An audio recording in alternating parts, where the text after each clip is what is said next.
be smoother. Visit in person or online at StocktonHonda.com, where your favorite Honda is ready for you.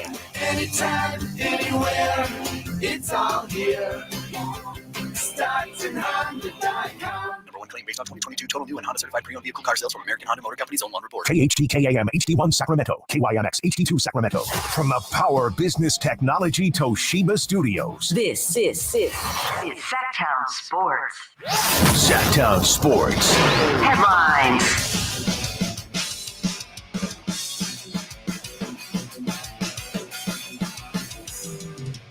I'm Christopher Lott with your Sactown Sports headlines. The 49ers are 12 days away from their first game of the season, and they have yet to reach a deal with Defensive Player of the Year, Nick Bosa. For more on Nick Bosa's holdout, make sure to check out Sactown Sports 49er insider Emil Fergoso's story on SactownSports.com. Team Canada, led by Sacramento Kings associate head coach Jordi Fernandez, beat Latvia 101-75. Jay Gilgeous-Alexander led the game in scoring with 27 points, 6 rebounds, and 6 assists to win Group H and advance to the second round of the FIBA World Cup. U.S. is off today. They'll be back in action very early tomorrow morning to take on Jordan in their final group game. Those are your headlines. Now let's get started with Whitey and Watkins. They're going to take it for a W. At your desk, on your phone, in the car. It's a show specifically for you, Sacramento.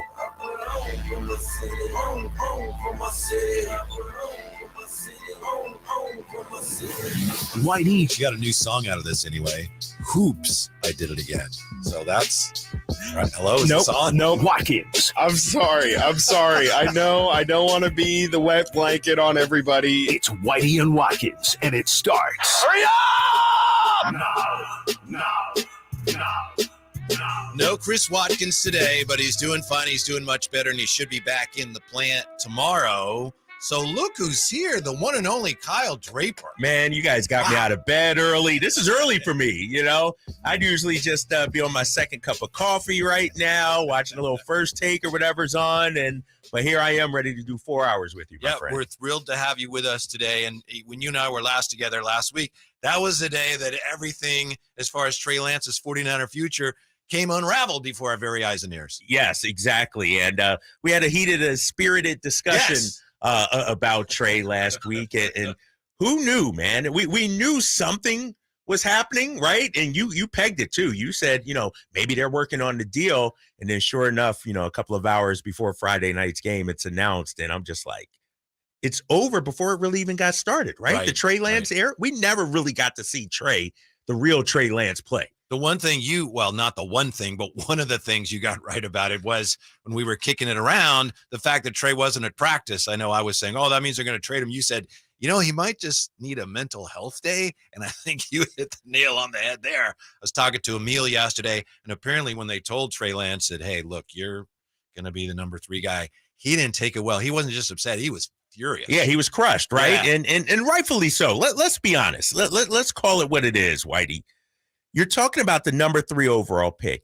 You're talking about a guy the team gave the farm up for. So your confidence is high. You're walking into San Francisco, your Niners organization, thinking you're the guy. Last year, they give you the keys to the franchise. You're the starting quarterback week 1. You get hurt in week 2, and so there's a setback. Maybe your ego takes a shot a little bit. Your confidence wavers there a little bit, but you're you were fine. The starter you're when you got the hurt. starter. You're good. Then Brock Purdy comes along and plays lights out, takes your spot. So now you're the second quarterback. And then you get Sam Darnold brought in. And just like that, you go from being the starter of the Niners to being the third stringer to now being traded. I mean, it has to do something to your confidence, your psyche, your ego, all of that. So if Trey was crushed, I understand that. Yeah, Jimmy Garoppolo actually weighed in on this, and we're going to get to that in just a moment. But here's the way it looks. What do you think of this, Kyle? We're kind of guessing here. And again, Emil was in yesterday filling us in on some of this. So a lot of this, though, is still kind of guessing. But this makes sense to me. So you have last week, you had Kyle come out and say, hey, it looks like we're not going to make a decision on number 2 until right before the season starts. All right? So then who would be upset about that? Well, the agents for Trey Lance and Sam Darnold wouldn't be thrilled about that. Right. Turns out they have the same agent. Ooh. So Speculation is the agent goes to the 49ers, says, this is no good for my clients. You're going to have to make a decision, okay? We're not going to sit here all. And then you said that you're going to go back and forth all year long. We don't want that. So then the next day, Kyle goes to Trey and tells him what's going on. And then obviously Trey's not happy about that, nor is his agent. And the agent leaks it to the national media, what they announced, and then the 49ers got with their pants down, and that's one reason why they looked so dumb is because they kind of got blindsided, and that's on them. Doesn't excuse it, but they got blindsided. They didn't know what to do there initially. Yeah, they didn't, and the PR department, the marketing, however you want to spin it, they got caught off guard with that. And so, and the day that we were on, when Kyle Shanahan didn't speak, I'm like, what the heck? You gotta, their crisis response unit inside that, it was not good. No. It was not good last week. And so, and then after the trade, you hear from John Lynch, you hear from Kyle Shanahan, in their press conferences, their statements were sort of similar. Like, they came out with the message that, you know what? It just didn't work out. We'll take the blame for it. So now they're trying to, take blame for it. Which, by the way, you better. Yeah, you better. Yeah. But it was a talking point. Yes, it was like somebody from D.C. wrote that or something. Somebody in politics. It didn't. It'll be interesting to see. And I maintain that. All right, I get it. Trading Trey. I wish you would have developed him. But now your hopes are riding on Brock Purdy. And so if Brock Purdy turns out to be the guy you think they are, nobody will remember it. Nobody will be talking about it. But if you come up short, maybe Brock Purdy isn't that guy, then you get more questions. You get scrutinized even more. Don't you think if you're Trey Lance, again, just guessing, speculating, my guess is that he went into the offseason thinking, I got hurt. That's okay. And there was a report that Kyle told him at some point, you're going to have to fight for the backup job.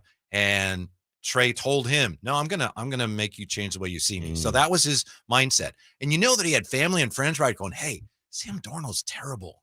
You're good. You're going to be – don't you think? Honestly, wouldn't you, if you knew him, wouldn't you say, they could bring in Sam Darnold, but that guy's not very good. You're in good shape. And then – so he probably thought, yeah, I'm better than that guy. And then when it comes down to it and they announce you're the number 3 guy, that was a blow. Well, here's the thing, and this is what we know about most athletes. They feel they're the best. They do have a confidence and an air about them that, you know what? Bring in Sam Darnold. I'm still going to be better than him. And then once Trey realized, oh, snap, Sam Darnold is talented. Kyle actually liked Sam Darnold. I think the writing was on the wall for him. And, I will say this about the Trey Lance situation. And I know I've beaten up Kyle Shanahan and John Lynch, and rightfully so. But there were a number of factors that played into this, mainly injuries. And so we can get on Kyle as much as we want. We can get on John Lynch as much as we want. If Trey Lance stays healthy, who knows where we're at? Maybe he has last season develops, and by the end of last season, he's playing extremely well. And so I just think it was a cavalcade of things that just sort of cascaded. An imperfect storm. An imperfect storm, from the draft, trading up to get him, all the picks to the injuries, to Brock Purdy catching, in my eyes, lightning in a bottle and really taking off. And so I'm happy for Trey because I'll be honest, I look at the situation in Dallas. We're already hearing rumblings that Dak may not be the guy, like this is a make or break year for Dak Prescott. And so I think give it a year or two, Trey Lance could be in a better position than he would have been here in San Francisco. On the chat here, thanks for being with us today on YouTube. Russell says, Trey is rightfully upset he's not good enough to be a QB2 in the NFL. If he's mad at anyone, he should be mad at himself. Russell, grow a pair. What is that? What does that mean? Come on. Grow a pair. Come on. This is a weak take. This is a guy sitting behind a keyboard right now coming at Trey Lance. How do we know he's not good enough? We haven't even seen Trey Lance. We have not seen Trey Lance, and that's my thing. He's coming off an injury year as well. Let's not forget that. And so, well, Russell's right. He's not good enough right now. That's why they went with Sam Darnold. He said if he's mad at anyone, he should be mad at himself. He shouldn't be mad at himself. He got hurt. He never really got an opportunity to be the guy and get reps. And I'm sorry. How many NFL quarterbacks do we know that come in right from the jump and just take off? Give Brock Purdy credit. He did it. But let's not forget, Brock Purdy had Christian McCaffrey. He He had Debo. He can. Trey Lance didn't have Christian McCaffrey when he played in week 1. Jimmy Garoppolo didn't have Christian McCaffrey, the last 2 or 3 years that he was the starter. And so Brock Purdy steps into a ready-made system. And we've said on this show time and time and time again, Whitey, that this Niners offense, all you need is sort of a game manager. You can't tell me Trey Lance can't be a game manager. You can't tell me Jimmy Garoppolo. No, yes, he can. Then why didn't he? He didn't have the weapons. He didn't have the weapons. Every time he played, and some of it was preseason, and to your point, he wasn't with the number ones. You're right. He was not with the number ones. But he held the ball too long. And that's the one thing in Shanahan's system that's like the cardinal sin. Obviously, there's a lot of things you can do wrong. Can't throw the ball to the other team. He did some of that too. He just didn't play. I think right now, C.J. Stroud and Anthony Richardson, and they're supremely talented. They come to mind as two guys that are rookies that right now you're going to be the starting quarterback. They're both, I think right now, they're way better than Trey Lance. And Trey Lance has been in the league a while, but he has to play. And how is he going to play in Dallas? That's what worries me from his standpoint about the Dallas situation. How is he going to get to play? No, but because and I go back to my Markelle Fultz analogy with the 76ers. Sometimes you need a new environment to build yourself back up.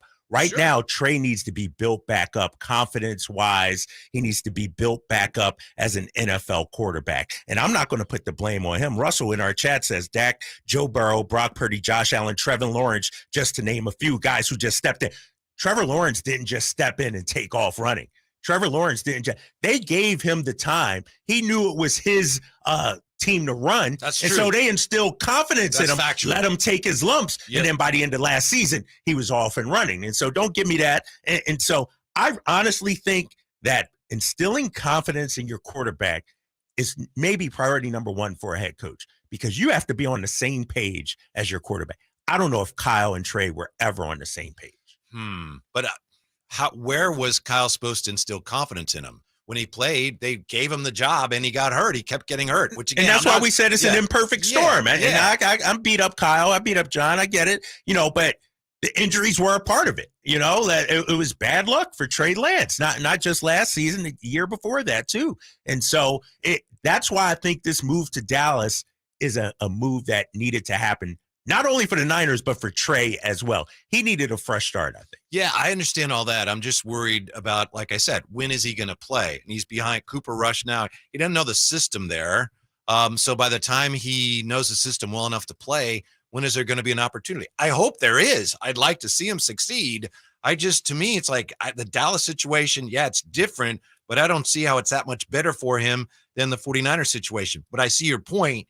It seems like there's a path there for him to get to the number one I don't know if spot that's the guy next year.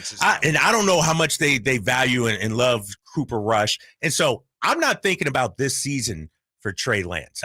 This is not about this season for Trey. I'm talking about in the offseason and going into next season, a year plus removed from the injury, build his confidence up, and then see what happens. Especially, I'm telling you, I think Dak is on shaky ground out there in Dallas, because they think they should be competing for Super Bowls. And the narrative is the quarterback position is where they're lacking at. And I don't know if Trey Lance is the answer, but in their mind, maybe Dak definitely is not the answer, and they may make a change. Don't you think that's interesting? It reflects the two different philosophies of how you build a team, and the 49ers are more, we want a young quarterback so we can afford to pay our other guys. And in Dallas, it's more traditional. I know I'm rounding off the edges, but in Dallas, it's like, we got to have the quarterback.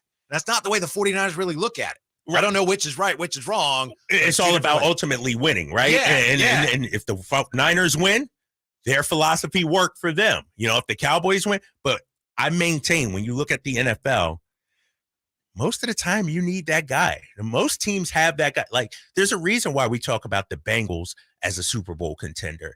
It's because of Joe Burrow. It's a reason, Kansas City can lose a Tyreek Hill. It's because they got a Patrick Mahomes. When you have that guy, that gives you a chance. And then maybe you don't need to fill up, like the Niners did. The Niners are forced to surround their quarterback with so much talent because they don't have that guy. Yeah. Did you hear that was reported yesterday? Well, I guess it was Friday. Shanahan, when he actually spoke, he said, when we made the decision to get Trey, we decided we needed a young quarterback on a rookie contract so we could keep our team together.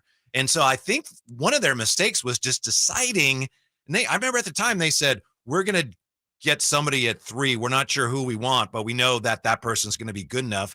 I mean, how dumb is that? Is it going to be Fields? Is it going to be Mac Jones? Is it going to be Trey Lance? We don't know, but we like all of them enough to give up all that draft capital. I think you go back to that, and that's not Trey's fault. I think their inexperience as people putting teams together, assembling rosters, I think it really showed in that decision, and I think that hurt them. Yeah, and this narrative that, you know what, it'll be one of these 3 guys. Where did Mac Jones get drafted? 16th, I think it was. He was still on the board, so he probably may have still been on. They went up to get Trey Lance. Let's call it. They didn't go up to get Mac Jones. They would have us believe that someone was going to go up to get Mac. I don't know if that's true, but that's what they want us to believe. If we hadn't done that, someone else would have traded up to get him. To your point, we'll never know. It may not be true. Exactly. And they never considered Fields, really. The 49ers never wanted and him. he may be the best out of all of them. Mm-hmm. Yep. Mm-hmm. You know, you're right. Yeah. So it's Kyle Draper in for Chris Watkins today. When we come right back, Jimmy Garoppolo, weighing in on Trey Lance and the trade to the Cowboys. And to me, it's what Jimmy isn't saying that's even more interesting than what he is saying. Next, Kyle Draper, Whitey Gleason, Sactown Sports. It's Whitey and Watkins on Sactown Sports.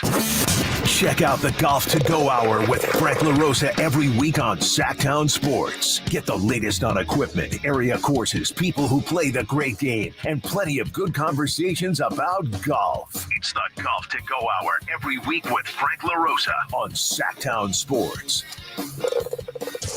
Golf to Go is brought to you by the Hagen Oaks Golf Super Shop, America's most awarded golf facility. Nature Wood Home Furnishings, where it's all about choices and always about quality. At the UPS store, you can ship it all. We're your bulky sports equipment shipping store, your heavy luggage shipping store, your fancy art shipping store, we're even your I can't believe it's already time for back to school shipping store. So visit your neighborhood We Ship It All store for dependable UPS shipping with easy to use tracking and competitive rates. The UPS store. Be unstoppable. The UPS store locations are independently owned. Product services, pricing, and hours may vary. See Center for details. Get to Acura of Stockton, where precision crafted performance is at your fingertips. Elevate your driving experience with a vehicle that's built to impress. Acura of Stockton has a great selection of new Acuras and customer service that will exceed your expectations. And right now, lease a new Acura TLX, MDX, or Integra with low lease rates available. Take luxury to a whole new level in a new Acura from Acura of Stockton. See all our inventory and specials at acuraofstockton.com.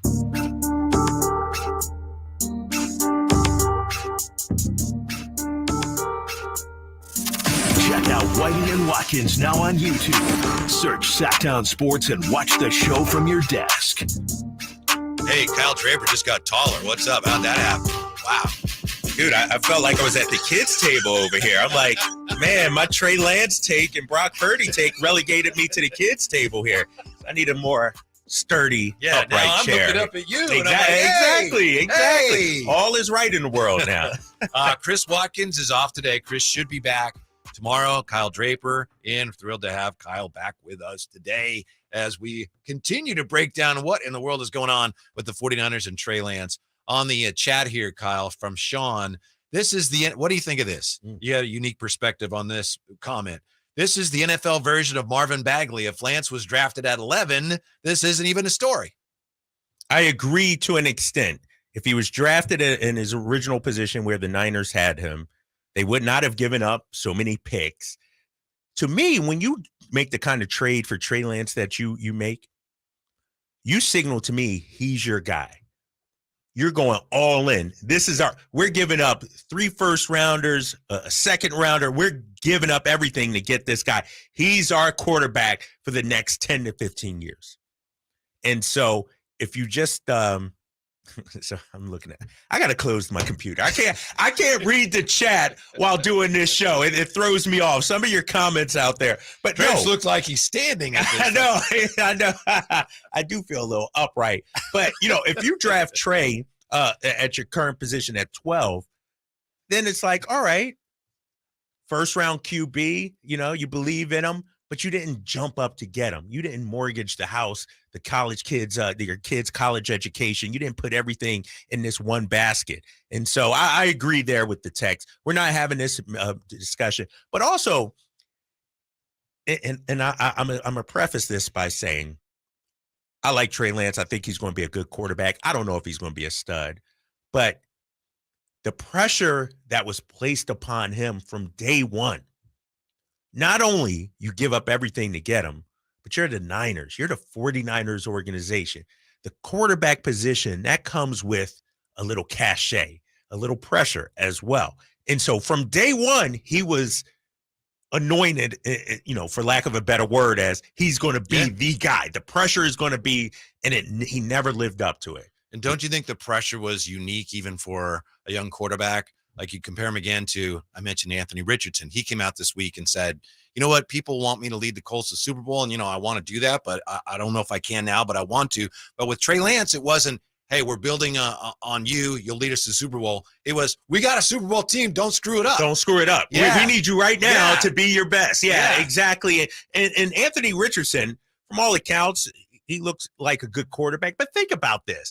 Look at his first, I think it was his first 2 preseason games. And he was awful. Yeah. He was awful. Right. Trey Lance, not even this year was afforded that opportunity. From week 1 of the preseason when Trey wasn't that good, it was, this guy can't play. You heard the national narrative, some of the people out there calling him a bum, a bust, and all this. And it's like, give the man time to develop.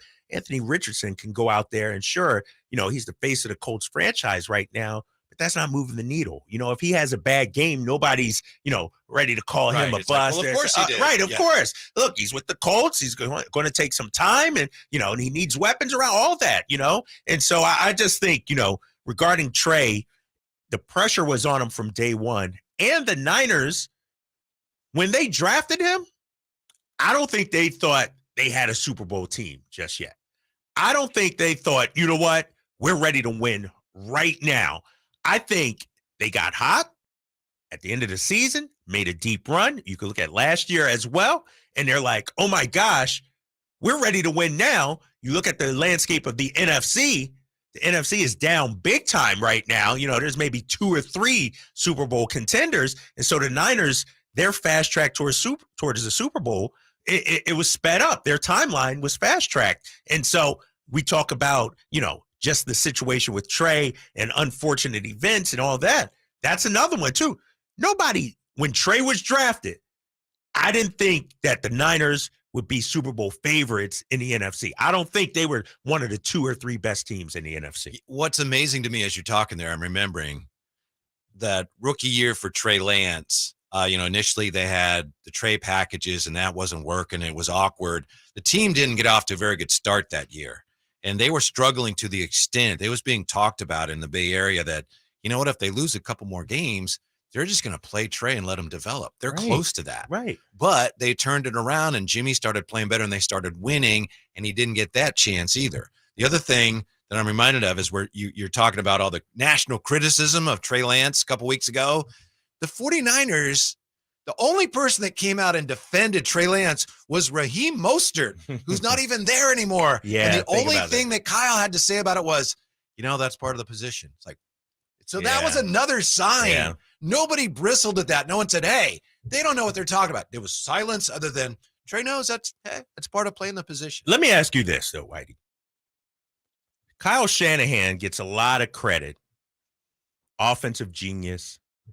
Is he a quarterback guru? Nope. Okay. All right. I could argue his evaluation of the quarterback position and the development of quarterbacks has been subpar. He has a blind spot when it comes to quarterbacks, which is remarkable. But Bruce Arians, I think he literally wrote a book called The Quarterback Whisperer. Bruce Arians goes in, works with guys, gets the best out of them. They win. They appreciate his coaching.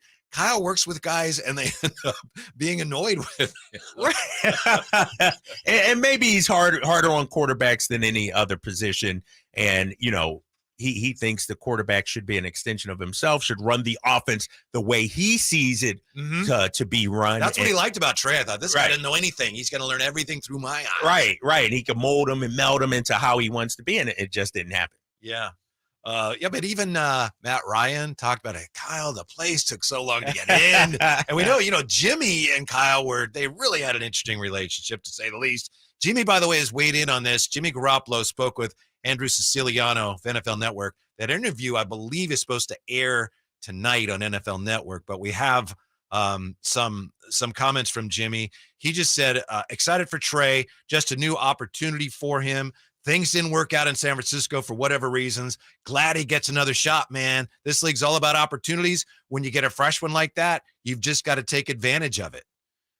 He says, I don't know how the whole thing shook out and everything. While I was there, Kyle was going to call the plays for you. You've just got to go up there and execute them to the best of your ability. Trey's a brother of mine. So like I said before, I'm always pulling for him. I think he's got a bright future in this league. Dude's got talent. Just got to get him out there. I think what's unsaid there is Jimmy is saying, yeah, they should have just played me the whole time. Right? Don't you think? Right. And I will say, Jimmy, to his credit, says a lot of words without saying much. Absolutely. Absolutely. He said a lot there, really didn't say anything. He's going to be Mr. PC and say all the right things. He's my teammate. He's my brother. Right. He won't give you any bulletin board material or Yeah. anything like that. But, I agree with him about Trey needing a shot. And you look at Jimmy Garoppolo's tenure with the Niners.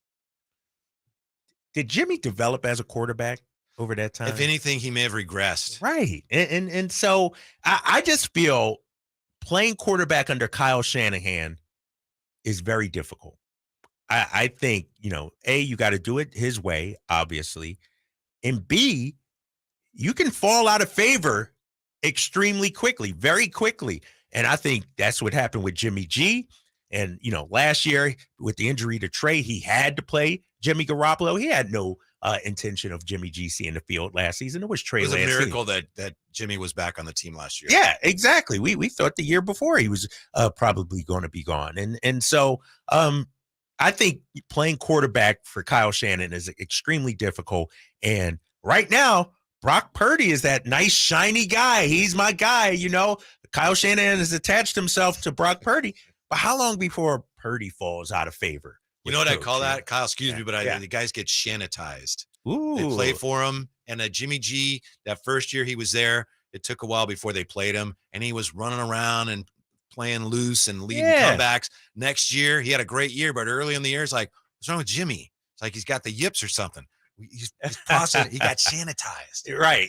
Yeah. And so if I'm a Niners fan and I see him out on Twitter, I see him out on the streets and everything, and a lot of them will defend Kyle Shanahan to the end.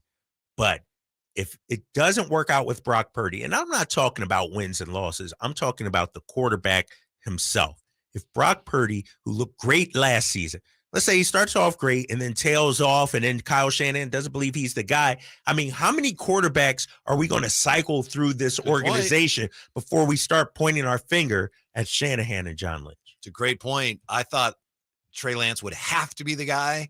Now he gets a little bit of an extension with Brock. If Brock ends up being the guy, okay, it fell in your lap, but it worked out. If not, maybe Kyle shouldn't be making these decisions, right? Coming up here last night at Oracle. Wow, it was a wonderful night for Giants fans. And it was a little weird, too. That's next here. Kyle Draper, Whitey Gleason, Sactown Sports. Whitey and Watkins. Sactown Sports. Will Christian McCaffrey lead the NFL in rushing? Can Sacramento's own Eric Armstead bring his game to another level? Prescott back steps up in the pocket. He gets sacked. Back on the 15-yard line. Get in my belly. Get in my says belly. Eric Armstead. Will rookie Jake Moody pick up where veteran kicker Robbie Gould left off? Find out on Whitey and Watkins every day at 11 a.m. during the 49ers Focus on Sactown Sports at SactownSports.com. Every vehicle's price to sell now through Labor Day at Folsom Lake Honda, your one-stop Honda shop. We make buying a new Honda easy and stress-free. Pre-order online or in person today. We'll be there to help you every step of the way. Get an instant cash offer for your trade at FolsomLakeHonda.com. We'll buy your car whether you buy from us or not. Our customers love doing business with us, and you will too. Folsom Lake Honda is your one-stop Honda shop. Folsom Lake Honda. Yeah. Your one-stop Honda shop. Get ready for a night with Cole Swindell. 2020 2023 ACM Song of the Year winner hits Heart Health Park at Cal Expo in Sacramento, Saturday, September 9th for the CITP2 Fest. And Cole's bringing some friends like Chris Jansen, Dylan Scott, Matt Stell, and more. Tickets start at $40 at CITPFest.com. Twin Peaks is the best in the game. Here, your favorite drafts are poured at a frosty 29 degrees. It's bigger game days and bolder fight nights. I mean, where else can you find a scratch kitchen that always comes in clutch? Every day, from lunch to late night. Only at Twin Peaks, the #1 sports bar. Get wings the way you want them. Try Twin Peaks wings bone-in breaded, naked, smoked and grilled, or boneless in your favorite sauce or rub. Labor Day, our annual celebration of workers and their achievements, was first observed in New York, and the first Monday in September became a national holiday in 1894. Hi, this is Frank LaRosa with a word about Naturewood Home Furnishings. Each year we commemorate Labor Day with parades, picnics, and family gatherings. And right now, Naturewood Home Furnishings is celebrating with their exceptional whole store Labor Day sale. Would you like to refresh your living room? Would you like to restyle your bedroom? Maybe you want to redesign your home office. No matter whether it's your dining room, kids' rooms, accents, or accessories, Naturewood's unique store-wide Labor Day sale offers savings in every department and savings on every brand like Stanton, Omnia, England, Stickley, Flex Steel, and all the rest of the award-winning furniture. When it comes right down to it, it's all about choices and always about quality. Visit Naturewood Home Furnishings right now for this remarkable Labor Day sale. Off Highway 50 at Hazel, look for the water wheel. If you're a business owner, Mercedes-Benz of Stockton invites you to make the short drive down and see their selection of new Mercedes Sprinter and Metris vans in stock. And when you purchase a new Mercedes van for work, you may qualify for a very generous Section 179 tax deduction, which makes owning a Mercedes van even more perfect for the job. Right off I-5, just 45 minutes from Sacramento. Mercedes-Benz of Stockton, mbofstockton.com. Sactown Sports. Headlines.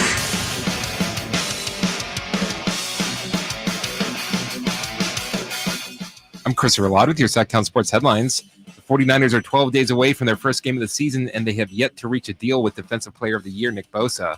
For more on Nick Bosa's holdout, make sure to check out Sactown Sports 49er insider Emil Fregosa's story on SactownSports.com. Team Canada, led by Sacramento Kings associate head coach Jody Fernandez, beat Latvia 101-75 this morning. Shai Gilgeous-Alexander led the game in scoring with 27 points to go along with 6 rebounds and 6 assists to win Group H in advance of the second round of the FIBA World Cup. The U.S. is off today. They'll be back in action very early this morning to take on Jordan in their final group game. Those are your headlines. Now let's get back to Whitey and Watkins. Kevin, Michael, Whitey, Gleason, Kyle Draper today. Chris Watkins recuperating, should be back tomorrow.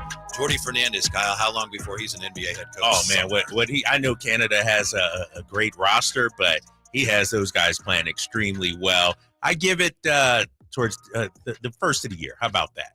I give it two and a half months in the season. Really? Because somebody will get fired that first month or two. One team will try and probably make a move, and we'll hear Jordy's name being thrown out there. And so Billy Donovan. That might happen, you know. Chicago, to me, underachieving in recent years. But it'll be interesting because, you know, I think, who was it, Brian Windhorst? He just did a nice write-up on Jordy the other day talking about how Fernandez is really the next guy, you know, that young up-and-coming guy. And good for him.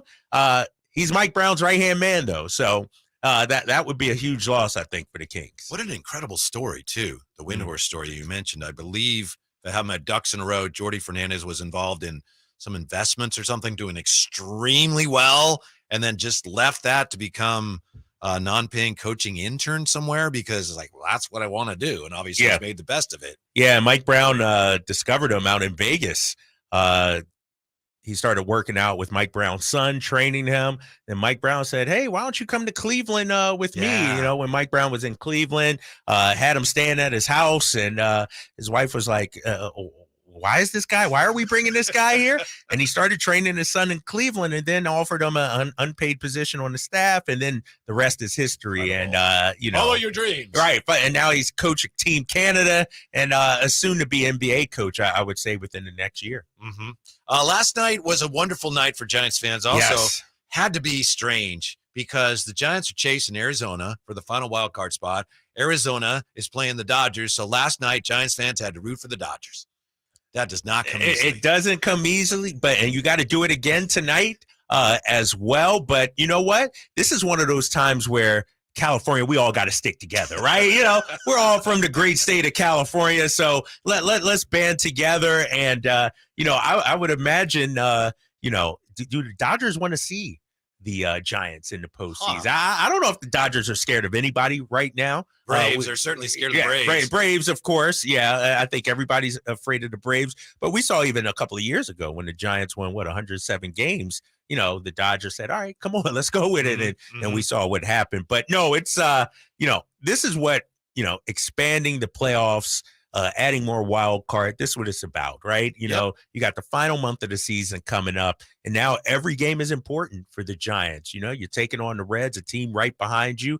Handle your business, then let Dodgers beat the Diamondbacks. And so as a Giants fan, yesterday was perfect. You get the win, and the Dodgers beat the D-backs. That's how it should be. Yeah, and the ballpark had life in it again. And I wasn't there, but that's been one of the issues for the Giants and Giants fans this year. Even when the team was playing well, it felt kind of antiseptic and impersonal because they're analytics-driven. They didn't go out and get any big stars. I think we talked about it last week. Yeah. Who's the face of this team? Who's the face? Well, last night, Kyle Harrison dominated in just his second Major League start. 6 1/3, 3 hits, 11 strikeouts in 6 1/3, and that place wasn't full last night. See if I can find the attendance numbers here. I'm not sure what they were, but it's going to fill up if the team continues to play like that and the young players continue to play well, because this was the plan. I still don't know if it's going to work, but developing their own stars last night was a huge step forward in making that plan reality. Yeah, and when you look at the Giants and developing their stars, I was one of the people bummed at the trade deadline that they didn't go out there and make major moves. Let's go for it. Now's the time, because you were right there battling the Dodgers at that point. I think a game and a half back, something like that, 2 games. It was really close. Then the Dodgers took off. They made some moves, obviously, and took off. But, if you can get into the postseason this year, if you're the Giants with this roster, I consider that a win. I consider that a win. Not necessarily advancing. If you advance, great. But really, this roster, let's keep it real, is not a World Series contender right now. And so this is a bonus year, I think. Back in Boston, Theo Epstein back in the day would call it a bridge year. I think you're sort of, in a bridge year if you're the Giants right now. You make the playoffs. You instill some confidence. Some of your young guys get that experience. Then maybe this offseason you go out there and add somebody, a sprinkle in, and then next year you're in a much better position. You developed the young guys, you made some critical moves during free agency, and now you have a roster that can really contend. I think, Kyle, you touched on one of the big issues for Giants fans as far as a bridge year, because when Farhan took over, they had a series of bridge years trying to bridge the gap between those teams that won in 2010, 2012, 2014, and then whatever their future was going to be. So when they won, as you alluded to that year, they won 107. I think a lot of fans felt like, well, here we are. We're here. We're ahead of schedule. And then last year they regressed. They were 500. They weren't able to land any big name free agents. So I think a lot of fans felt cheated, like, oh, wait, what was all that about? And now the Dodgers they're spending money and getting free agents again. Where are we? But that's why I think the plan has been, Farhan, people criticize him for not spending money. I'm sure Farhan would love to spend money, but I just don't think that's his job. But if you can develop your young players and if they can become stars, which is always way harder than it sounds. Right. But if you got a guy like Harrison and he becomes a star pitcher, then it might just work. And fans gravitate to the homegrown players. Yeah, and you look at what the Braves have done. Their farm system, over the last 10 years, however you want to call it, they've done excellent. They've done so great that they can let some of their stars leave, and they still got guys coming up behind. Right. You know what, Freddie? Go ahead. Go to LA. We got guys coming up. And so, to me, the Braves are the model organization. But they've also made some big splashes too. You know, they've been strategic about what they've done. And so I think if you can follow the Braves, then you have sustained success. You know, to me, there's two schools of thought. Well, three if you want to count some of the teams that just don't spend any money at all. But you got the Yankees, the Dodgers, those kind of things. The Red Sox should be in that mix, although they haven't spent a whole lot you put recently. The Padres in there? Yeah, this the year? Padres in there. They're trying to buy championships. That's what they're trying to do. Whereas you look at the Braves, the Astros to an extent, you know, they've developed guys over the years, and they're hoping to have sustained success. And so if I'm the Giants, as a fan, sure, I want that shiny new prize. I want that shiny new toy. I want to challenge every single year.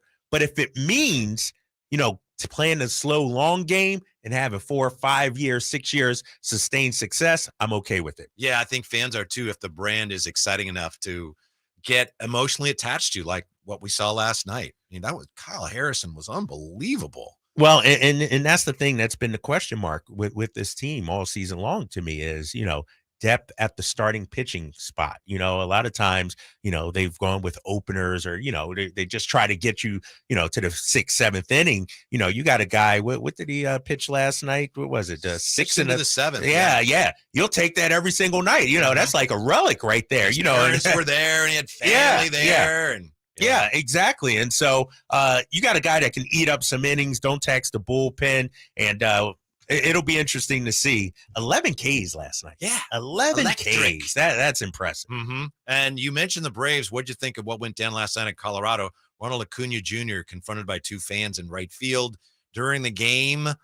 He ended up getting knocked to the ground. I think he tripped over a security guy. It was a very scary scene. Nothing happened as far as anyone getting hurt, but you did have these 2 fans out there. And of course, when that happens, you never know what they're going to do. Very frightening, ultimately harmless, but still very disturbing. Very disturbing. And, you know, what's the fan trying to accomplish there? Their 5 minutes of fame, 15 minutes of fame or whatever. But I think there needs to be a better job done protecting the players and the athletes on the floor, because we're living in a time now where, and we're seeing it all around our country, things are heightened right now. You know, the frustration level is high among people, the anxiety level, everyone wants to make a statement, and, you know, not just one, but 2 people were able to get out there and really come in physical contact with Acuna. I think something needs to be done. I think security, I always wonder about a basketball game too. You know, you have tons of security out there,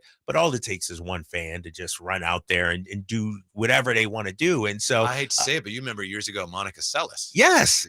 She got stabbed in the back. Yeah. 1993. Yeah. Oh, you're aging me. Oh my gosh. That was that long ago, huh? Wow. Not 20 years. You're talking 30 years ago? Yeah. Jeez. Yeah. And so that was bizarre. That was concerning. And I don't know how you do it, though. You step up security, but you can't, you know, what do you want to throw out a 200 police officers around the whole perimeter there? Like, what do you do? I don't know. More security seems like the obvious answer, but I'm sure, well, that's expensive. But just, hey, guys, you know what? I think this is happening more. I've watched a number of Giants games this year where you turn it on and they're showing the lights. It's like, why are they showing the lights? And you got Kruko and Kipe saying, well, there's somebody on the field right now. We don't want to show them. And I think I've seen that a couple times this year. And I think you're right. There's so much going on in the country. People are so angry about everything. I think it's ratcheting up and it's frightening. And somebody needs to figure out how to put a stop to it now. No, I agree with you. I don't know how. And like you said, then you start having copycats. Somebody sitting at home. Oh, look at that guy doing it. You know, I could do that. And maybe it's a joke or something like that, but it could become serious very quickly too. Mm-hmm. Yep. Coming up here, you know, we're just talking about quarterbacks first part of the show. And one NFL team made some very interesting quarterback moves yesterday. Has this team already made it clear that they'll be tanking in 23 next with Kyle Draper, Whitey Gleason, Sactown Sports? Whitey and Watkins on Sactown Sports. It's the Carmichael Dave Show with Jason Ross. So, you know, Mark Davis is bald now and he's thinking differently. Is that what That's happened? what it is. This is bald Mark Davis. Mark Davis shaved off the Chucky lettuce and was like, "This is Dark Mark. All right, this is what he is. This is Darth Mark. This is who he is now." I mean, they look like they play in that Battlestar Galactica starship. The Carmichael Dave Show with Jason Ross. Weekday mornings from 6 to 10 on Sactown Sports. All new spring deals are here at Lowe's. Start planting your garden this weekend with Bonnie 11.8-ounce vegetables. Buy 4 for $10. Plus, liven up your patios and decks with fresh blooms. Select 1.5-gallon hanging baskets or 2 for $20. Lowe's knows spring. Lowe's knows home improvement. Offers valid through 5/17. In-store only. Actual plant size and selection varies by location. While supplies last, excludes Alaska and Hawaii. Cookie wants to be a professional wrestler. I'm Cookie Serratos and I'm 11 years old. She also wants to win all the medals. That's why Cookie and her family make every day count, squeezing out her best with Go-Go Squeeze. Okay, Cookie, let's break for a Go-Go Squeeze. Go-Go Squeeze fruit on-the-go pouches are a nutritious snack made from 100% fruit with no sugar added. Go, Cookie! Because when you nurture your kids, you squeeze out the best in them. Squeeze out the best with Go-Go Squeeze. Not a low-calorie food. Products range from 11 to 13 grams of sugar and 60 to 70 calories per serving. At aimyourdigital.com, we'll help you find the right customers. Spread awareness of your product or services. We can help build trust in your brand and services with a digital marketing campaign. Increase leads and get more customers. We create tailored digital marketing campaigns that deliver results. Don't wait. Get started today. Contact aimyourdigital.com. That's aimyourdigital.com and start seeing results. I like daffodils, tulips, the big dinner plate dahlias. I loved being in the garden, but I wasn't going to be able to because I could not only walk, but I couldn't really stand on my foot without being in pain. It was excruciating. So my husband said, let's go to the Good Feet store. For over 20 years, we've helped people like Terry live the life they love without letting their feet get in the way. This nice young man said, I think I can help you. He got the arch support and I was fitted. And I kept walking back and forth across the store. And I looked at my husband and burst into tears because it was the first time in a year that I have not had any pain in my foot. I have had no pain since the day I bought them. Now I can do whatever I want. There isn't any place on my property that doesn't have flowers blooming 365 days a year. I still can't believe it. My name is Terry, and that's my Good Feet story. See what we can do for you with a free personalized arch support fitting at the Good Feet store. The Good Feet store. Come in now for a free arch support fitting and test walk.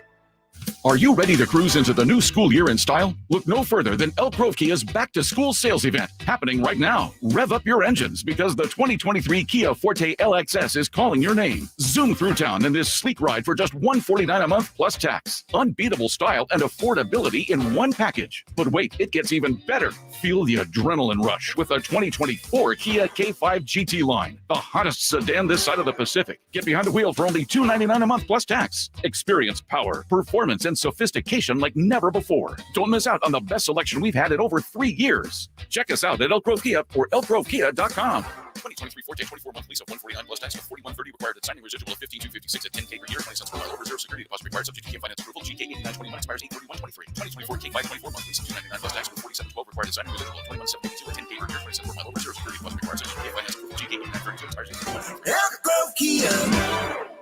Ready for a sizzling football season? Take your game day parties to the next level with Napoleon Prestige Grills from Green Acres Nursery and Supply. Fire up the grill and score big with mouth-watering burgers, juicy steaks, and finger-licking wings. Napoleon Prestige Grills bring the heat and come complete with a lifetime warranty. Get your ultimate game day companion today. Visit your local Green Acres Nursery and Supply and elevate your tailgate experience with Napoleon Prestige Grills. Green Acres Nursery and Supply, your one-stop shop for grilling greatness this football season. Visit idategreenacres.com for the store near you. Game on. There's fun for the whole family at Sutter Health Park.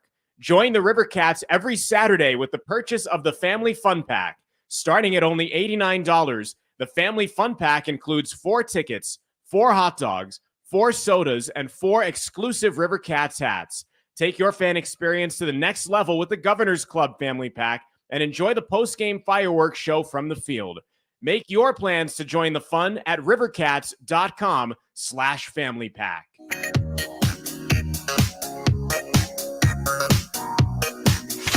Download the Sactown Sports app and listen to Whitey and Watkins on your smartphone.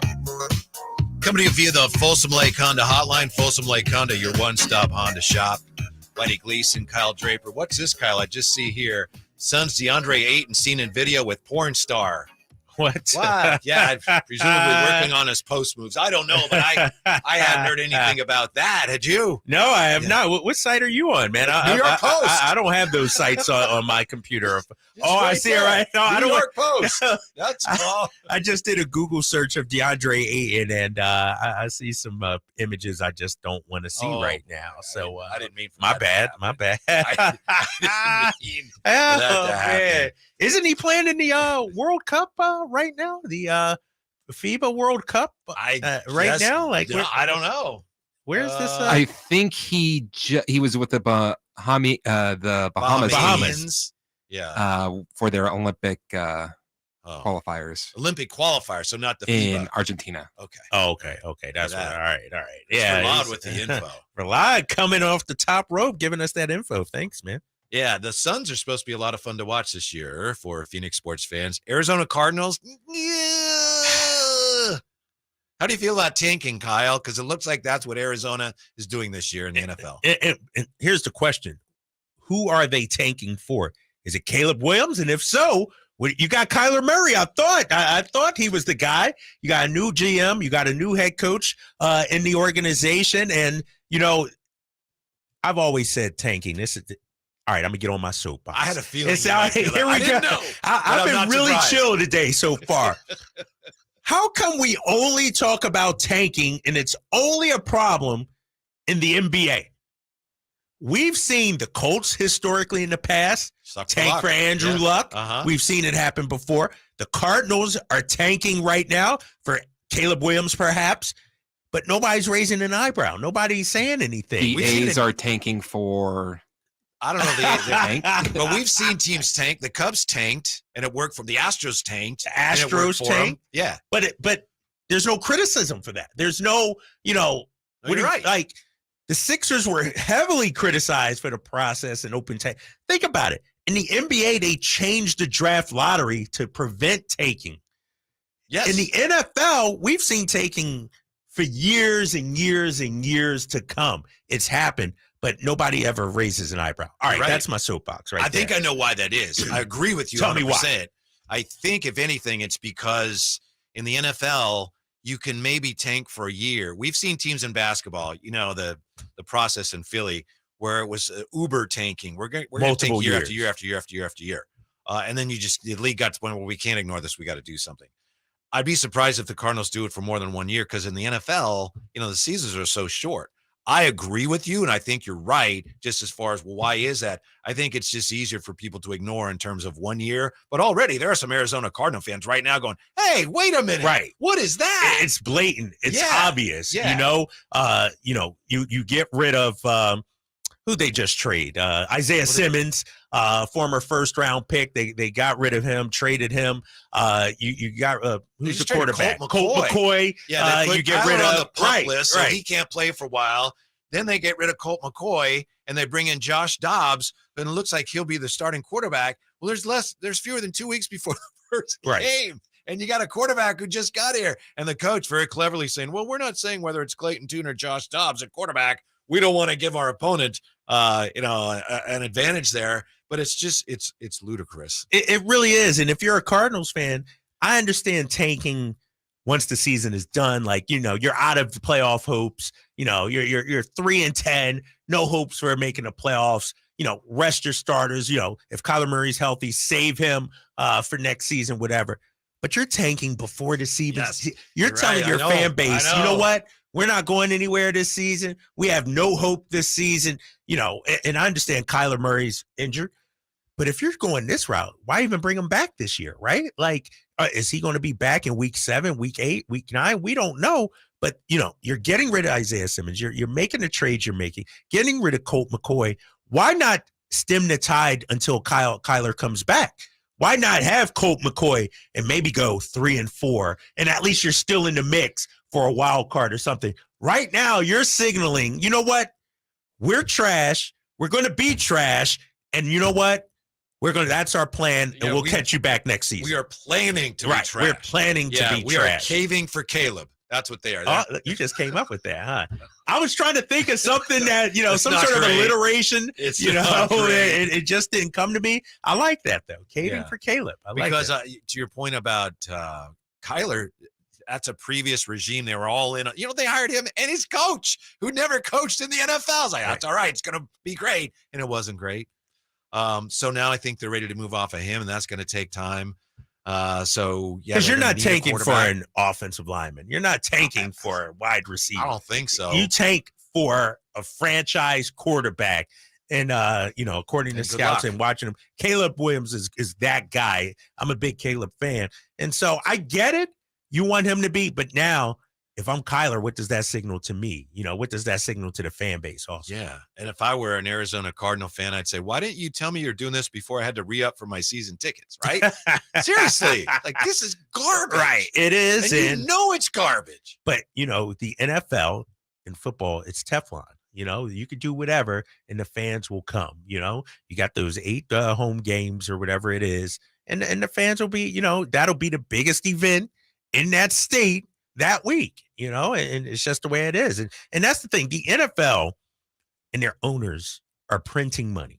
You don't necessarily have to put out a winning product on the field. We all want to say, you know what? The goal is to win a championship, to win a Super Bowl. Clearly not for every team. At least not this year going into Not the this season, year. If you're the Cardinals, you're building for the future. You're saying, you know what? We're punting on this season. We're getting ready for next year already. Yeah. The myth is in every sport, opening day, every team has hope. Every team and has it's a tough chance. Yeah. when the Arizona Cardinals make it clear, there's no hope here. Yeah. Not for this year. I think baseball has taken some actions, and they're, all their bylaws and everything are so confusing. They don't get as much publicity, but I think they've tried to make efforts to discourage tanking, not as obvious and as dramatic as what the NBA has done. But if this type of thing continues, the NFL will have to face it. And to your point, they just as soon ignore it, pretend it's not happening. But if this is pretty blatant. Yeah, this is blatant. It's just math. It's just the stepchild of analytics. It's like, it gives us our best chance to be good next year. That's all tanking is. Right. And that's how they couch it. That's their excuses for it. But as a fan base, you mentioned it. We just bought season tickets.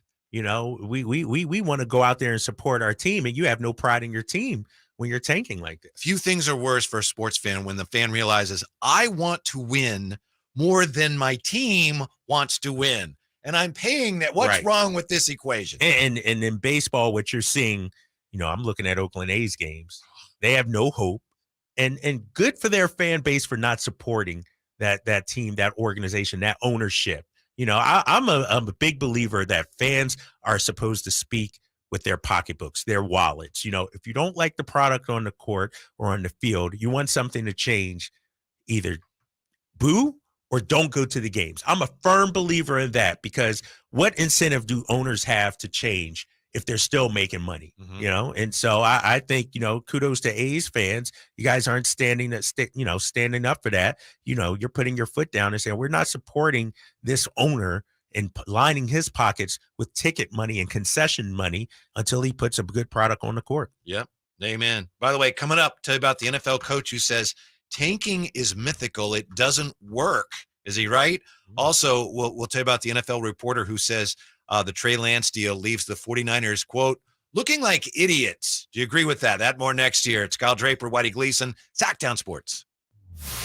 It's Whitey and Watkins on Sactown Sports. The first ever NBA in-season tournament schedule is out, and our Kings have some great matchups, including national TV games against the Spurs and Warriors. And Sacramento has won. They have risen to the occasion. And let me tell you, if you can't sense it, this place is absolutely nuts. Listen to every game on the home of the Kings, Sactown Sports and SactownSports.com. Hey, it's Carmichael Dave, and I recognize, just like my friends at American Energy Heat and Air, that your time is important. And that's why shopping for a new air conditioner is now easier with American Energy Heat and Air's online quoting tool. All you have to do is go to AmericanEnergyAir.com and get an instant quote right now. It'll help you determine what system you're going to need to get. It'll provide the best pricing options, all from the comfort of your home without having to have somebody come to your home. You know how annoying that is? They come in and everybody there is so sweet and nice, but how much better is it to be able to get it on demand? Visit AmericanEnergyAir.com. Check out how easy it can be. Or if you want to give them a call and talk through what your needs are, 916-520-9990. That's 916-520-9990 or AmericanEnergyAir.com. Call 916-520-9990 now. When my daughter gets a cold, I have a secret weapon. DayQuil Kids Berry from Vicks. DayQuil Kids is specially formulated to treat kids' most bothersome cold and cough symptoms quickly. And the best part is that DayQuil Kids Berry tastes really great. Aren't you supposed to be resting? Maybe. DayQuil Kids Berry. The Kids Berrylicious daytime congestion, coughing, stuffy head, stuffy nose, just for kids. Medicine. Safe for kids 6 years plus. Whether you own a local business or a global one, you know that these days, generating growth is a challenge. By teaming with Bank of America, you'll not just stay ahead of the curve, you'll move it. With access to experts, award-winning insights, and business solutions so powerful, you'll make every move matter, locally and globally. Visit bankofamerica.com/banking for business to learn more. What would you like the power to do? Copyright 2023 Bank of America, N.A. Get to Acura of Stockton, where precision-crafted performance is at your fingertips. Elevate your driving experience with a vehicle that's built to impress. Acura of Stockton has a great selection of new Acuras and customer service that will exceed your expectations. And right now, lease a new Acura TLX, MDX, or Integra with low lease rates available. Take luxury to a whole new level in a new Acura from Acura of Stockton. See all our inventory and specials at AcuraofStockton.com. At Ashton & Price, we get injury victims to yes. Experience, yes. Ashton & Price has been around for over 25 years. No more insurance companies? Yes. Our clients focus on getting better and we handle all the rest. Results? Yes. We've collected over $100 million for injury victims. No fee until we win? Yes. Our clients pay nothing until we win. Ashton & Price, the best at getting to yes. Remember, for the best advice, don't think twice. Call Ashton & Price. Experience a golf tournament as refined as you are. The Fortinet Championship returns to Silverado Resort September 14th through the 17th. Be there as the best of Napa meets the best of the PGA Tour. With wine experiences, rockin' shows, and incredible golf. It's like this weekend was made for you. The Fortinet Championship, September 14th through the 17th. For tickets, go to FortinetChampionship.com. It's the Labor Day Sell-a-thon at Folsom Lake Ford, and we're back with big discounts and 0% financings available with approved credit, plus top dollar for all trades. Shop FolsomLakeFord.com. KHTKAM Sacramento, KYMX HD2 Sacramento. Take it on the local level. Live and local, 6 a.m. to 6 p.m., Monday through Friday. From the Power Business Technology Toshiba Studios. Sactown Sports. Sactown Sports. Headlines. I'm Christopher Ladd with your Sactown Sports headlines. The 49ers are 12 days away from their first game of the season, and they have yet to reach a deal with Defensive Player of the Year, Nick Bosa. For more on Nick Bosa's holdout, make sure to check out Sactown Sports 49er insider Emil Fergoso's story on SactownSports.com. Team Canada, led by Sacramento Kings associate head coach Jordi Fernandez, beat Latvia 101-75 today. Shai Gilgeous-Alexander led the game in scoring with 27 points to go along with 6 rebounds and 6 assists to win Group H in advance of the second round of the FIBA World Cup. The U.S. is off today. They'll be back in action very early this morning to take on Jordan in their final group game. Those are your headlines. Now let's get back to Whitey and Watkins. Kyle Draper in for Watkins today. Chris should be back tomorrow. Have you been getting up early to watch Team USA in the FIBA World Cup? I have not. No? I have not. I definitely won't get up early tomorrow or tonight or whatever it is. 1:40, I believe Jordan. it is. Yeah, I'm not. It's against Jordan. I mean, that should be a 40-point win. You know, I will maybe set the alarm for the knockout round. Yeah, you know, for the next round. You know, that's when the competition steps up. I did wake up today though and see that Team Canada with Jordi Fernandez. I watched the second half of that game, and so if I'm up and it's on, I'll watch it. But I'm not getting up specifically to watch it. I would watch Germany, of course, USA. Germany Canada. Other than that, I mean, it was interesting seeing Papa John's playing for Greece, Right. Former king. Yeah, But other than yeah. that, some of these teams, good for them. I'm just not that interested in watching them play. Yeah, but there's some NBA players sprinkled all around this tournament. I was In looking places you wouldn't expect. right. I'm looking at Jordan Clarkson for the Philippines, I think it was, and it's Kyle Anderson's playing for China. Kyle Anderson for China. It's good to see though some of these names actually competing, and every team sort of has that one guy that you have heard of, or at least that name, and so you're like, all right, I'll check them out. And so Canada, man, I tell you, they look like a real threat. Just their roster is loaded, but the time of these games killing me. How come I can't see a 2 in the afternoon or a 7 o'clock at night game or something like that? It's like, man. Hey, have you been writing Jeff Darlington's material? Jeff Darlington, ESPN. Yeah, NFL what about reporter. him? What about Have you been writing his material? Because he says the 49ers look like idiots, and I'm just wondering if you've been feeding him info or. No, I didn't go that far. It's my, it's like my burner account, Jeff Darlington. He's my burner. I feed him stuff and let him put it out there. Well, I know what did he say? What did he say? He was on Get Up yesterday on ESPN. Here's what he says about the 49ers and the way they've bungled the Trey Lance situation. Kyle Shanahan is more incentivized than anybody on this planet to make Trey Lance succeed as an NFL quarterback. The 49ers and Shanahan look like idiots when it comes to their evaluation of Trey Lance because he failed and they gave up so much for him. Yeah, that's absolutely true. I was about to say, where's the lie? Where they do look like idiots, and as great as they have been in building the roster outside the quarterback position, they've been equally as bad building it. And Brock Purdy, give him credit, came in, played extremely well. He's saving their butt right now because, let's say Trey is the guy. Let's say Brock, does never come on. Trey, we don't know what Trey is, and so I just think I agree with Darlington. He put it, a little stronger than probably I would. But when it comes to evaluating the quarterback position, they struck out on this one. And if it's not evaluating, it's developing. We don't know. Trey might be a good player, but they never really developed Trey Lance.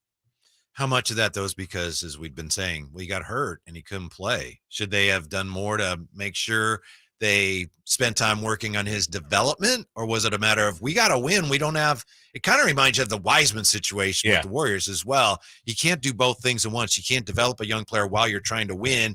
I mean, I guess you can in theory, but it's really difficult to thread that needle. It's really difficult, and I maintain, and I went on the record with this during the season, the Warriors will rue the day that they didn't develop Wiseman, Kuminga, Moody, because Steph Curry's not going to be there forever. The Niners, Christian McCaffrey is not going to be there forever. Debo's not going to be there forever. And so right now, their window is right now. But how long is that window? Is Brock Purdy really the answer for the next 10, 12 years? I don't know. We don't know that. We need to see that play out. But, fortunately for them, and you can include the Warriors with this as well, the Warriors, you got a Steph Curry still. So you're still in the mix.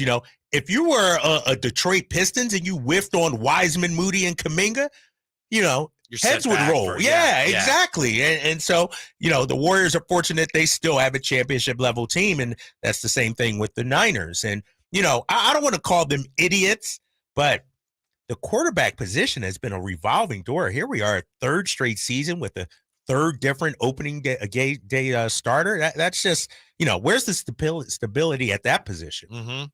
But it's true what he says. You don't want to call them idiots. And he says they look like idiots. You're right. They really do, to have botched this badly, a decision of this magnitude. And yet somehow, some way it appears they're going to end up, you know what? We're all right. Now, let me ask you this, Whitey. I want you to go on the record here. By the way, I will go on the record with this. James Wiseman's terrible. But go ahead. I'm not going that far yet. Okay. I need to see Wiseman actually play. Yeah. But he's terrible. What should happen with Shanahan and Lynch? Like, what level of criticism should they be facing right now? Like, how frustrated are you? Let's say you were a Niners fan. Mm-hmm. Like, do they get any heat, any wrath? Like, are they on the hot seat at all with botching this? I think it's going to get warmer if they don't win a Super Bowl in the next couple years. I think what should happen, let's say the next couple of years they don't win, and let's say they start going the wrong way, where instead of, they're in the championship game every year, if they start to decline. Kyle Shanahan's a great coach, but I think somebody would have to go in there and say, look, you're the coach now, but we're going to get somebody else to make the decisions. You're a great play caller, but having you run the whole operation, that didn't work. You gave it your best shot, but you really blew it when it came to the quarterback situation.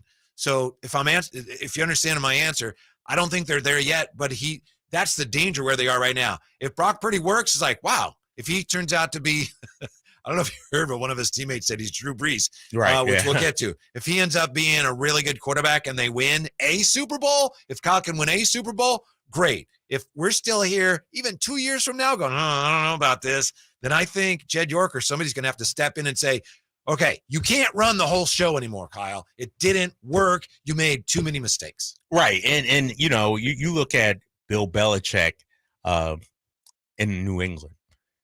He's the coach, but also he shops for the groceries as well. He buys the groceries, cooks them up, and everything like that. But there's some pushback in New England about Bill Belichick and maybe taking away the player personnel decision-making from him. And we're talking about the greatest coach in NFL history. Kyle Shanahan hasn't won a thing, right? And we're letting him, make all these decisions about personnel, and they've done a great job outside of that position. But there might need to be somebody that comes in and says, you know what, Kyle, we want to take some of that power away from you. We're not going to let you shop for all the groceries, especially that quarterback position. Did you happen to see what Peter King wrote yesterday about this? What did he say? Peter King in Football Morning in America. He says, I'm paraphrasing. He says, if I'm Jed York, I go to Kyle Shanahan right now and say, this is great. We believe in you. You've done a fine job. The team's really good. But what happened with Trey Lance can't happen again. It is inexcusable. And we need to put in place guardrails, not right now, but we need to put guardrails in place that prevent that from ever happening again. What kind of guardrails are we talking about? I think the only guardrails would be somebody else who he has to answer to. And that's the only, otherwise it's like, whatever. And is Kyle for that? Like, like what we know? I mean, I just think, to me, the jury is still out on Kyle Shanahan. And I know no question. No question. It's because look at the way they started last season, make the trade for McCaffrey, then you take off, and so I'm looking at his record, 6-10. I get it. Not a good football team, 3 starting quarterbacks back then. You had Jimmy G, you had Beathard, you had a number of guys. Then 4-12. Then you go 13-3. You got your quarterback in the 4-12, or one of them. Yeah. Then you go 13-3. Jimmy G, that's your guy. And then 6-10. Yeah. Then 10-7. Got hot though. Made a nice run. Last year 13-4, but remember how they started off the season, and so I think I would like to see a full season Kyle Shanahan from week 1 to week 17. I don't want to see 3 losses and then 10 wins. I want to see, just a little stability with this franchise this season. And so how many years, and we talked about this last week, how long is the leash for Kyle Shanahan? Well, the thing, if I'm representing Kyle and I'm not, the thing I'd say, well, you kind of glossed over the fact that 3 of those 4 years they went to the NFC Championship game. One of those years they won it. But it does seem like, well, all right, where do you go from here? It's hanging in the balance. And I'm not dodging your question, but I think the answer hinges on what happens this year.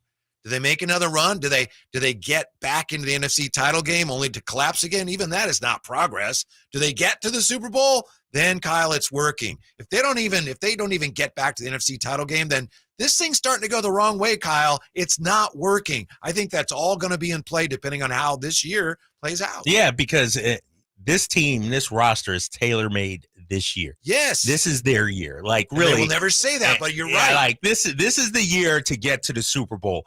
The Eagles, as great as they were last season, they played at a high level. Like, they were at a high level last season. It's hard to replicate that. It's hard to duplicate that. And so you could make the argument the Niners on paper are a better team than the Eagles. The only issue is when you look at the quarterback position. To me, I'm a big Jalen Hurts guy, not only from a talent standpoint, but from a leadership standpoint as well. And so, but you throw a Jalen Hurts on this Niners team, I mean, it's they're right there with the Chiefs. The Bengals, like they're Unless right he got there. sanitized. He's going, right. What did I do wrong, Kyle? Wow. No, throw it there. Right. No, but I think this is the year. And if they come up short, if they don't make the playoffs, I mean, not the playoffs, the Super Bowl, I think Niners fans, rightfully so, have a reason to be upset. And start pointing some fingers. Yeah, reevaluate some things. Yeah. Take a closer look at what we're doing here. Kicking situation isn't ideal either, Kyle. Oh, man. How did we get to this point? That's a good question. How do we? We'll attempt to answer that next. You got the Bosa thing. Forget Bosa. 49ers have a bigger problem when it comes to the kicker position next year with Whitey and Watkins today, with Kyle in for Watkins, Sactown Sports. Whitey and Watkins, Sactown Sports. Catch the Oakland A's every weekend on Sactown Sports. Friday nights, Saturdays, and Sundays. Thinking that's going to get down for a hit. Around third to score is Tony Kemp. And the A's have taken the lead. Edge of the track makes the catch. And the Athletics get a great win. Sactown Sports, your weekend home for the Oakland A's. Sactown Sports coverage of the Oakland A's is brought to you by Xfinity 10G, the next generation network. Whitey here reminding you that not all grills are created equal. Enjoy the prime grilling season today with a new lifetime warranty Napoleon Prestige line of outdoor cookers. My personal Napoleon P500 series gas grill has turned me into a grilling pro. Napoleon Prestige grills, versatile grilling for every occasion. Form, function, and luxury can come in the same package. Just go to your local Green Acres Nursery and Supply for the best selection today, or visit Napoleon.com for a dealer near you. Whether you're shopping for your favorite Honda online or in person, you'll see why Stockton Honda is the #1 Honda dealer in Northern California, and why buying from Stockton Honda couldn't be smoother. Visit in person or online at StocktonHonda.com, where your favorite Honda is ready for you. Anytime, anywhere, it's all here. StocktonHonda.com. #1 claim based on 2022 total new and Honda certified pre-owned vehicle car sales from American Honda Motor Company's own loan report.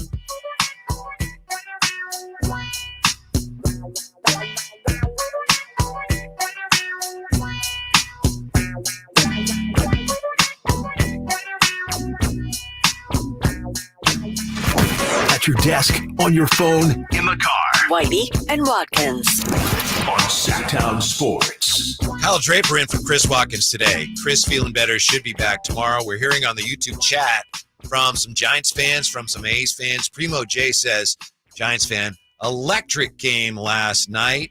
Patrick, Tyro, Wilmer, Logan, Faces, Matos, Wade showing promise. So there's an optimistic Giants fan. LC Dang, a 49er fan, says, if you fire Kyle, who will you bring in? Just remember that before remember what before Kyle come in. Thank you, Tarzan, for the chat message there. He said, remember what it was like before Kyle got there. Yeah.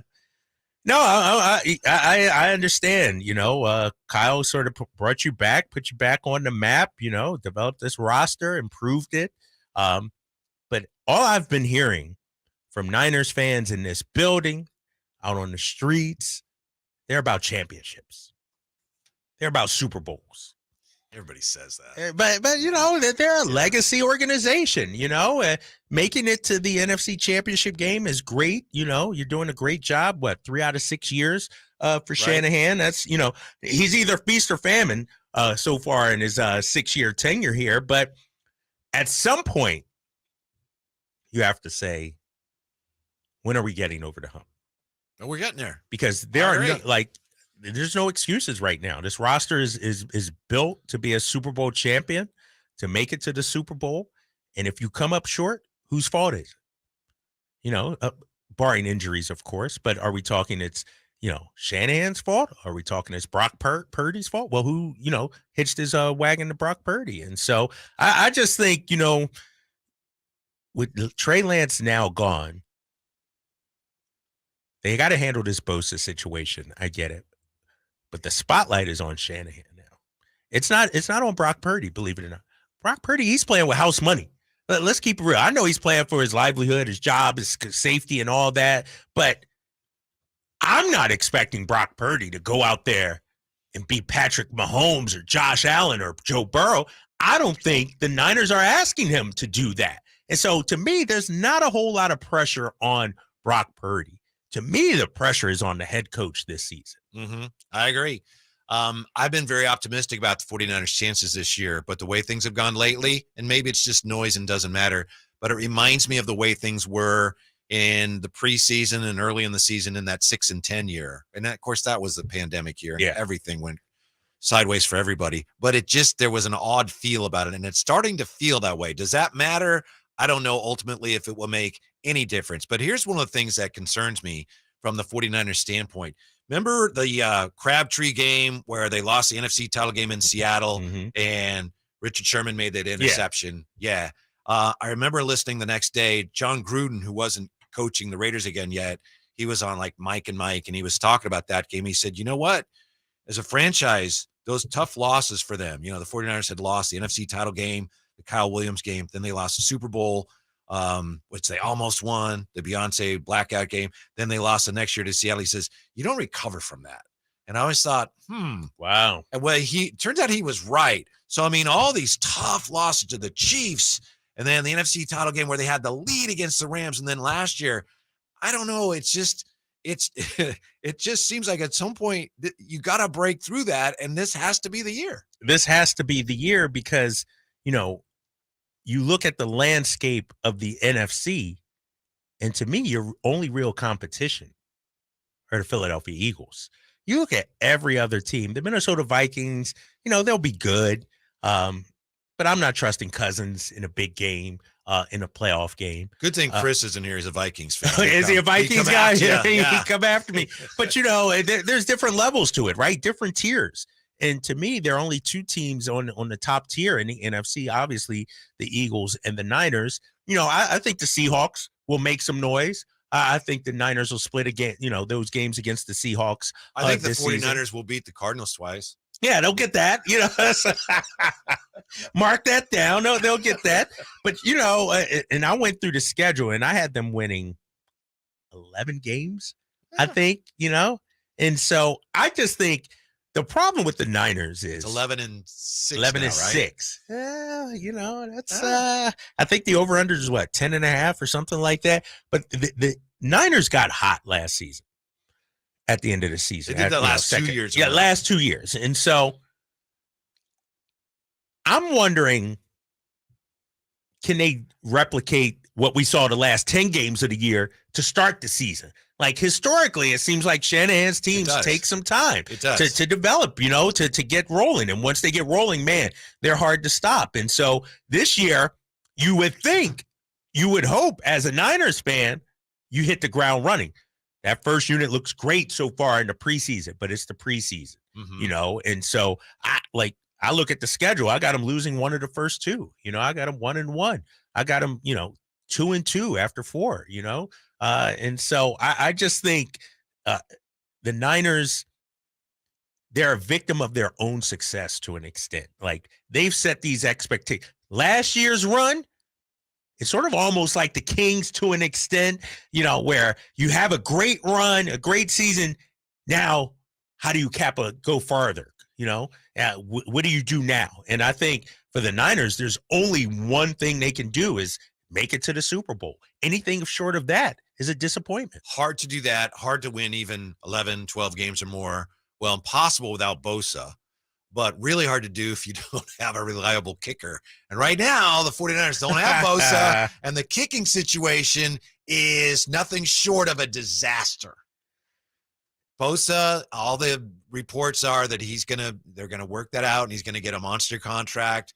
And I'm still buying that. It's, it's later and later. I still don't think it's time to panic on that as long as he's there by opening day. We'll see. But I buy everything the 49ers are selling on that. The kicking thing, I don't think they know what they're doing right now. And didn't they just bring in a couple guys, try out a couple guys yesterday? I Not think it just a was, couple or- guys. yeah. It was Tristan Vizcaíno and Taylor Russolino.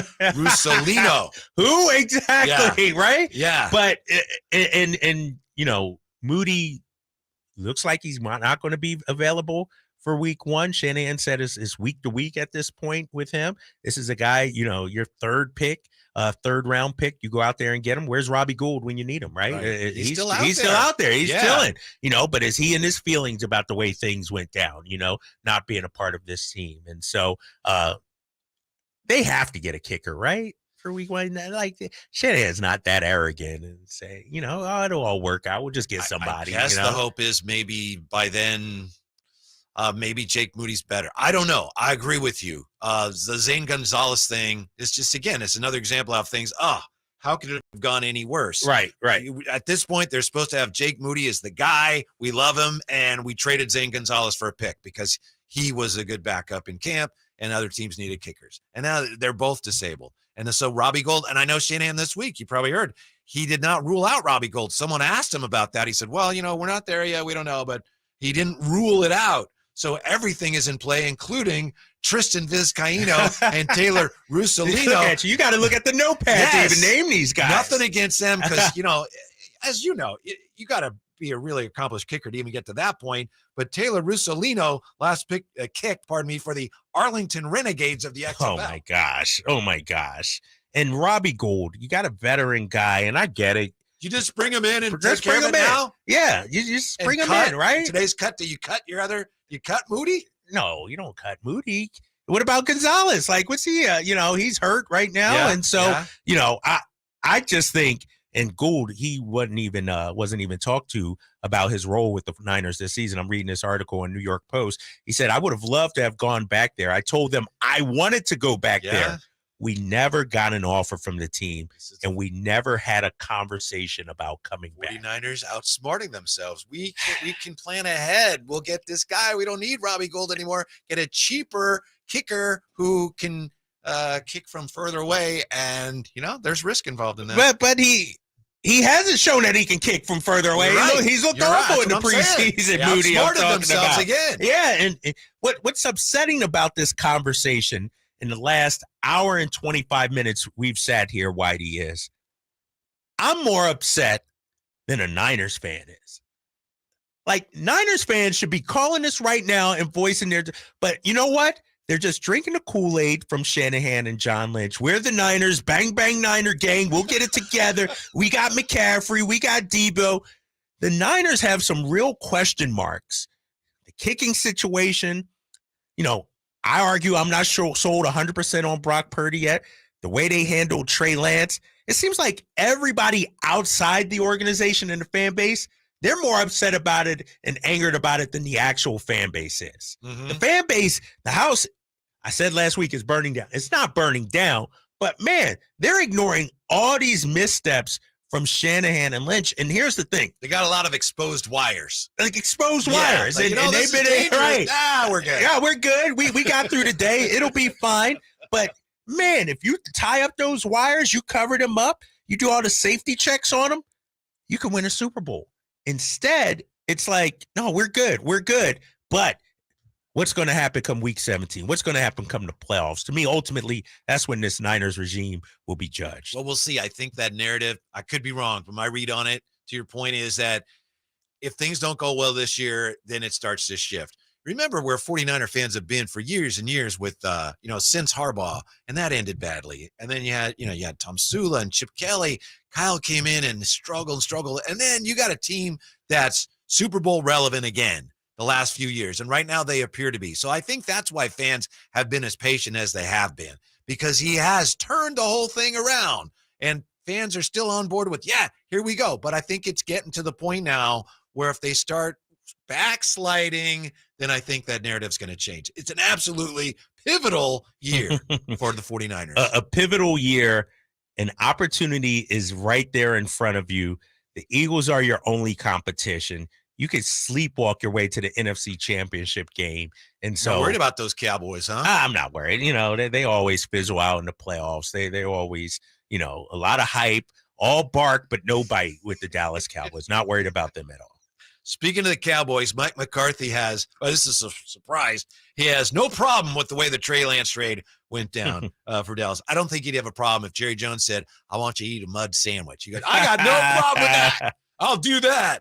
Also, as promised, tell you about the NFL head coach who says tanking is a myth and it never works. That more next year with Kyle Draper, Whitey Gleason, Sactown Sports.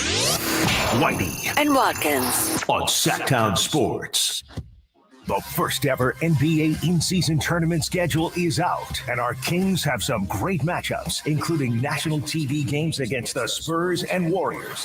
And Sacramento has won. They have risen to the occasion. And let me tell you, if you can't sense it, this place is absolutely nuts. Listen to every game on the home of the Kings, Sactown Sports and SactownSports.com. If you own a business with more than 5 employees, guess what? You could have money waiting to be claimed. Innovation Refunds has been helping small businesses that qualify to get a business payroll tax refund through the Employee Retention Credit, also known as the ERC. That's a tax refund for businesses that kept employees on payroll for parts of 2020 and 2021. The ERC tax filing, it's involved. Innovation Refunds is dedicated to helping business owners navigate that process. Innovation Refunds independent tax attorneys can help your business's claims stay compliant with IRS regulations and guidelines, and they understand the importance of your information and have industry standard certifications to back it up. Innovation Refunds survey research shows that actually a large number of small businesses who had from 5 to 500 full-time employees in 2020 or 2021 might be eligible for an ERC tax deduction.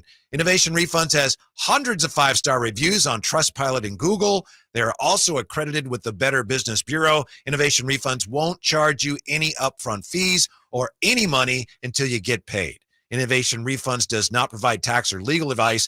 They work with an independent network of tax professionals and will share information with them to evaluate and process your claims. Terms and conditions apply. Go to innovationrefunds.com to determine eligibility. If you qualify, you could be on your way to receiving money for your business. There's no upfront charge. They don't get paid unless you get paid. Go to innovationrefunds.com or dial 1-843-REFUNDS. That's innovationrefunds.com or 1-843-REFUNDS.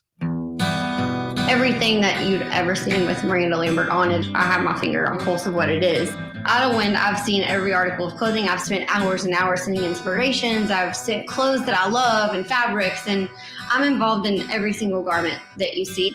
It's important to me that it is an extension of my music, and it's an extension of who I am. I always want it to stay as honest as my music. Idlewind at Boot Barn. Get ready for a night with Cole Swindell.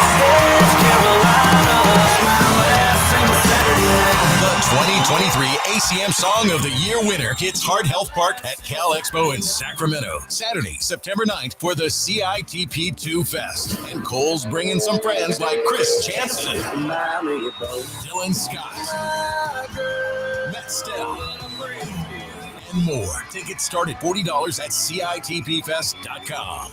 This is the Silver and Black Report, brought to you by ACR Solar and Home Services. How do you compete in a division where you have the least decorated quarterback and the coach with the fewest wins amongst the group? Well, the Silver and Black will attack it with some high-level talent. The 13th annual Top 100 Players, as voted by the players, featured 3 members of the Silver and Black, and the rankings were impressive. Max Crosby landed at 17, wideout Devontae Adams 13, and running back Josh Jacobs at 12. It will take more than these 3 to rack up wins, but this team did make the playoffs in 2021. That's your Silver and Black Report, brought to you by ACR Solar. Summer is so great for many things, but it's also a great time to get your home evaluated for solar. And while you're at it, make sure that roof on your house, it's in good shape. ACR Solar and Home Services would love to meet you and show you the kind of quality you can expect from ACR. I went to ACR Solar and I could not be happier with the work that they did on our roof. So go to acrsolar.com and start your savings today. ACR Solar and Home Services, quality, value, and integrity since 1979. Guys, did you know your testosterone affects everything in your system, including how you feel and perform every day?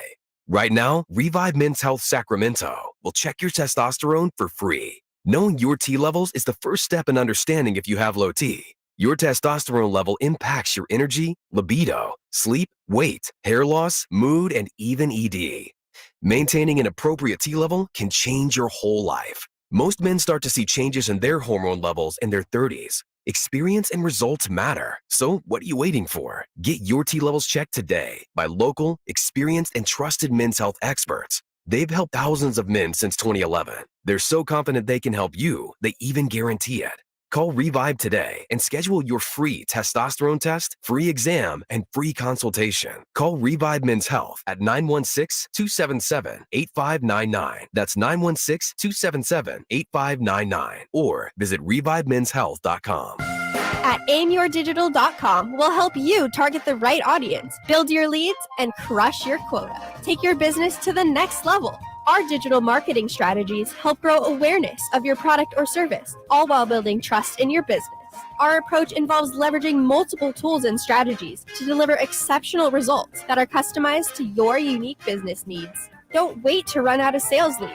Keep your business growing. Get started with aimyourdigital.com today. Sactown Sports Headlines. I'm Christopher Ladd with your Sactown Sports Headlines. The 49ers are 12 days away from their first game of the season, and they have yet to reach a deal with Defensive Player of the Year, Nick Bosa. For more on Nick Bosa's holdout, make sure to check out Sactown Sports 49er insider Emil Fergoso's story on SactownSports.com. Team Canada, led by Sacramento Kings associate head coach Jordi Fernandez, beat Latvia 101-75. Jay Gildas and Alexander led the game in scoring with 27 points to go along with 6 rebounds and 6 assists to win Group H and advance to the second round of the FIBA World Cup. The U.S. is off today. They will be back in action very early this morning to take on Jordan in their final group game. Those are your headlines. Now let's go back to Whitey and Watkins. Let me tell you, I appreciate it, but I'm not buying the reports, many reports, of people seeing Chris Watkins out playing golf. Because he told me he's not feeling well and he should be back tomorrow. So they've been piling up all these sightings of Chris out playing golf. I'm not buying it, Kyle Draper. I think he's better than that. I need to see the video. I need pictures. You know what I mean? Like kind of grainy, like the the Loch Ness monster. Right, Is that Chris? I don't know if that's Bigfoot, really right? Chris. Yeah, exactly. Yeah. No, I need to see the video or the pictures or something like that. So if you see Chris Watkins out there, hit us up. Send it in to us. Yeah, that's Kyle Draper in for Chris today. Coming to you via the Folsom Lake Honda hotline. Folsom Lake Honda, your one-stop Honda shop. One of the things that was surprising to me about the Trey Lance trade, well, one was just that he went to Dallas. Didn't see that coming. But then the fallout yesterday from the other side of it, nationally, though, no, they didn't ask Dak about it. They didn't ask Mike McCarthy about it. What did you make of all that? Because I had not seen any of that coming. No, the problem with the Cowboys is they have one voice. No, like literally, they have one voice. You don't hear of Mike McCarthy on anything other than the X's and O's. Dak, you really rarely hear from, I feel like. Jerry Jones, we always hear from. And so you would think you bring in a quarterback, I want to hear from the coach. I want to hear from Dak Prescott. Dak, what do you think about this? Haven't heard anything. Really. Mm-hmm. Haven't heard any. And that's typical for the Cowboys. But you hear from Jerry Jones. Yesterday, Mike McCarthy was asked about the specifics of the trade. And again, I think Mike McCarthy recognizes, whatever Jerry tells me. But what he said was, I was involved in the evaluation. Can you tell us what he's really saying here, Kyle, if you would? Yeah, let me translate it for you. Quote, I was involved in the evaluation, but the actual business component of it, I am not involved in it. Those decisions come down to Jerry and Steven. The athletic ability was definitely something that jumped off here. I just thought he was a young, intriguing prospect. What is he really saying there? He's saying Jerry Jones is infatuated with Trey, and he told me I'm bringing him in, whether you want him or not. Like, and that's not a huge, ringing endorsement from McCarthy. It's not like, oh yeah, I'm a big fan of this guy. We've been keeping an eye on him for years, and I remember his days in college and all this. To me, it's the owner liked him, and he's bringing him in. Mm-hmm. That's what I heard. And so, Jerry Jones is another one of those guys in the organization. They're living off the 90s. What have the Cowboys won since 95? What have they won? They went to the one playoff win or conference something title like game that? 12 times in the first 28 years of the franchise. Yeah. And then not at all in the last 29 or something. Yeah, ridiculous like exactly. And so it's America's team supposedly, but they haven't done anything. And yet, but that goes to show you, and this is why I include the Niners in that mix, the brand, the helmet, it still means something, And so when you're the quarterback of the Niners, it still means something. When you're the quarterback of the Cowboys, it still means something. But, if you look at Jerry Jones, and I guess when you're the owner, you can do whatever you want, like there's you can have your hands in the cookie jar. You can really, it's my cookie jar, Kyle. He ran out. I just drew a blank on Jimmy Johnson. He ran out Jimmy Johnson. And, and you look at the Cowboys since the mid-90s, they've been an also-ran franchise. Good regular season, some hope there, here and there, but zero playoff success. And I don't want to say it's all because of the owner, but, we had this situation here in Sacramento where some people say ownership is a little too involved in player personnel decisions. How come nobody's saying that inside the Cowboys fan base and organization and everything like that? People outside of it question it, but what kind of owner has a press conference after every game, meets with reporters after every game? Yeah, and doesn't he have a regular radio spot? spot? Yeah, regular radio spot as well. And so, good luck to Trey Lance out there in Dallas, dealing with. But I'd still say, the Cowboys are one of the most marketable brands. And, every year they're going to be in the mix. The days of them going 3-13, 3-14, there'll be a middle of the pack team because they still are able to attract big moves and big names and things like that. But man, with that ownership group, I don't know if you'll see Jerry Jones win again. I've read some say that Jerry Jones just saw the situation and saw Trey Lance and said, hey, a 4th round pick. If that guy was available in the draft, if we were drafting in the 4th round, will we take him? Yeah. So let's just take him. And it's that simple. But I wonder if it's not that simple. And if some of it is kind of sending a message to Dak. Yes. That just so you know, you're on the clock here. Okay. And Jerry, when he was asked about that, he said, well, that had not crossed my mind. But I wonder if I'm Dak, I honestly, if that were part of it, I'd feel like you got to do better than that. That guy hasn't even played. He's not a threat to me. I don't know. No, he's not a threat this year, but he's a threat going forward. Potentially. To me, and I always said, I said it earlier, the Trey Lance move isn't built for this year. Trey Lance is 23? I think he is. The Trey Lance is built for next season or the following season. I'm looking at Dak's contract right now. He had signed a 4-year, $160 million deal. I like Dak, by the way. I think he's good. You think he's a good quarterback? Yeah. Really? I don't think he's one of these. Is he a Super Bowl caliber quarterback? On the right team. But, he's not Patrick Mahomes, but that's okay. I think he's a top 10 quarterback in the NFL. Then what's been their issue? What's been – because he has not come up big on the biggest of stages, when they need him the most. He's not, and that's the thing I question about Brock Purdy. When it's time to actually lead a drive, to go down there and win. Fair comment. Can he do it? Dak's great. Good regular season quarterback, extremely high highs. But, man, when you need him to make that play, he hasn't come through. I think that team has been very poorly coached over the years, in part because they've had so many guys who are there just because I'll do what Jerry says, and that's why I'm the Jason head coach. Garrett was a puppet. I mean, he was awful. They all are. Yeah. And McCarthy, you would think, Since coming Jimmy, from Green Bay, yeah, in that organization, dealing with Rodgers, he would be better. But, you say it's, what is it, sanitized or whatever? Yeah. Come up with something for Jerry Jones, whereas people go there and then they lose all kind of identity, all kind of backbone, all kind of spine. You've You've been been jerried, you know? And that's what's happening with McCarthy too, I think, down there. Mm-hmm. Jerry is, I'm not the first to make this comparison, but I think it's a good one. The later he gets in his life, in his career, the more like a late model Al Davis he becomes. Desperate to get one more, while he can. Yeah. And I'm looking at, I started to say, I'm looking at Dak's contract. After this season, he only has one more year left. And so decisions may need to be made not only, in this offseason, but the following offseason as well.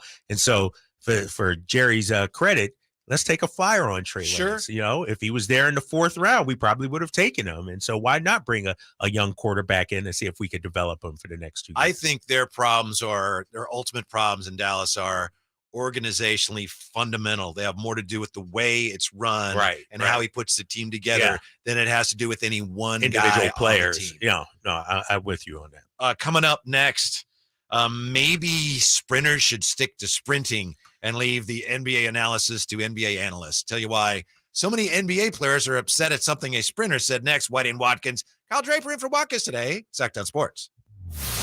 It's Whitey and Watkins on Sactown Sports.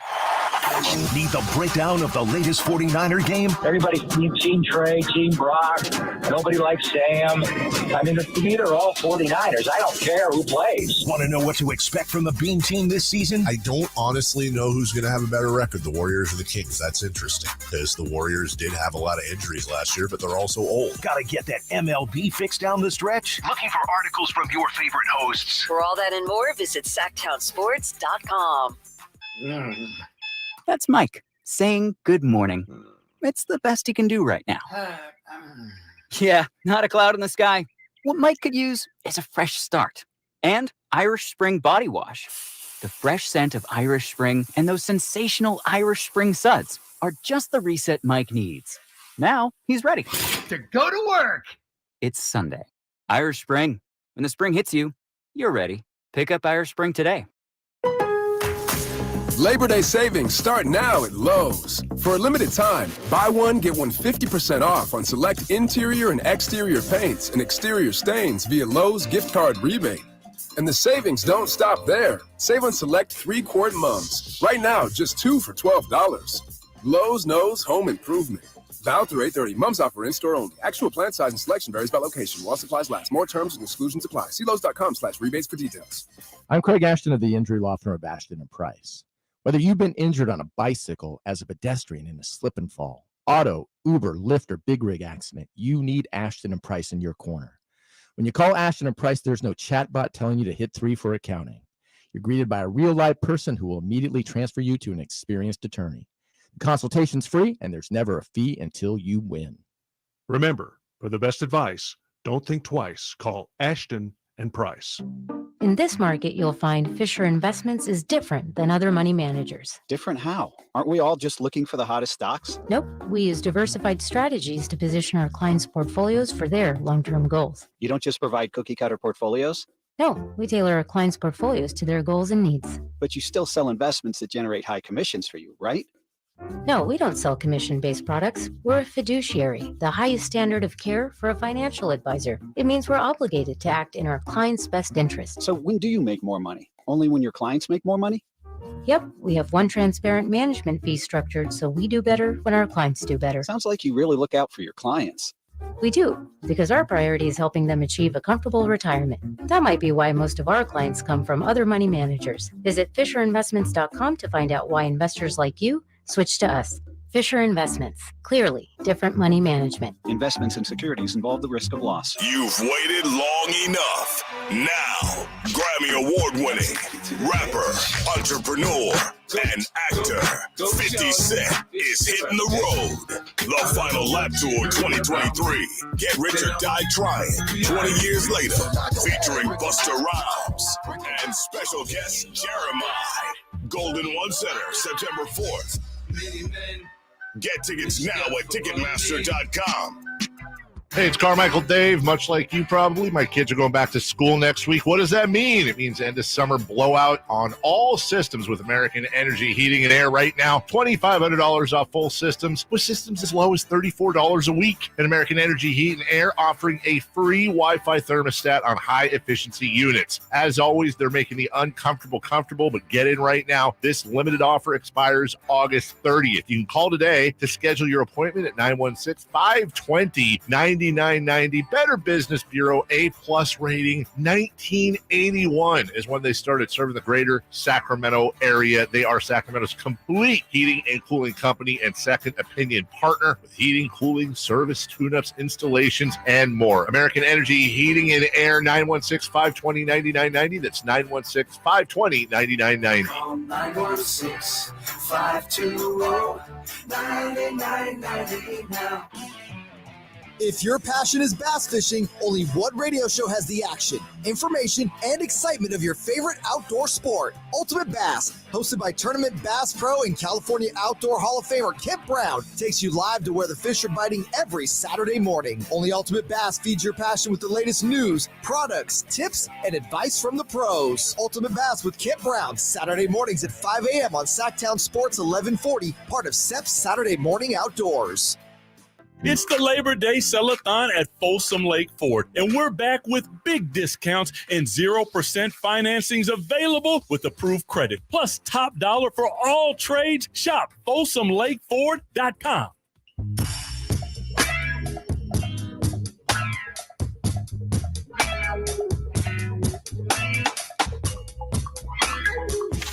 Download the Sactown Sports app and listen to Whitey and Watkins on your smartphone. Cutdown day in the NFL today. Whitey Gleason, Kyle Draper drapes in for Chris Watkins, and we have word of a quarterback, something of a named quarterback, changing teams, huh, Kyle Draper? No, what you hear? Yeah, I thought you just no, said that was kicker, Nick Folk. Oh, Nick. Nick Folk. Yeah, okay, not Foles. Folk. Yeah, the I Patriots My mistake. sending him. I think it was to Carolina for a 7th round pick. Because we were talking about the kicking situation. Yes. And the Niners, and there's another guy on the move, only for a 7th round pick. I think going into week 1, you just bring in somebody off the street kind of thing just to get them through a week or two, and then hopefully Moody's healthy and available and ready to go. Yeah, I apologize. My mistake.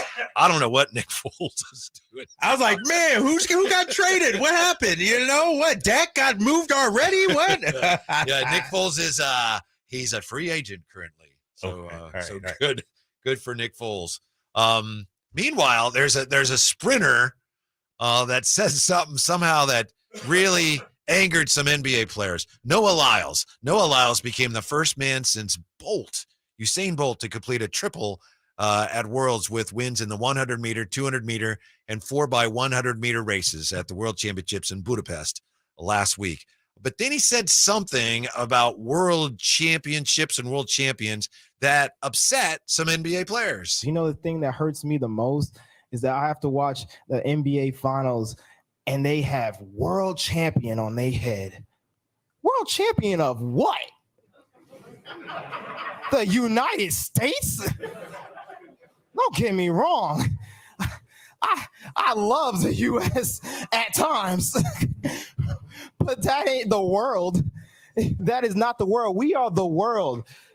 We have almost every country out here fighting, thriving, putting on their flag to show that they are represented. There ain't no flags in the NBA. That's Noah Lyles. Some NBA players reacted to that. Some people are saying, the guy was just kind of joking around. I don't know. He didn't sound like he was joking around. He sounded very impassioned about it. I mean, he said, what hurts me the most? Like, why would that hurt him the most?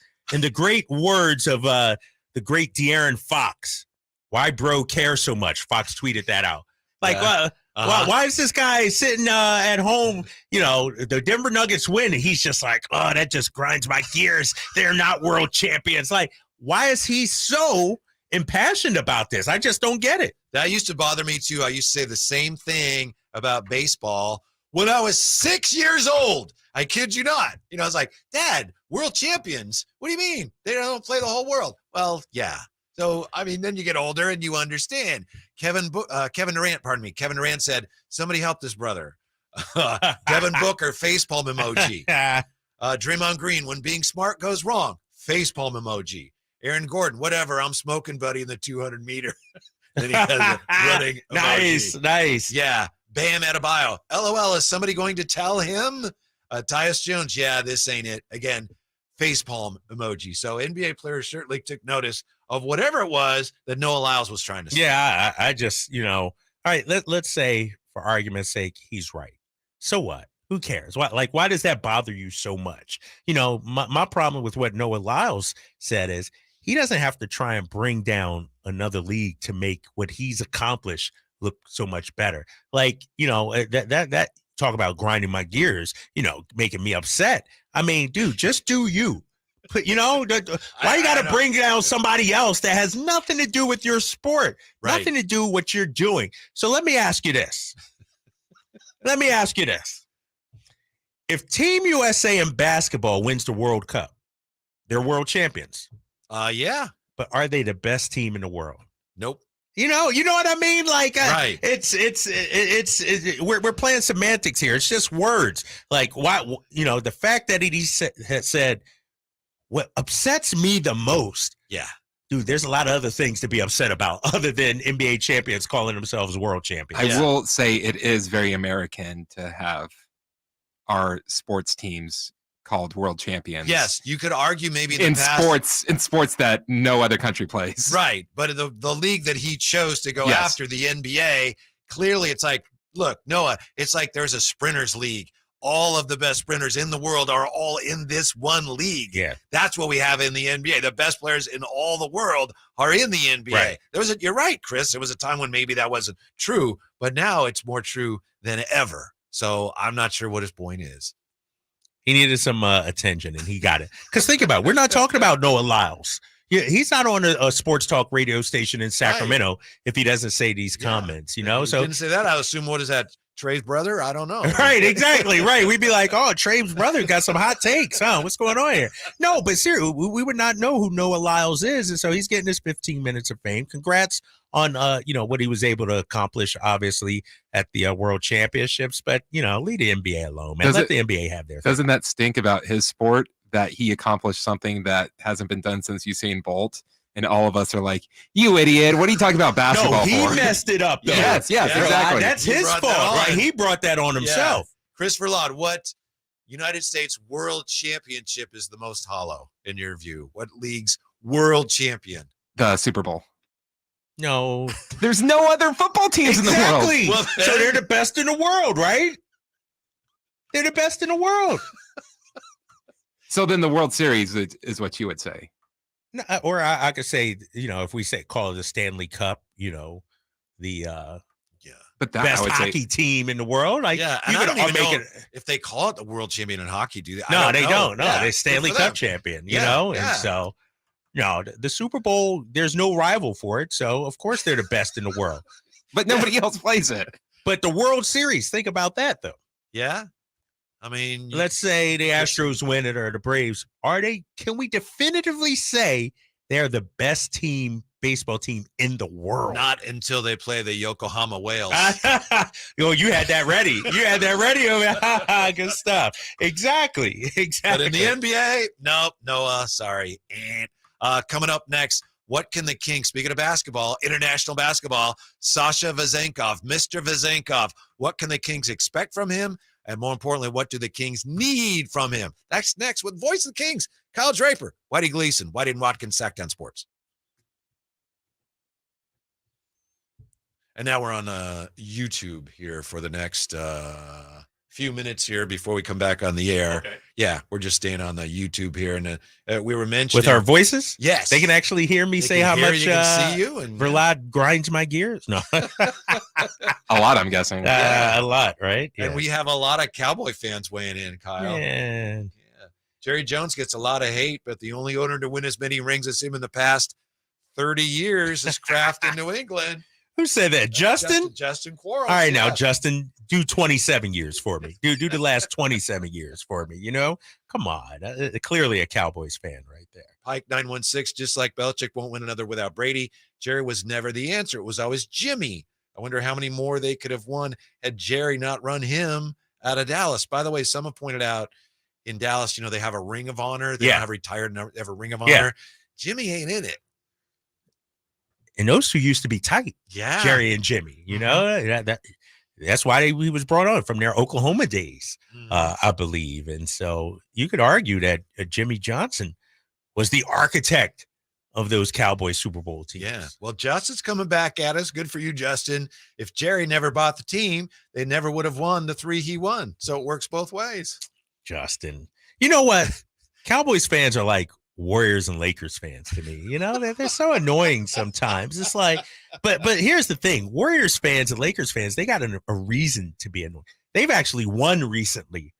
Cowboys fans, it's been a while. It's been a couple of generations almost, I could argue, you know? And so I understand America's team and they like to be, you know, front page on ESPN and Sports Center and all that, but they haven't done anything in 3 decades. I mean, come on. You know what Jerry has done, and this is obvious, but in terms of increasing the value of his franchise, he's like, I mean, I don't know if anyone's done what he's done as far as that goes. Yeah, the stadium and the brand. Oh, yeah. Yeah. So, no, he's done a great job. Fans don't care about that, but you can't. From you a can't business perspective, yes. He's knocked it out of the park. Yeah. But you play to win the game. Am I right? Yes. Who else is out there? Nobody else. I want to know what y'all think of the show out there. I'm speaking straight to my YouTube people. You know, I'm dragging today. I'll be honest with you. No, I played golf. I played golf yesterday, 18 holes in the scramble in 102-degree heat. So your boy is I'm laboring a little bit today. How did you do? Hard.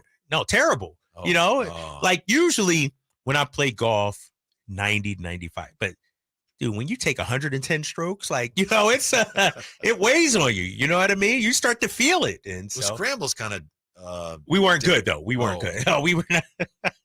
Was it a tournament? Yeah, it was a little tournament at Serrano yesterday, and so you know, to bring you know, attention to this cause, I'm part of this group SVP, and what we do is we link business leaders and businesses with local charities, and we marry them together, and they, you know, hand out money, donate time, whatever, to help grow these nonprofits. So that was yesterday. Wow. Yeah. Well, good for you. Who cares what you scored? That's awesome. Yeah. It was cool. I'm looking at the chat. Pike 916 says, "Go get a massage after work." You know, Pike is the one that disrupted your game earlier. Oh yeah, and he was proud of that. It. Yeah. When he said, "Hey, Kyle, looks like he's standing up," and then knocked off your stride. Right. It was a badge of honor for Pike 916. I have yet to find a good massage place. So if anybody has one out there, hook your boy up, drop it in the YouTube chat. I definitely need a massage. What do you think of chiropractors? I found out that one of my cousins, and I see him now and then, we're not close. Like right now, if you ask me, I don't even have his number, but he's my cousin. And I found out years ago, he was the team chiropractor for the Dallas Cowboys. Like really? Emmett and those guys. Yeah. Oh, when they were winning. Yeah. Wow. Yeah. Wow. You know, I don't know anything about chiropractic. Like, I've never had it done or anything like that, but I'm all for it. Why not? You know, why not? And I love every team has a massage therapist now too, which is awesome. Yeah.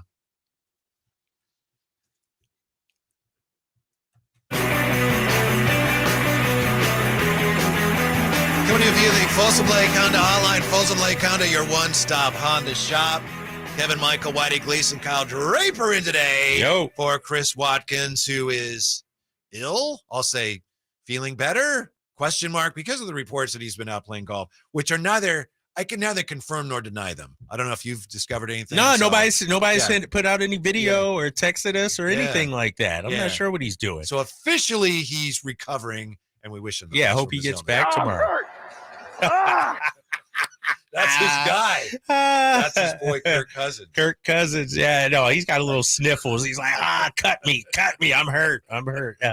That's awesome. We know that Mike Brown was at the soccer match, the 10th anniversary, Sac Republic, Hughes Stadium, and he spoke to our friend Sean Cunningham about Sasha Vezenkov. I know you also have spoken to Monty McNair about Sasha Vezenkov. Kings are very, very optimistic about him, aren't they? They are. They're high on him, and you know, we should have known right from day one, right after the season, when they had such a contingent go over there to Europe and check out Sasha play. They put the full court press on this guy. You know, so much was being made about Kyle Kuzma and going out there and getting all these names really the Kings' number one target was bringing Sasha over here. And, when you see Mike Brown over there, Monty McNair over there, you see some of the coaching staff, some of the business partners over there. It was clear that priority number one for them was bringing Sasha over. He's a 27-year-old EuroLeague MVP,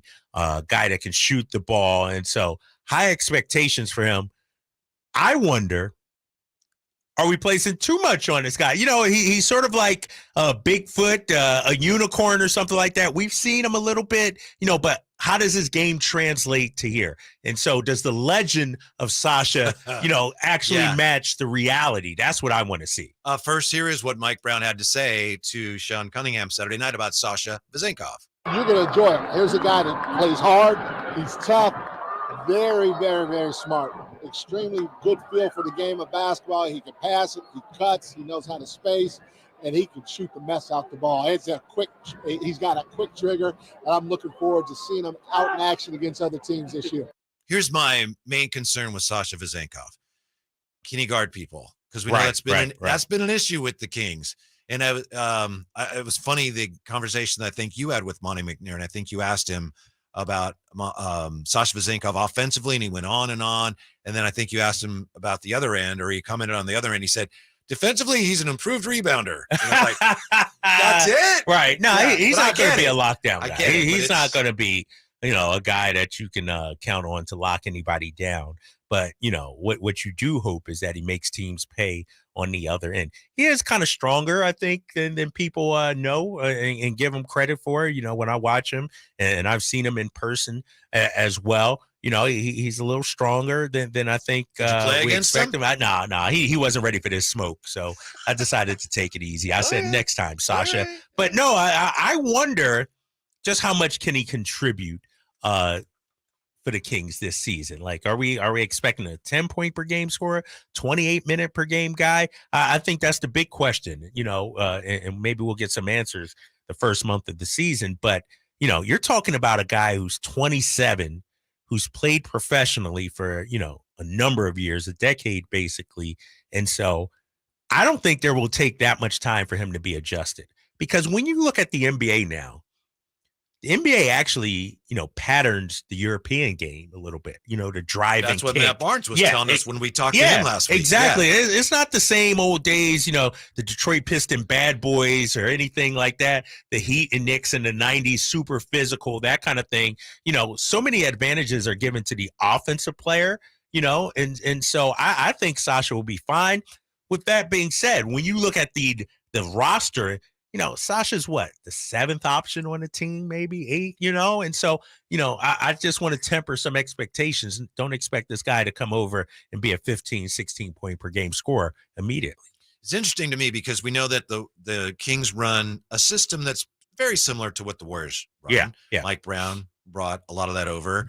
And when I was in the Bay Area, you'd have a lot of guys that come in to play with the Warriors. And for some guys, it was like, well, DiVincenzo comes to mind. Some guys are like, yeah, that's how we play.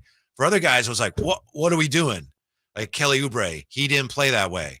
My point is, Vezenkov, to me, from what I've seen of him, haven't seen as much as you have, but I have seen him play.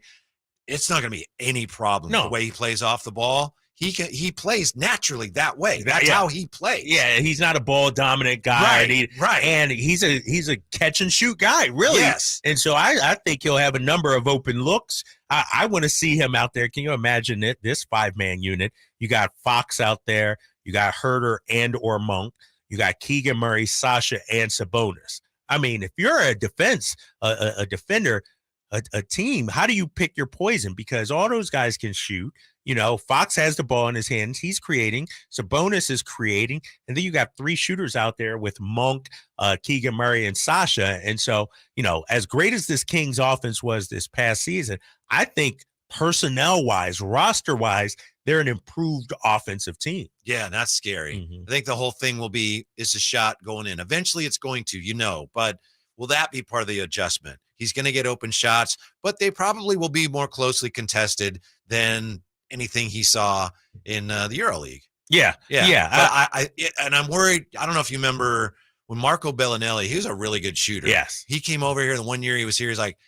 He was like, he was a really good shooter, except the one year he was here. And I'm not suggesting it's a Sacramento thing that's going to apply to Sasha. Right. I'm just saying sometimes it takes a while for that to translate. It probably won't, but hopefully it does. Yeah, but you look at the personnel around Marco back then. You look at the style of the NBA right now. One thing we've seen from the Kings is they get a number of good open looks. You just got to knock them down. You just, the style of their offense and the way they play, it's not a one-on-one take a tough shot. You're not taking a lot of contested shots. Yeah, you're not taking contested shots. And so I think, the key for Sasha is he has to come in and realize that, he doesn't have to be EuroLeague MVP, Sasha. He doesn't have to go out there and score 20. He has to be what Keegan Murray to an extent was this past season. Take what the defense gives you. And, over time it'll develop. He'll get more, comfortable. He'll be asked to do more. But I'm talking about for the Kings to be a winning team, I just think he needs to come in, knock down some open shots, play okay, solid defense. And, I look at him as a 9 or 10 point per game scorer this season. I think one of my bold predictions was he was going to average a little more than that, but it's bold predictions. What was it? Let's go. You chat like 17 or something like that. Did I have him at 14 a game? Sasha Vezenkov, 14 points a game. Yeah, it's a bold prediction, Kyle. So hold on. It's supposed to be bold. I had him taking over the starting spot. From who? Harrison Barnes? Yes, by about midseason. Oh, yeah. You said he would start 50 games. Yes. 50 games. That's right. That's right. You asked. No, that's why it's a bold prediction. And you know what?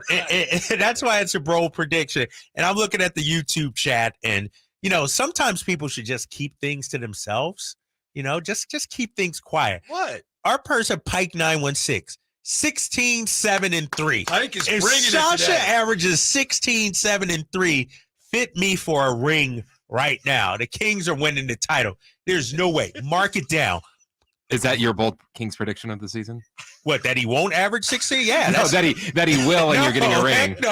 Heck no. It is not happening. I can go to the farm on that, man. Go to the bank. Bet the farm on that one. I get it, Pike. So what's Keegan going to average? 22? Are we going to have like Keegan's 8 guys averaging? Fox is 30 again right. this year. And Fox is getting that 50 burger. I already told you about that. The Kings are going to average about 135 this season based on Pike 916. But Domas's numbers will be down a little. That doesn't mean he won't be down as from good. 19 and 12? Well, scoring will be down a little. You think down from 19? A little bit, yeah. Because I think he's still your second option. I think he's still going to be your second option, Whitey. I mean, I get it. Harrison's might be down, but Harrison gets his. It's not like he takes a ton of shots. But so Keegan's going to take more shots. Yeah, Keegan's definitely going to take more. Right? And you want him to. You want it. Russell says 11, 5, and 2. That's a little more like it. Okay, I might be able to go with that. I love this here. We got people. They already know it's going to be 11, 5, and 2.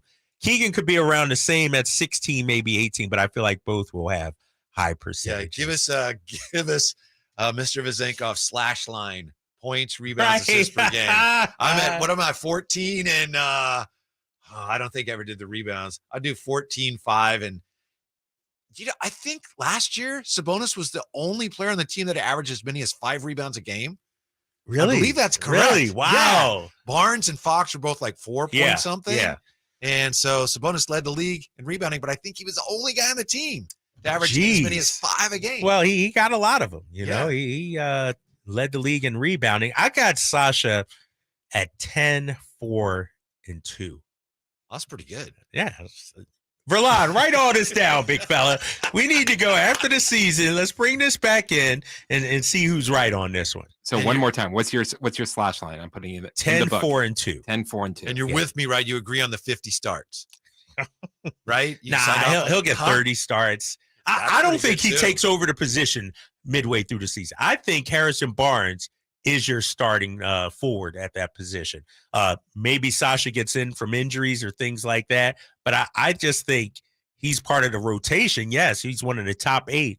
I just don't see him starting over Harrison Barnes. I do think that, and Sasha will be part of this, the Kings bench is going to be much improved last year. Oh, yeah. And they had some really good players coming off the bench last year, but they also had some question marks every night. Right. Yeah. I think they're a deeper team, and that's why I said on paper they're a better roster, a better offensive team.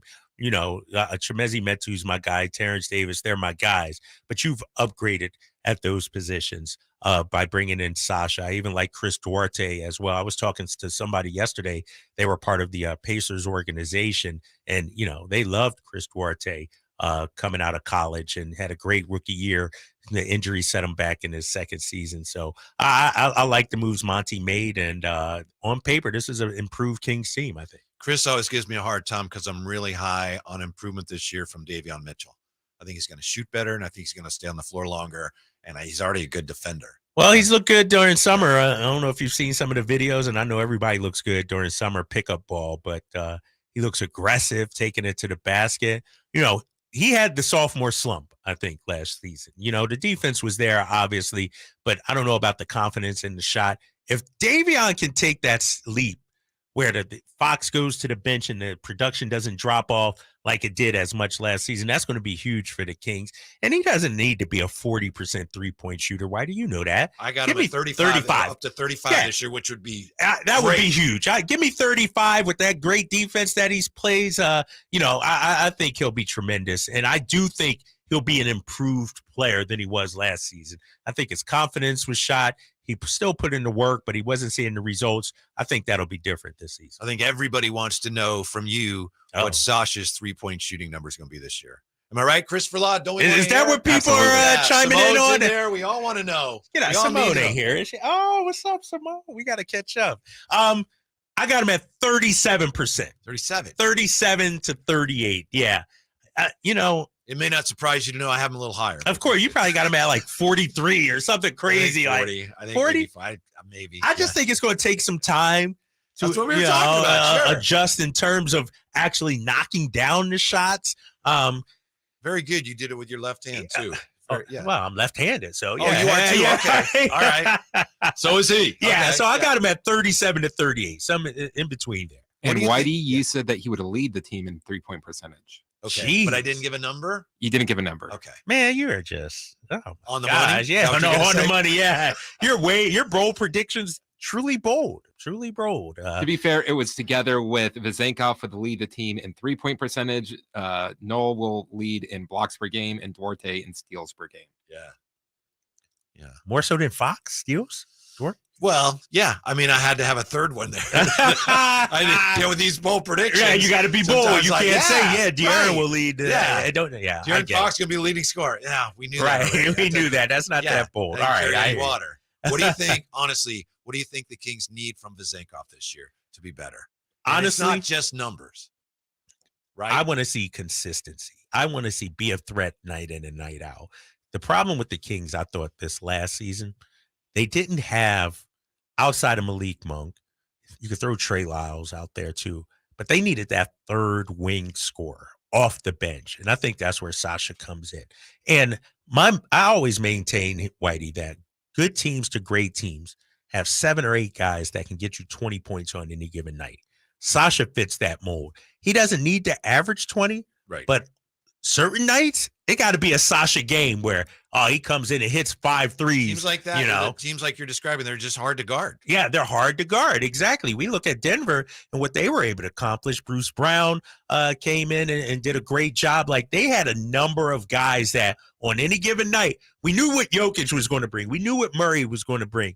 But who else stepped up? And the same thing with the Kings. We know we're going to get from Fox and Sabonis. Who are the other guys on any given night, whether it's Malik, Herter, Sasha? Those guys got to have big nights. Coming up next year, Charles Barkley had some things to say about the Kings that are nice and make you, as a Kings fan, feel warm and fuzzy. But I'll tell you why they are basically meaningless next with Kyle Draper, Whitey Gleason, Sactown Sports. Whitey and Watkins on Sactown Sports. It's the Carmichael Dave Show with Jason Ross. So, Mark Davis is bald now, and he's thinking differently. Is that what That's happened? what it is. This is bald Mark Davis. Mark Davis shaved off the Chucky lettuce and was like, "This is Dark Mark. All right, this is what he is. This is Darth Mark. This is who he is now." I mean, they look like they play in that Battlestar Galactica starship. The Carmichael Dave Show with Jason Ross. Weekday mornings from 6 to 10 on Sactown Sports. Your health is important, so keep yourself and your family covered with Medi-Cal. Medi-Cal renewals will be happening soon, so if you have Medi-Cal, make sure you don't miss any important renewal information. If you've moved in the last 3 years, check and update your mailing address, email address, and phone number. Learn more at keepmedicalcoverage.org. That's keepmedicalcoverage.org. Paid for by the California Department of Healthcare Services. Whether you own a local business or a global one, you're always looking for ways to position your operation to create opportunities and move on them faster. With Bank of America, you get access to experts, award-winning insights, and business solutions so powerful, you'll make every move matter, locally and globally. Visit bankofamerica.com/banking for business to learn more. What would you like the power to do? Copyright 2023 Bank of America, N.A.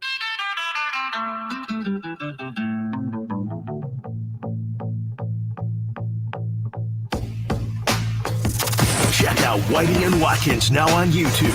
Search Sactown Sports and watch the show from your desk. Coming to you via the Folsom Lake Honda hotline. Folsom Lake Honda, your one-stop Honda shop.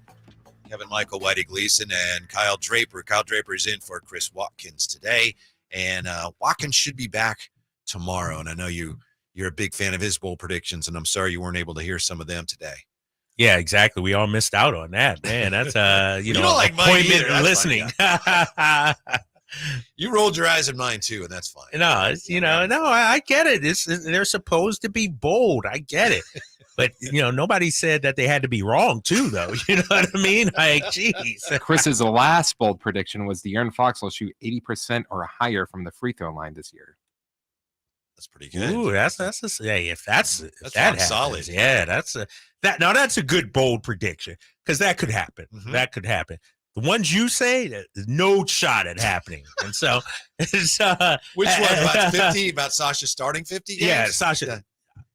Maybe I'm wrong. Maybe I don't know what I'm talking about, but I don't think you bring Harrison Barnes back for $18 million plus per year just to be a reserve. Well, to your point, and you probably know this better than I do, I don't think he's come off the bench since 2016. Yeah, he started every game since he's been here. Since he's been here. I think it's been like one game or something since, he left the Warriors, one game in Dallas maybe or something like that. Yeah, this guy's an Iron Man. He's always in the lineup. What do you think the Warriors are going to do about Chris Paul in a starting job? Do you think ultimately he'll be able to go, yeah, because Clay will start. Clay's not coming off the bench. There's only one person that can come off the bench, and that's Looney. And do you want to go that small? I wouldn't think so.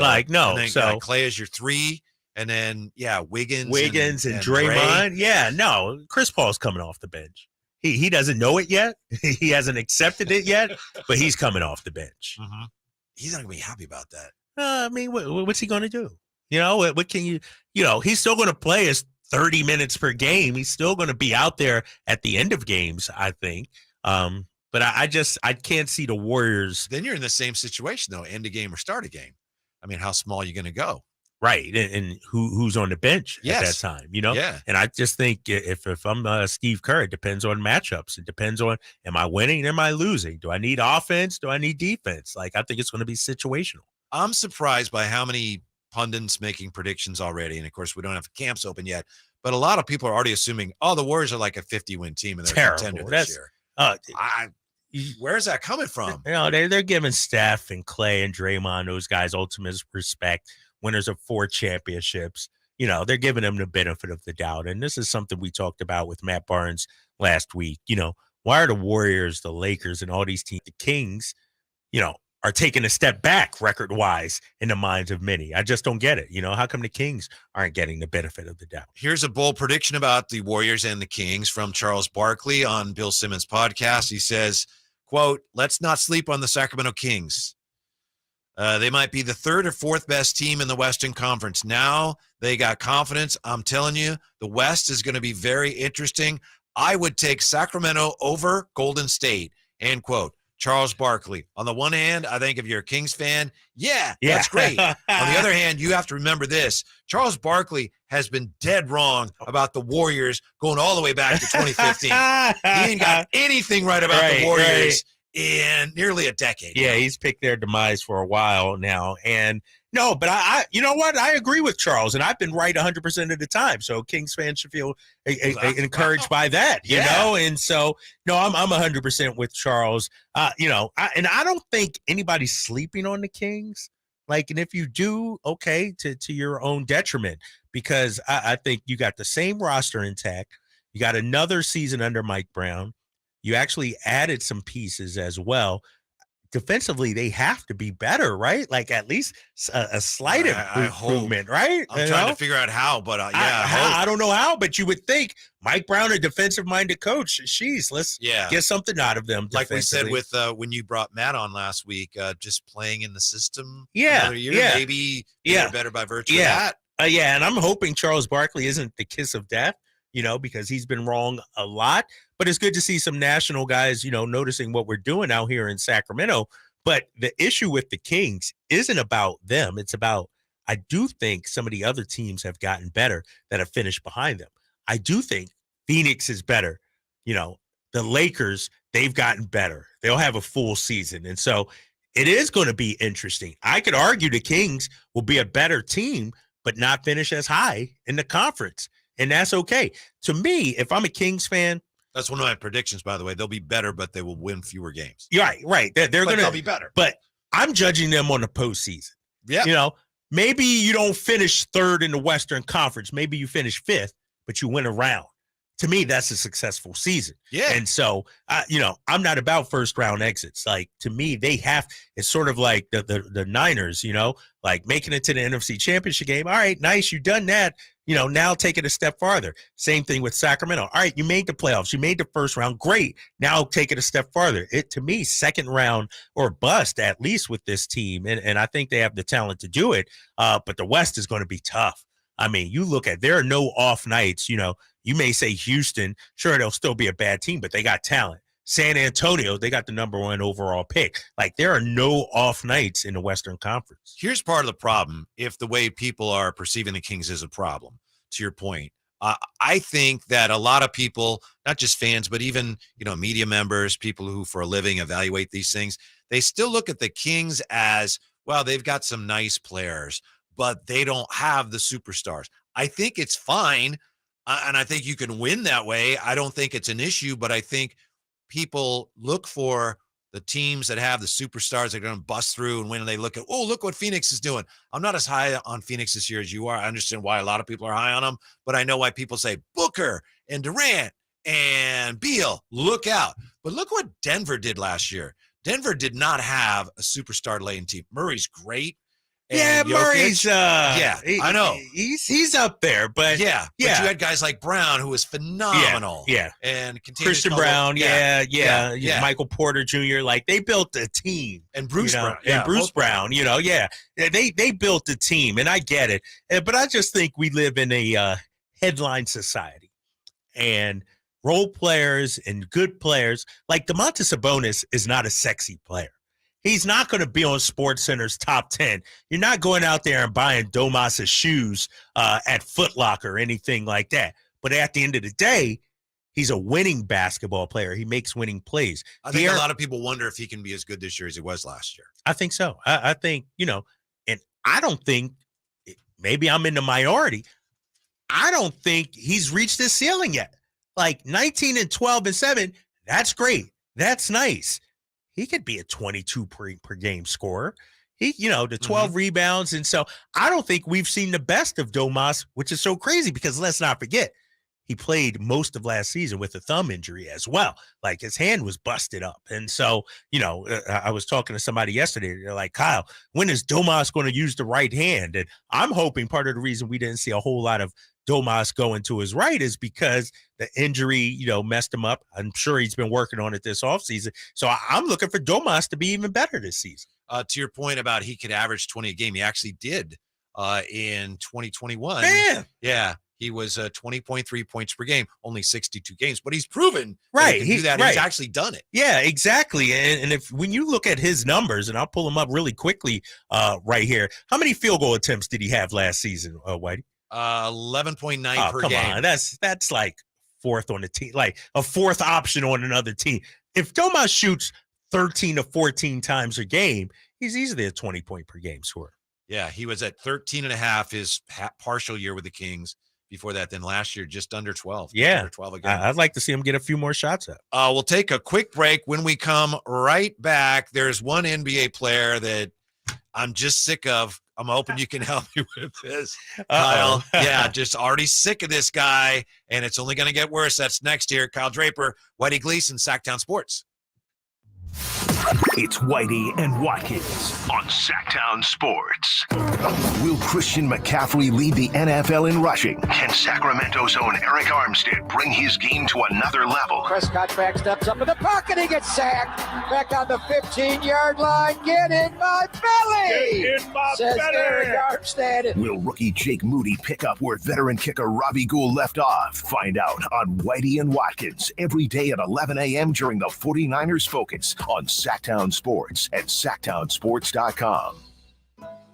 Labor Day, our annual celebration of workers and their achievements, was first observed in New York, and the first Monday in September became a national holiday in 1894. Hi, this is Frank LaRosa with a word about Naturewood Home Furnishings. Each year we commemorate Labor Day with parades, picnics, and family gatherings. And right now, Naturewood Home Furnishings is celebrating with their exceptional whole store Labor Day sale. Would you like to refresh your living room? Would you like to restyle your bedroom? Maybe you want to redesign your home office. No matter whether it's your dining room, kids' rooms, accents, or accessories, Naturewood's unique store-wide Labor Day sale offers savings in every department and savings on every brand like Stanton, Omnia, England, Stickley, Flex Steel, and all the rest of the award-winning furniture. When it comes right down to it, it's all about choices and always about quality. Visit Naturewood Home Furnishings right now for this remarkable Labor Day sale. Off Highway 50 at Hazel, look for the water wheel. Bonneville International Radio Station contests are open to participants at least 18 years of age and older that are residents of California and who reside in one of the 6 counties that make up the Sacramento metro area, unless otherwise specified. Employees or agents of the station, Bonneville International Corporation, other area radio stations, or any entity associated with the contest are not eligible to win, unless the station otherwise specifies in its own discretion. Persons who have won in the last 30 days from a station contest or event may not be eligible. For a copy of the general contest rules, visit khtk.com.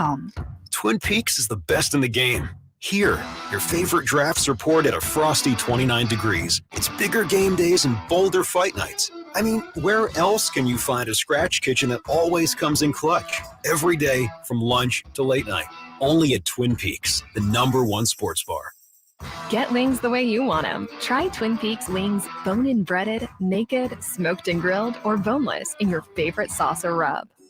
If you're a business owner, Mercedes-Benz of Stockton invites you to make the short drive down and see their selection of new Mercedes Sprinter and Metris vans in stock. And when you purchase a new Mercedes van for work, you may qualify for a very generous Section 179 tax deduction, which makes owning a Mercedes van even more perfect for the job. Right off I-5, just 45 minutes from Sacramento. Mercedes-Benz of Stockton, mbofstockton.com. Hey, it's Carmichael Dave, and I recognize, just like my friends at American Energy Heat and Air, that your time is important. And that's why shopping for a new air conditioner is now easier with American Energy Heat and Air's online quoting tool. All you have to do is go to AmericanEnergyAir.com and get an instant quote right now. It'll help you determine what system you're going to need to get. It'll provide the best pricing options, all from the comfort of your home without having to have somebody come to your home. You know how annoying that is? They come in and everybody there is so sweet and nice, but how much better is it to be able to get it on demand? Visit AmericanEnergyAir.com. Check out how easy it can be. Or if you want to give them a call and talk through what your needs are, 916-520-9990. That's 916-520-9990 or AmericanEnergyAir.com. Call 916-520-9990 now. Guys, did you know your testosterone affects everything in your system, including how you feel and perform every day? Right now, Revive Men's Health Sacramento will check your testosterone for free. Knowing your T levels is the first step in understanding if you have low T. Your testosterone level impacts your energy, libido, sleep, weight, hair loss, mood, and even ED. Maintaining an appropriate T level can change your whole life. Most men start to see changes in their hormone levels in their 30s. Experience and results matter. So what are you waiting for? Get your T levels checked today by local, experienced, and trusted men's health experts. They've helped thousands of men since 2011. They're so confident they can help you, they even guarantee it. Call Revive today and schedule your free testosterone test, free exam, and free consultation. Call Revive Men's Health at 916-277-8599. That's 916-277-8599. Or visit ReviveMen'sHealth.com. Sactown Sports. Headlines.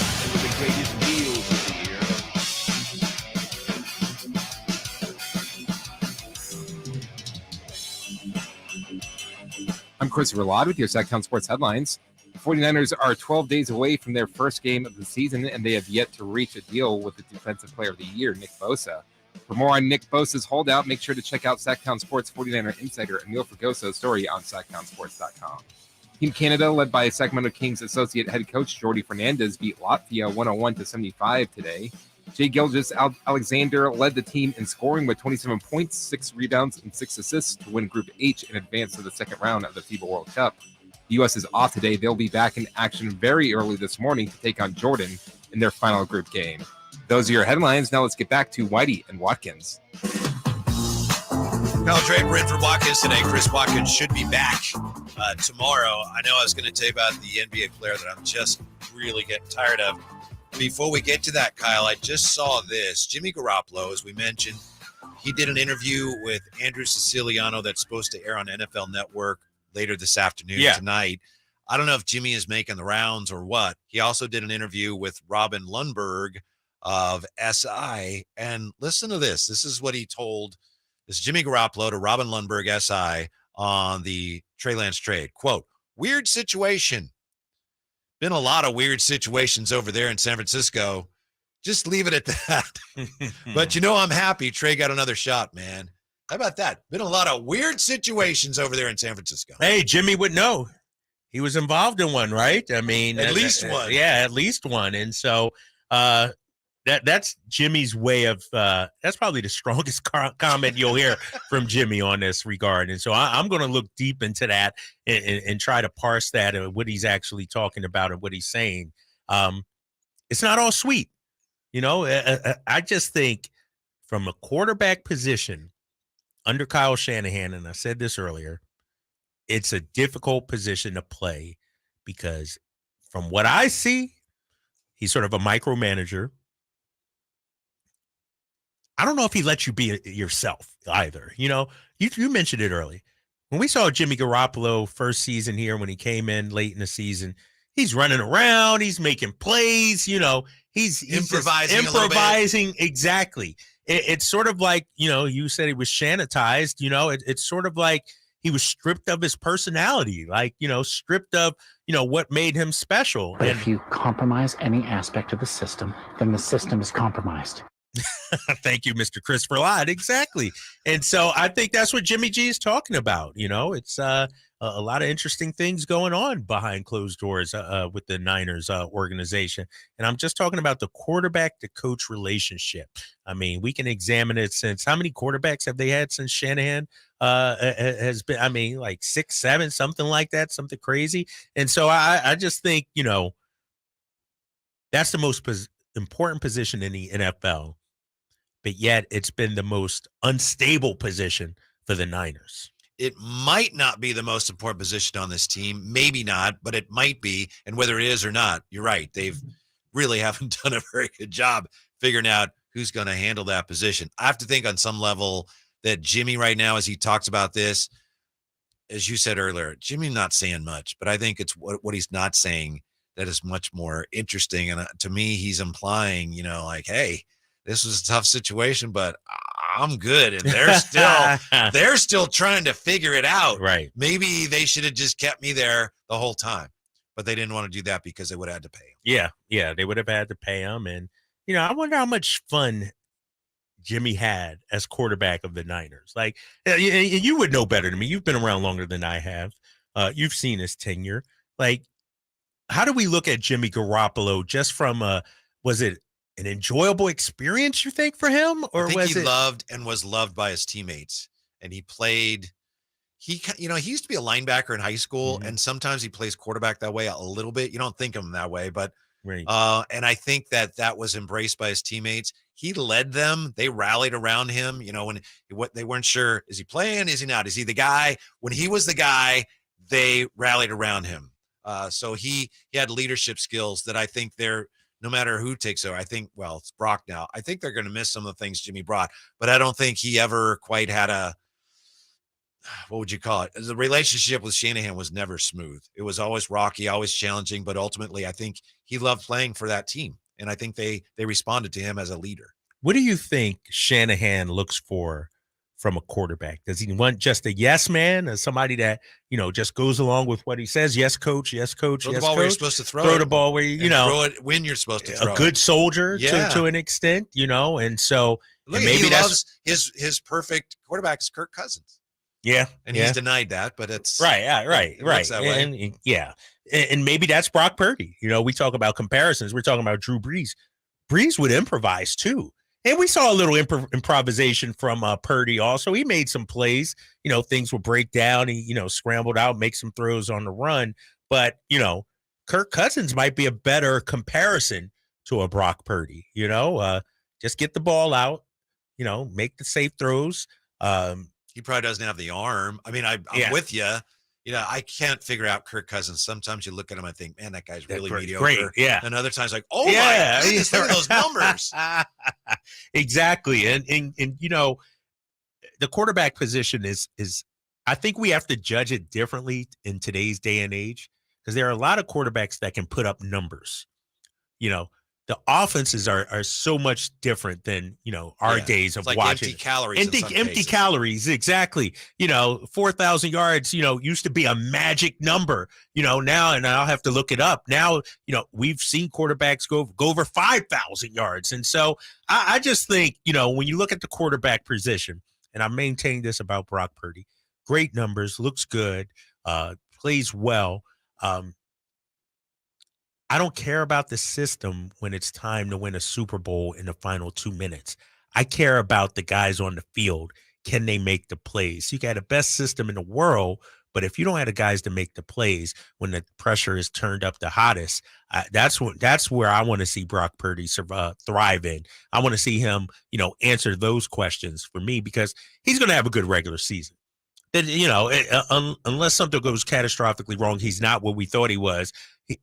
Get it to your guys. The numbers will come. You throw a 8-yard pass to Debo, turns into a 20-yard gain. You know what I mean? So those numbers will be inflated. I just baby, yards after the catch. yards after the catch. Exactly. I just question the 2-minute offense, the 2-minute drill on the road in Philly, the AFC Championship game or NFC Championship game, or in the Super Bowl against Patrick Mahomes, and you got to lead your team on a game-winning drive. Can Brock Purdy be that guy? The one thing I'm watching for with Brock this year and Kyle, I think there's a chance. I agree with what you just said. I think there's a chance that Brock Purdy is their guy, short-term and long-term. But I think there's also a chance this year that Brock Purdy gets a little loose with the football. And I think we've seen that in camp. I think that's there more than what we've seen last year. I think he threw more interceptions last year than Jimmy did. He had a streak without interceptions. Yeah. And, Kyle loves that. But if he does regress there, and I'm not saying he's going to, but I think it wouldn't be unusual. You could expect some regression. Kyle has shown that he's not tolerant of that. You go back to the 2019 season, a playoff game against Minnesota, and Garoppolo throws an interception, and then they run the ball. Kyle didn't even let him throw the ball. So he's not tolerant of that. Yeah. And this relationship that looks like it's really solid right now, if Brock Purdy has ball security issues, then I think Kyle is it'll be interesting to see how he responds to that. Yeah, and I'm looking at, some of Brock Purdy's numbers right here. They got him for 9 games, 1,374 yards. I'm going to throw out the first 3 games that he played. And so I'm picking it up from the Miami game, Tampa, Seattle, Washington, Vegas, and Arizona to end out the regular season. Here's his passing numbers, yards: 210, 185, 217, 234, 284, 178. So not one of those games has he actually had to throw 40 times, 50 times.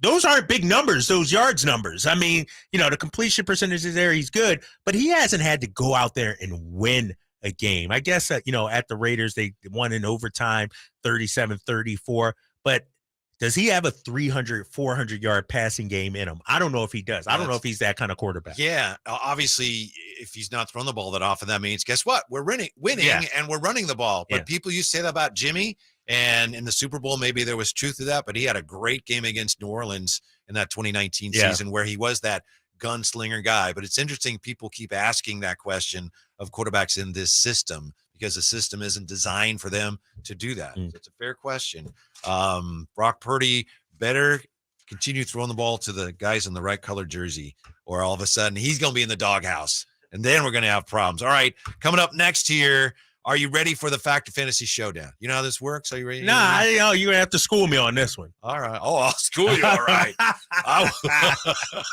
And Chris Verlot will be the judge. It's just you and me going head-to-head on a handful of today's hottest topics. All right, let's do it. Yeah. I'm game. That's next. It's Whitey and Watkins with Kyle Draper in for Watkins today. Sactown Sports. Whitey and Watkins. Sactown Sports. Catch the Oakland A's every weekend on Sactown Sports. Friday nights, Saturdays, and Sundays. Sinking, that's going to get down for a hit. Around third to score is Tony Kemp. And the A's have taken the lead. Edge of the track makes the catch. And the Athletics get a great win. Sactown Sports, your weekend home for the Oakland A's. Sactown Sports coverage of the Oakland A's is brought to you by Xfinity 10G, the next generation network. Whitey here reminding you that not all grills are created equal. Enjoy the prime grilling season today with a new lifetime warranty Napoleon Prestige line of outdoor cookers. My personal Napoleon P500 series gas grill has turned me into a grilling pro. Napoleon Prestige grills, versatile grilling for every occasion. Form, function, and luxury can come in the same package. Just go to your local Green Acres Nursery and Supply for the best selection today, or visit Napoleon.com for a dealer near you. Heart failure, carpal tunnel syndrome, shortness of breath, stomach issues, lower back pain. How does it all add up? If you have heart failure and any of those seemingly unrelated symptoms sound familiar, it's time to talk with your cardiologist and get the full picture. They may add up to transthyretin amyloid cardiomyopathy. ATTR-CM is a rare and underdiagnosed disease. Recognize the signs and discuss them with your doctor soon. Learn more at connectwithyourheart.com. That's connectwithyourheart.com. Sponsored by Pfizer.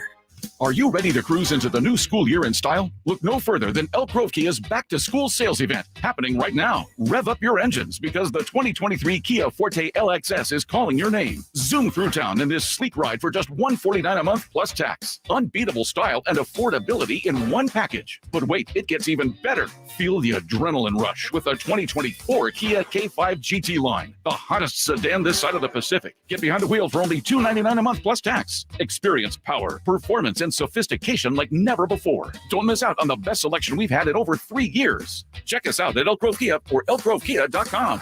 2023 Forte 24-month lease of $149 plus tax with $41.30 required at signing residual of $15,256 at $10K per year. 20 cents per mile. Reserve security deposit required subject to Kia finance approval. GK 8921 expires 8/31/23.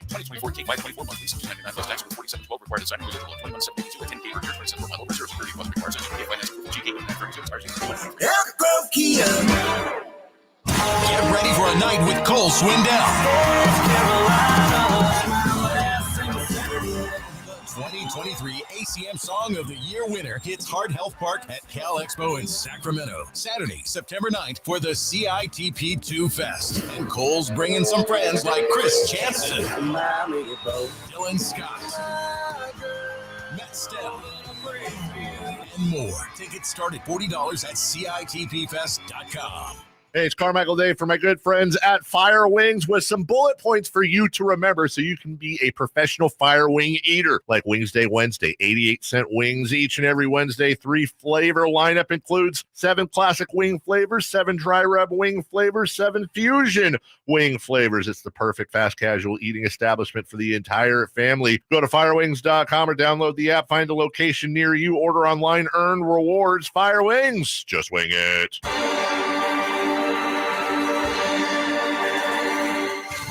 Download the Sactown Sports app and listen to Whitey and Watkins on your smartphone.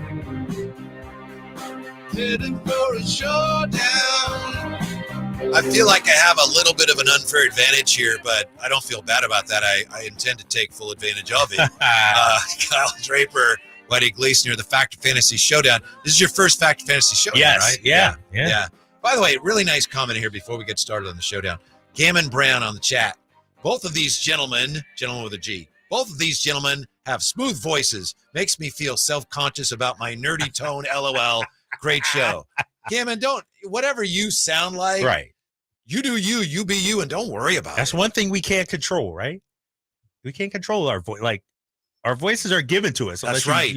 That's try and change your voice or something like that. But, I'm not a big fan of my voice, believe it or not. Really? I hate listening to myself. Huh. Yeah, I just can't do it, man. But very mellifluous.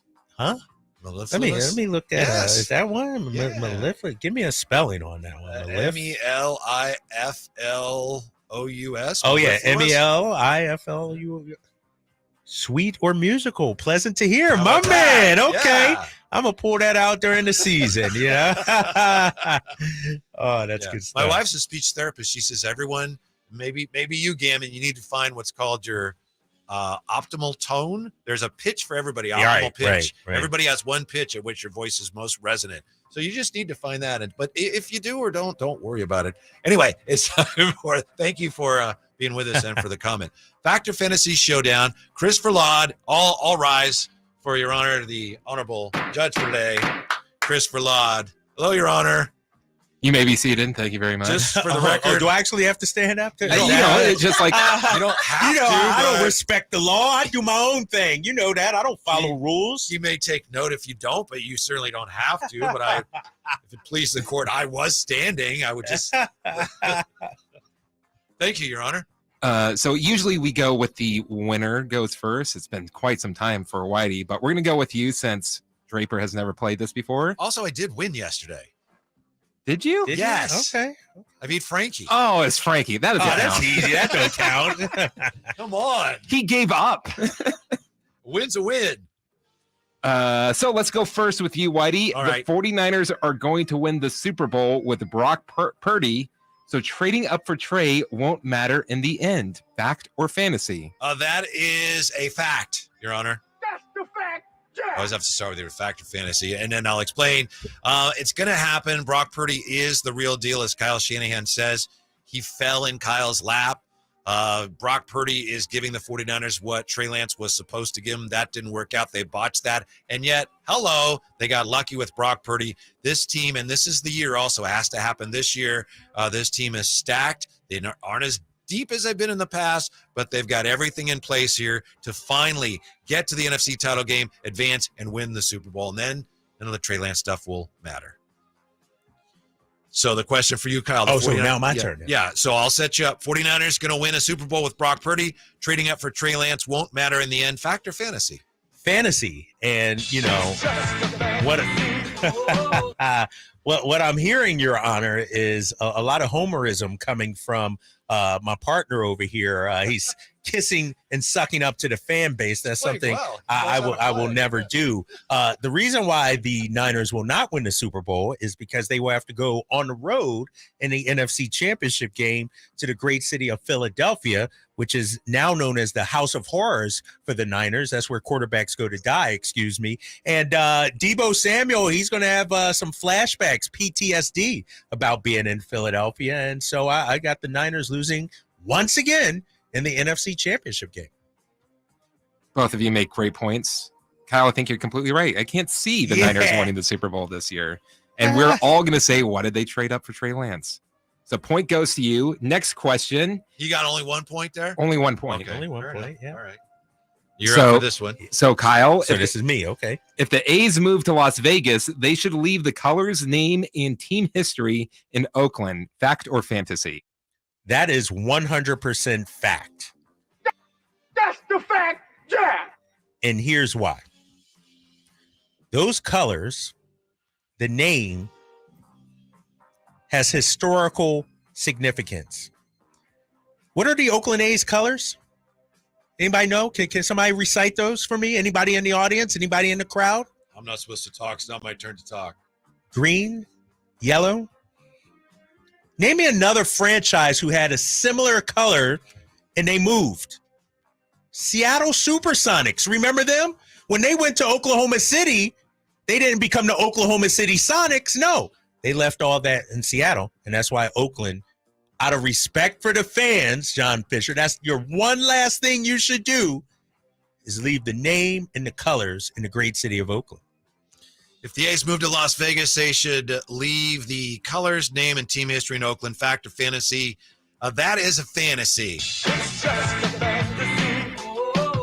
One thing the A's and my esteemed opponent Kyle Draper have in common, they both started in Philadelphia, and I wish they'd both stayed there. Okay, that's what the A's went. They were in Philadelphia. They moved to Kansas City. Then they moved to Oakland. Now they're moving to Vegas. Since they've been in Oakland, since they first came to Oakland in '68, there were talks of they're not drawing enough. They got to move. They have had some glorious moments with some World Series, but for the most part, it's been a cycle with the Oakland A's. You're good, maybe win a championship, tear it down, you're terrible. So let's end that cycle. Let the A's go to Vegas, the Las Vegas A's, and they can continue the cycle there. We get an expansion team in Oakland, go back to the days of the Pacific Coast League and the Oakland Oaks. They have roots. They have real roots. They are truly rooted in Oakland. The A's can continue their sorry history in Las Vegas, and we'll start over with the Oakland Oaks in Oakland. That was strange. I was really agreeing with Kyle, but I really like the idea of the Oakland Roots baseball team. No way. Also, you compared the A's to the Supersonics of Seattle, which is something we don't like in this courtroom. All right. So we've got a tie game. I got a point, yeah. That's 1-1. That's terrible. I know you're trying to make it interesting, Verlad. I get it. Because if I would have won that, it would have been a wrap. I would have been over. So points can differ on different answers. Yes. Yeah. I won on a 5-pointer. Yeah. Oh, you did. Nice. Yeah. Charles. So this one's for you, Whitey. Okay. Charles Barkley is right. The bad boy Pistons would have broken Steph Curry. Fact or fantasy? Oh, that's a fact. That's the fact. Yeah. And I don't like saying it because I love Steph Curry and I love watching him play and do his thing. And the bad boy Pistons were hard to watch, but Chuck is right. He played in that era. It was a different time. What the Pistons did, as Kyle well knows, as Your Honor, you probably know, what the Pistons did with Chuck Daly, Hall of Fame coaches, they were so big and physical. They said, foul everybody all the time. They can't call them all. And eventually they moved the needle to the point where every game with the Pistons became so physical that it worked to their advantage. I have no reason to think why they couldn't do it again, assuming we played under the old rules. Steph Curry's a smaller guy, different era. That's always what it comes down to when you compare teams from different eras. What rules are they playing under? I'm assuming here we're playing under the bad boy rules. The bad boys would out-physical Steph Curry and the Warriors, and they would neutralize his shooting and win 92-89. 100% fiction, Your Honor, and here's why.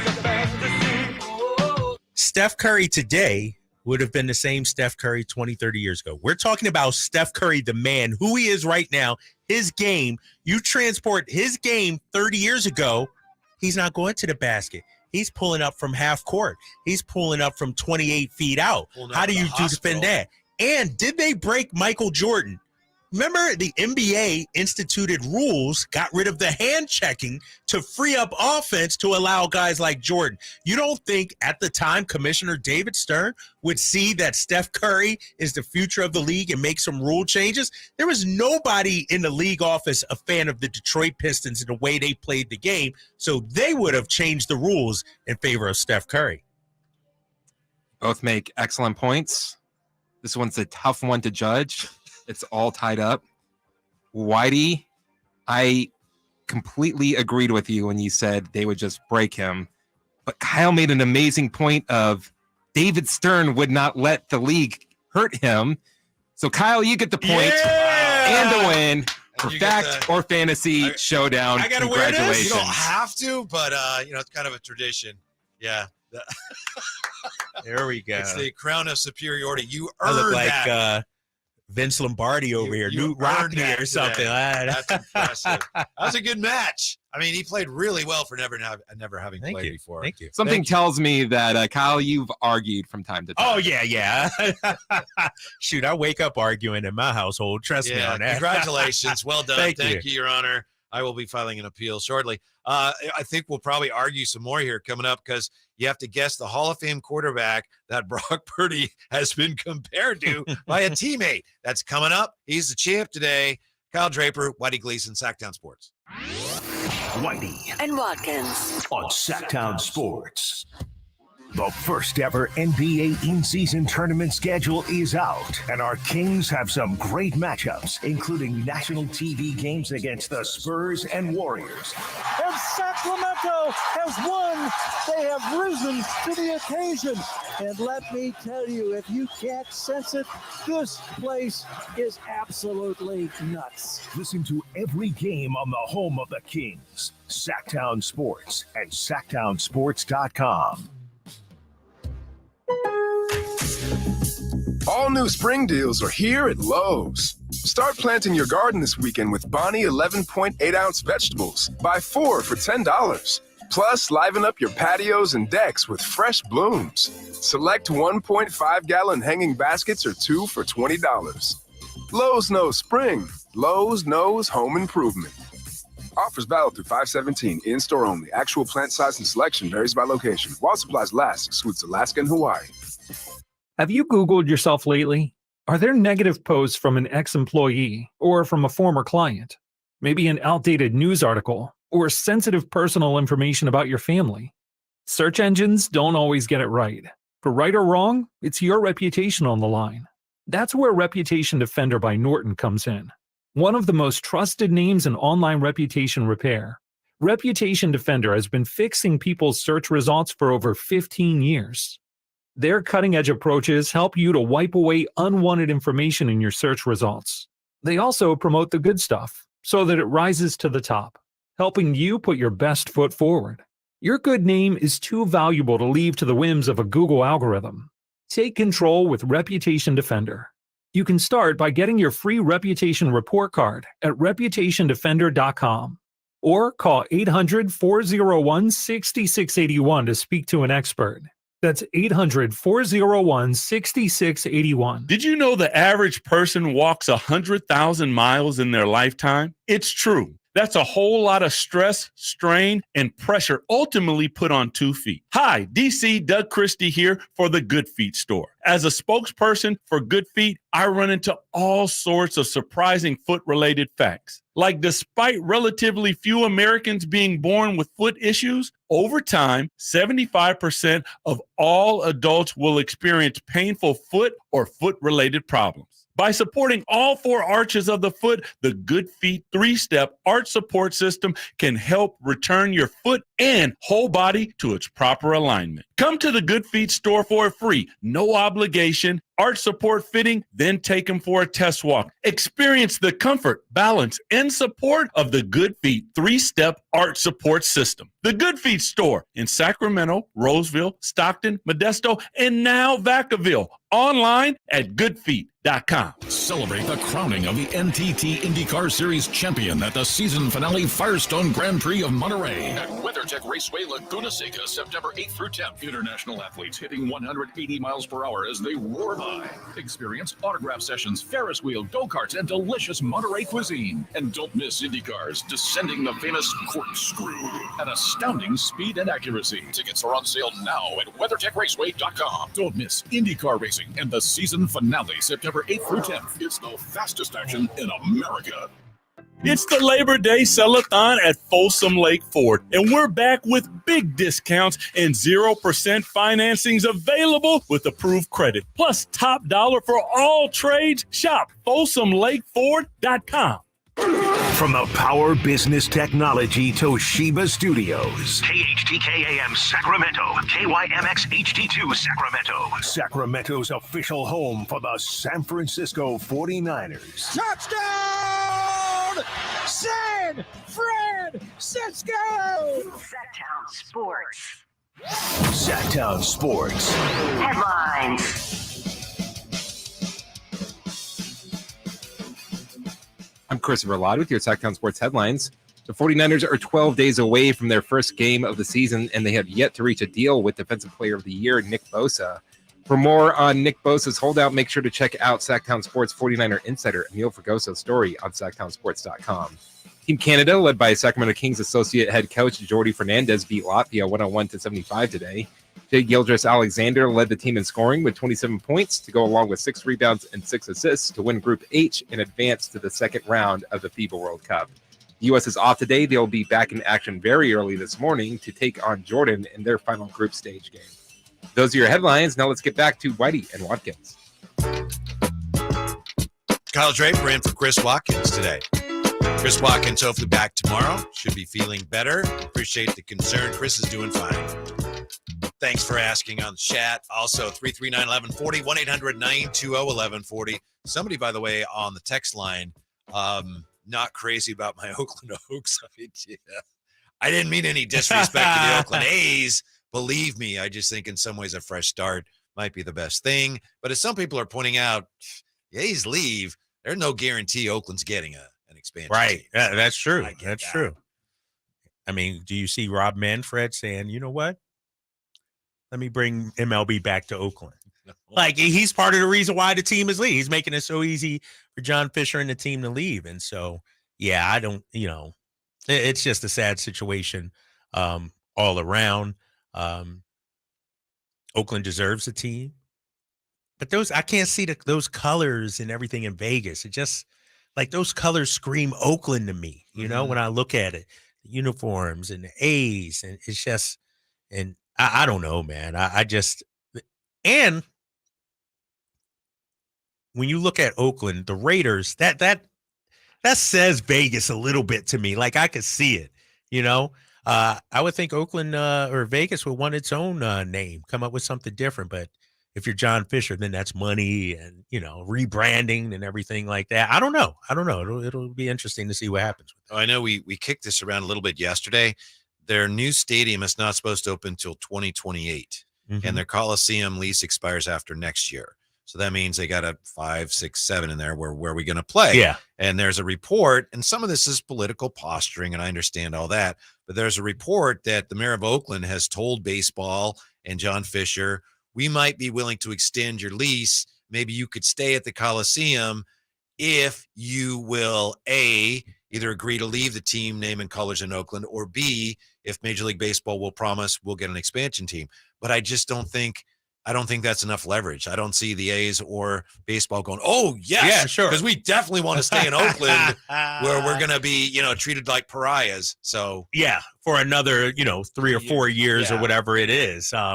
No, that's if I'm John Fisher and I'm speaking just from a business standpoint, you're going to go somewhere where they're excited to have you, sort of like what happened with the Pelicans back in the day with in the NBA. You had what was it, Hurricane Katrina, I think, forced them to play in Oklahoma City, and the buzz and the excitement surrounding that. The owner thought, oh man, it would be great to bring a team here, and that's what happened with the Sonics. Ultimately brought to Oklahoma City. And so, do you go to a Portland or somebody like that? So that next team, that next city that wants an MLB team, do you play there for a few years? Build up the buzz, sort of a trial run for Major League Baseball. Then when they look towards expansion or relocation of another team, maybe Portland gets a shot. Did you see, Kyle Draper, that the White Sox are making noise about moving to Nashville if they don't get a new stadium? Yeah. What? Now, don't give me that look about Nashville. Nashville is a great city. It's not Chicago. It's not Chicago. You're right about that. Now, I can see Milwaukee, the Brewers maybe going to Nashville because, Tampa, because when you look at Nashville, it's turning into a professional, you got the Titans. Should the Grizzlies have moved there instead of Memphis? Yes.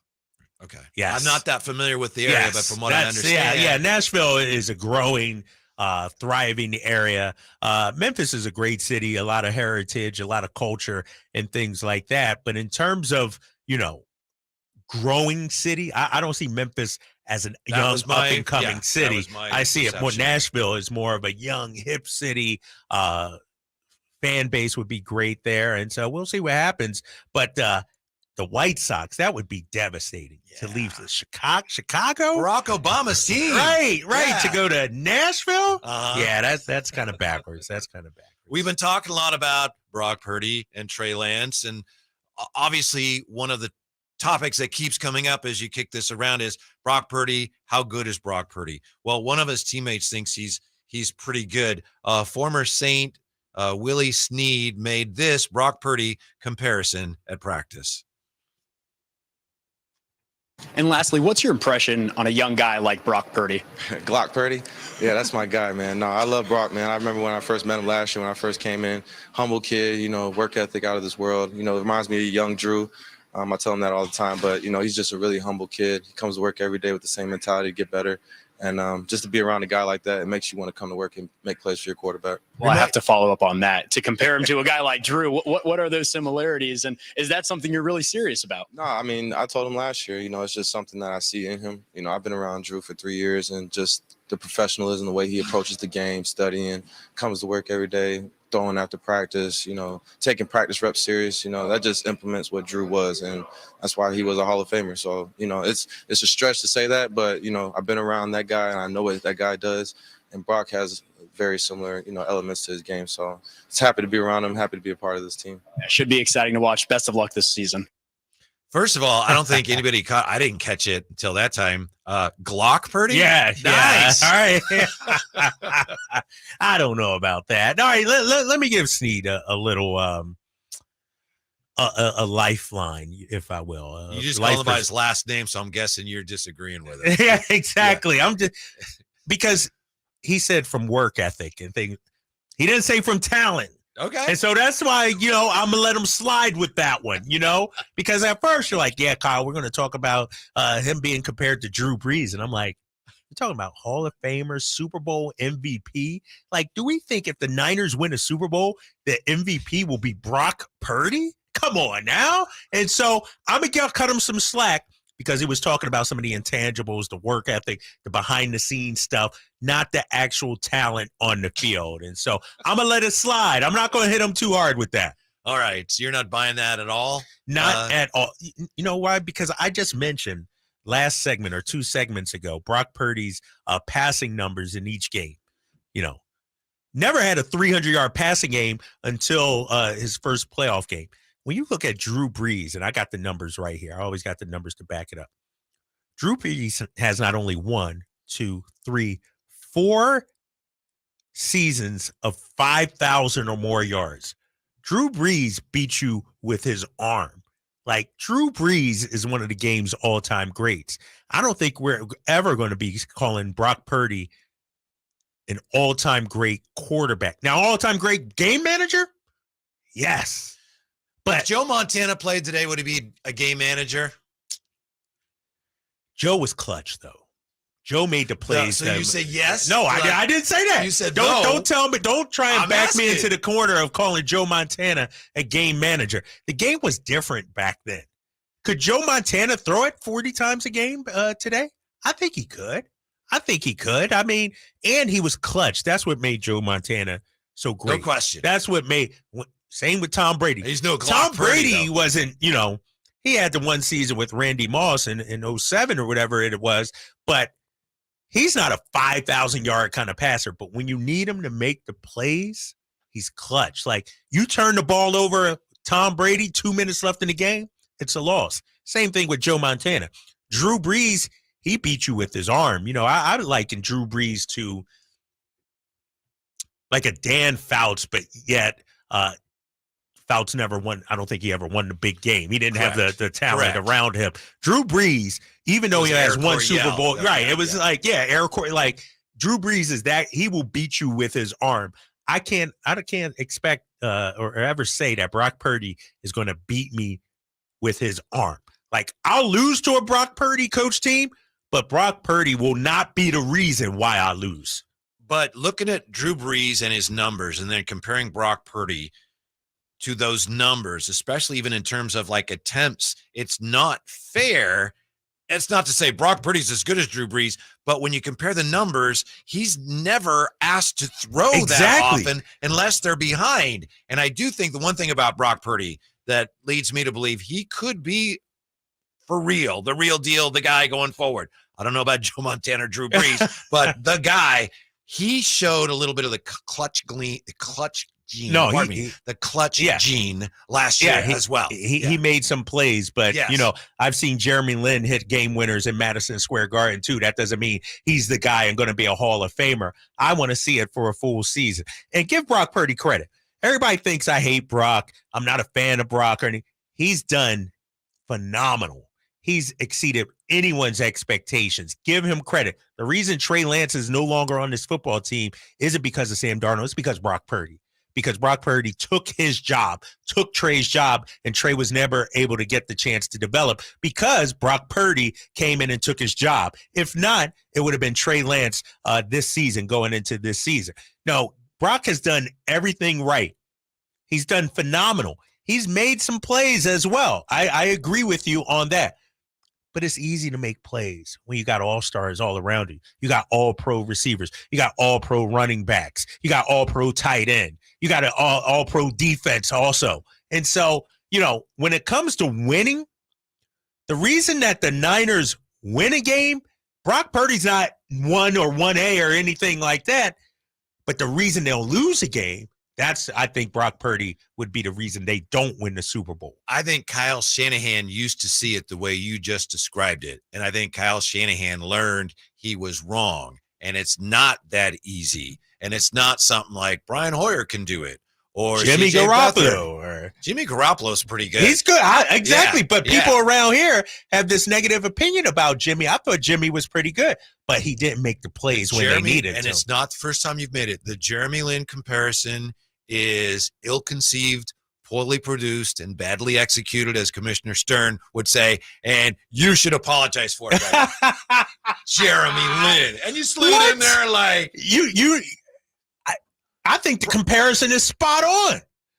Jeremy Lin, his star faded, and then he ended up being a backup. He went to Houston and the Lakers, and he got exposed eventually. He got exposed. And so that's why I need to see more from Brock Purdy this season. I think, he came in, had success early on, and sort of snowballed from there. And, he took advantage of it. He caught lightning in a bottle. He won a playoff. But there's a reason why he was the last pick in the draft. You can't tell me that this is the second coming of Tom Brady, a 6th-round pick, and now this guy is going to be just as good or good as what, not everybody didn't get this wrong, did they, about Brock Purdy?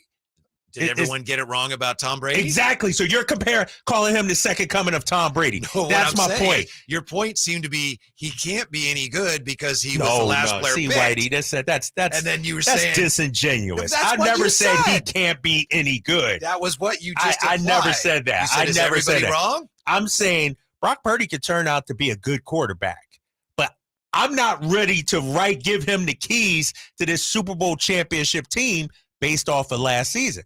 Jeremy Lin was a great. I love Jeremy Lin. He had a great stretch. He had a good 2-3 month stretch. Lin's sanity was awesome. He parlayed that into a contract. But when he went up against Rajon Rondo in the Celtics, he got exposed. And so I want to see Brock Purdy, week 13 on the road in Philadelphia. Says the guy from Philadelphia. Right? Factual? Oh, what, you think I'm biased or something? You guys think I'm a little colorblind, wearing my green underoos right now? No. Brock Purdy's done fantastic. I just need to see more. That's all I'm saying. I just want to see fair. more. That's absolutely. We can. What are we disagree. arguing about here then? Yeah. Well, but you're denigrating him by comparing him to Jeremy Lin, right? Aren't you? No, not at all. Jeremy Lin turned out to be a fine, okay NBA player. A backup. He turned out to be a backup. Is Brock Purdy a starting quarterback in this league? I don't know. I don't know. I'm not 100% sure on that just yet. Well, I will go out on a limb and say, yes, I think he is. And which way are you leaning on that? I'm looking at Pro Football Focus. I'm looking at all these websites and their quarterback ranking. Because you're making a real important point. We got to go. Break. We'll come right back. We'll come right That's back. That's what they do when they're losing an argument. They're like, oh, we got to leave, Drapes. That's what happens. We'll come right back, and I'll tee you up. All right, right back with more. It's a Whitey and Watkins, Kyle Draper in for Watkins, Sactown Sports. It's Whitey and Watkins on Sactown Sports. Need the breakdown of the latest 49er game? Everybody, Team Trey, Team Brock. Nobody likes Sam. I mean, to me, they're all 49ers. I don't care who plays. Want to know what to expect from the Beam team this season? I don't honestly know who's going to have a better record, the Warriors or the Kings. That's interesting because the Warriors did have a lot of injuries last year, but they're also old. Got to get that MLB fix down the stretch? Looking for articles from your favorite hosts. For all that and more, visit SactownSports.com. Whether you're shopping for your favorite Honda online or in person, you'll see why Stockton Honda is the #1 Honda dealer in Northern California and why buying from Stockton Honda couldn't be smoother. Visit in person or online at StocktonHonda.com, where your favorite Honda is ready for you. Anytime, anywhere, it's all here. StocktonHonda.com. #1 claim based on 2022 total new and Honda certified pre-owned vehicle car sales from American Honda Motor Company's own one report. Everyone loves to be outside, and so do mosquitoes. Protect yourself against mosquitoes and West Nile virus by following these simple tips. At least once a week, look around your yard and drain stagnant water from any containers where mosquitoes can breed. Remember to use an effective mosquito repellent, especially at dawn and dusk when mosquitoes are most active. Close all doors and be sure screens are in good working condition. At the Mosquito and Vector Control District, we're here to help. Visit us at fightthebite.net.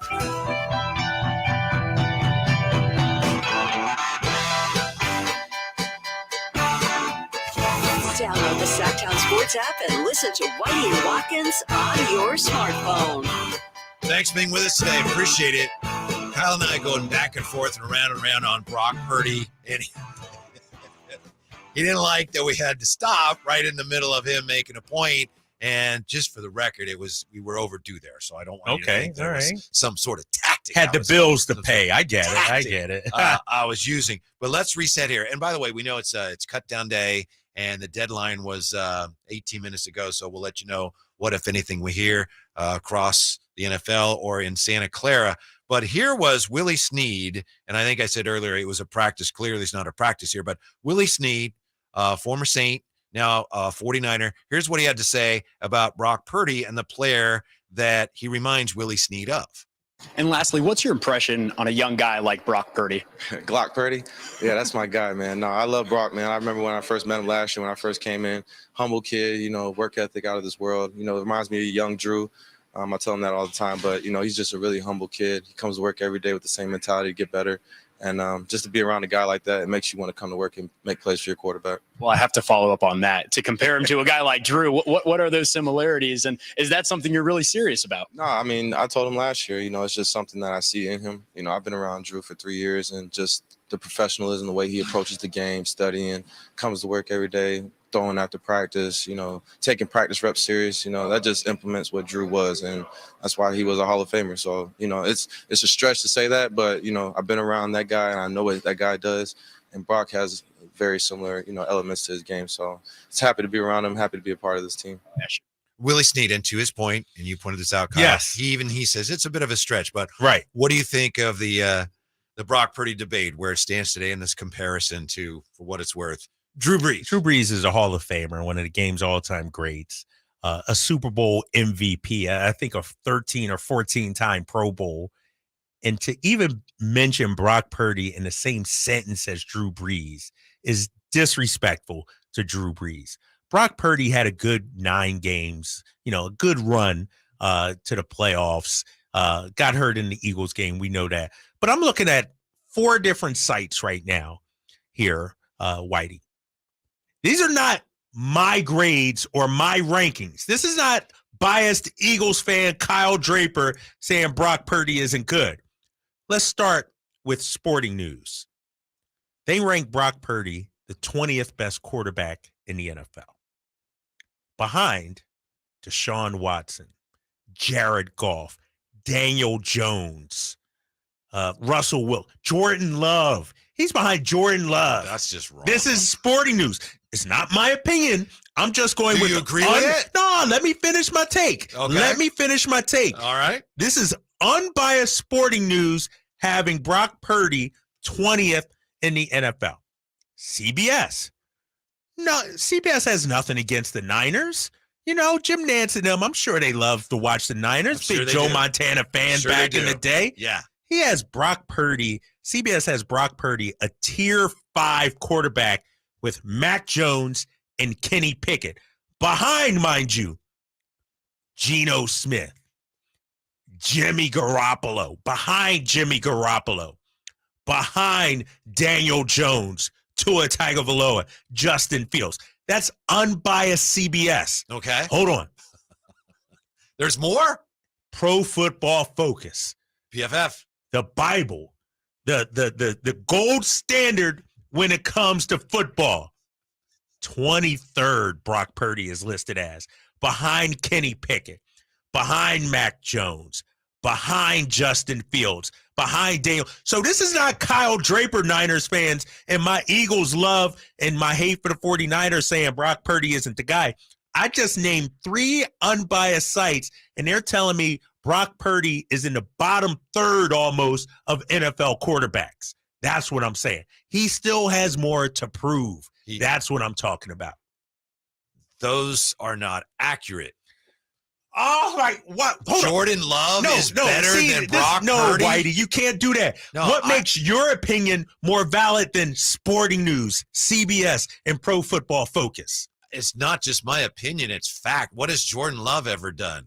How could Jordan Love be ranked higher than Brock Purdy, who has won NFL games, has been a starter, and been productive on an excellent team, took a team, just came out of nowhere. All right, we need someone to play Brock. Took a team to the NFC Championship game where he was hurt. How is Daniel Jones ranked ahead of him? That's just Daniel wrong. Jones in most sites I've seen all over is ranked ahead of Brock Purdy. I'm telling you, got to understand the Jeremy Lin comparison is not off base right now. I'm saying he caught lightning in a bottle. Great team, great surroundings, and we have to actually look at the Niners season in 2 parts. And this past season in 2 parts. We can't judge it on Trey Lance, Garoppolo, and Brock Purdy.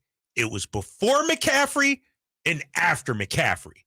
That's when the Niners season really changed. When they acquired Christian McCaffrey, and then things really took off, it put Debo back to his natural wide receiver spot full time, and now you got a bell cow guy, a Christian McCaffrey that can run and catch the ball. And Garoppolo steps in, and he's driving a Porsche.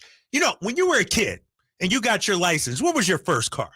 My first car, I used to drive my mom's Buick Electra 225. Exactly. Yeah. My first car was my brother's Jeep Cherokee. He gave it to me. I dropped him off at the airport. He gave it to me. By the time I drove back home, it broke down.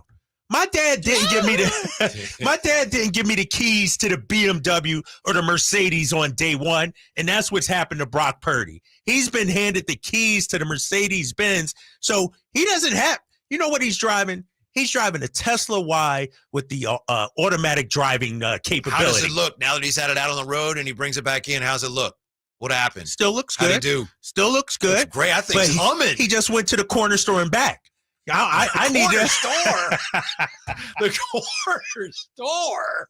I think I'm a little lost here. No, but my analogy is Brock Purdy has been given a perfect situation, and he's made the most of it. Yes. But now he's being game planned for. Now people are taking him seriously. Let's see what he does this season. That's all I'm saying.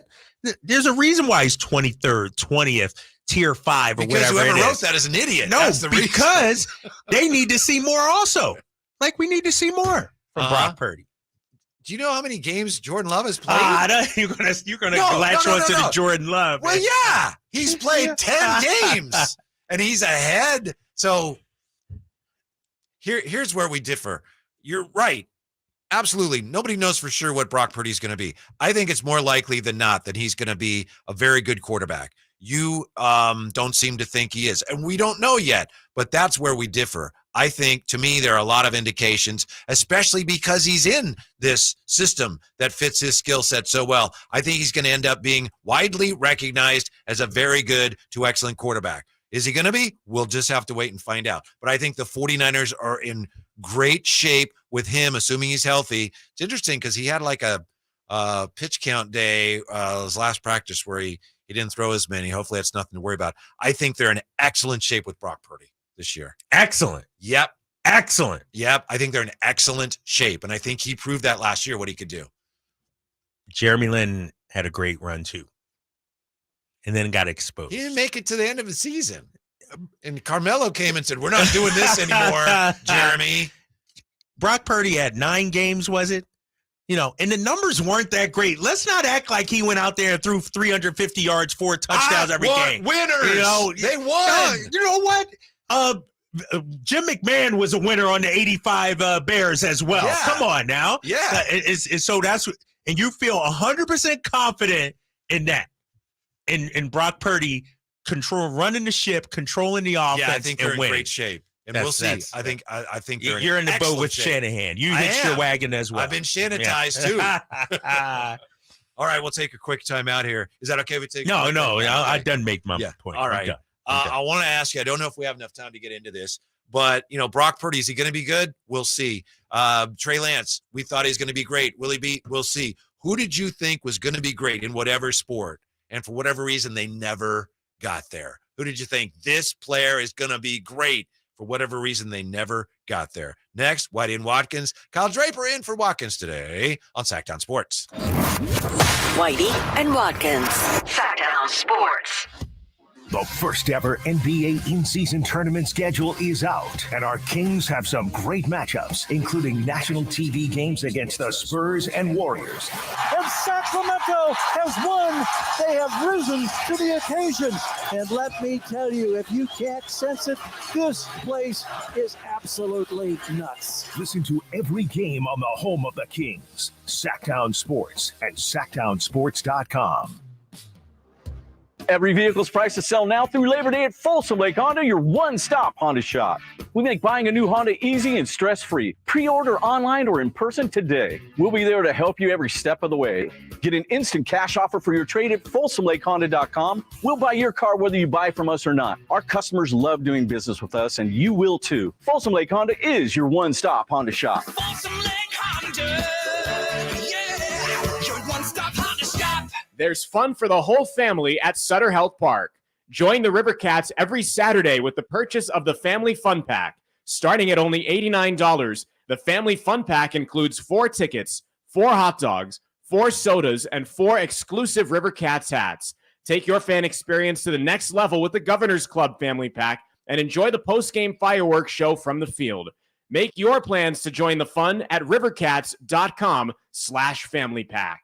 I'm Ken Korak with your Green and Gold Report, brought to you by Xfinity 10G, the next generation network. Well, the A's' Brent Rooker had only 25 at-bats last year for the Royals before they designated him for assignment in the offseason. Well, now it took the A's only 2 days to sign him, and on Monday the 21st, Rooker's career came kind of full circle in a way, as his walk-off home run in the bottom of the ninth inning gave the A's a 6-4 win over the Royals.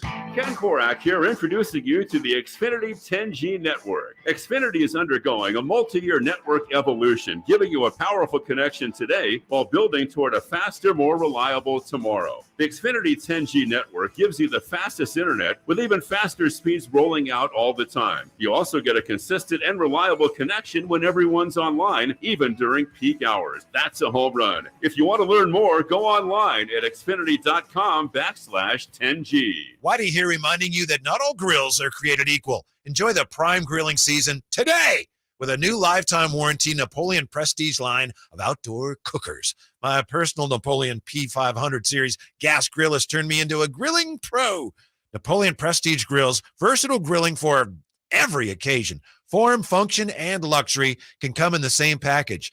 Just go to your local Green Acres Nursery and Supply for the best selection today, or visit Napoleon.com for a dealer near you. Get ready for a night with Cole Swindell.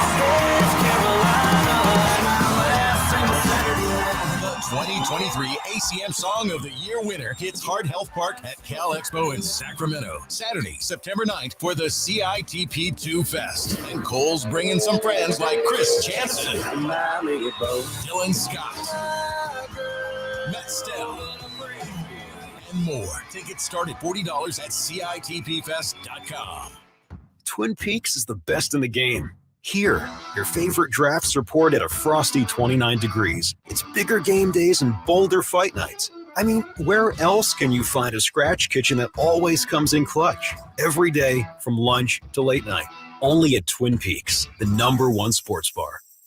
Get wings the way you want them. Try Twin Peaks wings bone-in breaded, naked, smoked and grilled, or boneless in your favorite sauce or rub. Hey, it's Carmichael Dave. Much like you probably, my kids are going back to school next week. What does that mean? It means end of summer blowout on all systems with American Energy Heating and Air right now. $2,500 off full systems, with systems as low as $34 a week. And American Energy Heat and Air offering a free Wi-Fi thermostat on high-efficiency units. As always, they're making the uncomfortable comfortable, but get in right now. This limited offer expires August 30th. You can call today to schedule your appointment at 916-520-9990. Better Business Bureau A+ rating. 1981 is when they started serving the greater Sacramento area. They are Sacramento's complete heating and cooling company and second opinion partner with heating, cooling, service, tune-ups, installations, and more. American Energy Heating and Air, 916-520-9990. That's 916-520-9990. Call 916-520-9990 now. Sactown Sports.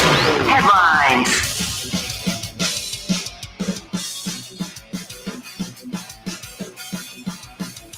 I'm Chris Verlad with your Sactown Sports headlines. The 49ers are 12 days away from their first game of the season, and they have yet to reach a deal with Defensive Player of the Year, Nick Bosa. For more on Nick Bosa's holdout, make sure to check out Sactown Sports 49er insider Emil Fergoso's story on SactownSports.com. Team Canada, led by the Sacramento Kings associate head coach Jordi Fernandez, beat Latvia 101-75. Tay Gilgeous-Alexander led the team in scoring with 27 points, with 6 rebounds and 6 assists, to win Group H and advance to the second round of the FIBA World Cup. The U.S. is off today. They'll be back in action very early this morning when they take on Jordan in their final group game. Those are your headlines. Now let's get back to Whitey and Watkins. I have some good news here, very good news. Kyle Draper in for Chris Watkins today. And I know some people on the chat, YouTube chat, had been worried about Chris, so I texted him. He says he's okay, should be in tomorrow. He also has information that looks like the Sasha Vezenkov press conference coming up in a couple days. Oh, really? So, yeah, he's been busy. I know. Chris has been working. Man, I thought he was on his deathbed. He's still grinding, huh? Good for him, man. Yeah. Or maybe, maybe he texted from the golf course. I don't know. Right. I'm not saying, I'm just saying. So Brock Purdy, who knows? Kyle Shanahan appears to believe that he's going to be terrific. On the chat, also on the chat here, I almost forgot to mention this because somebody agreed with you. Exactly. Yeah. Who was it? It's CK916. I hate to say it, but Drapes has a point. Trevor Siemian looked great in Denver for his first 6 games. He absolutely did. That's a great point. MTDG says, Drapes clearly despises Brock Purdy. SMH, wow, he wins. What else matters? He wins. So some people does he win though? Yeah, he has. No. See, but no, he's a regular season winner, won a couple playoffs. We're talking about winning the Super Bowl here, Whitey. This isn't my thing. The jury is still out. You play to win the championship. He got his arm removed early in his first NFC title game. Like, what, 10 games into his career, he's in the NFC championship game, and you're saying, well, he hasn't won a Super Bowl yet. We play to win the Super Bowl. That's it. I'm only judged by Super Bowl. Okay. So I'm only, that's the Eagles had a great year. Did they win? No, they lost. So they didn't accomplish their goal. And so I've been told by Niners Nation, it's all about Super Bowls here. They've been to NFC championship games. Heck, they've been to Super Bowls. Whoop-de-freaking-do. Win the thing, why don't you, Kyle Shanahan? And Brock Purdy, is he that guy? Let me ask you this. Okay. And I know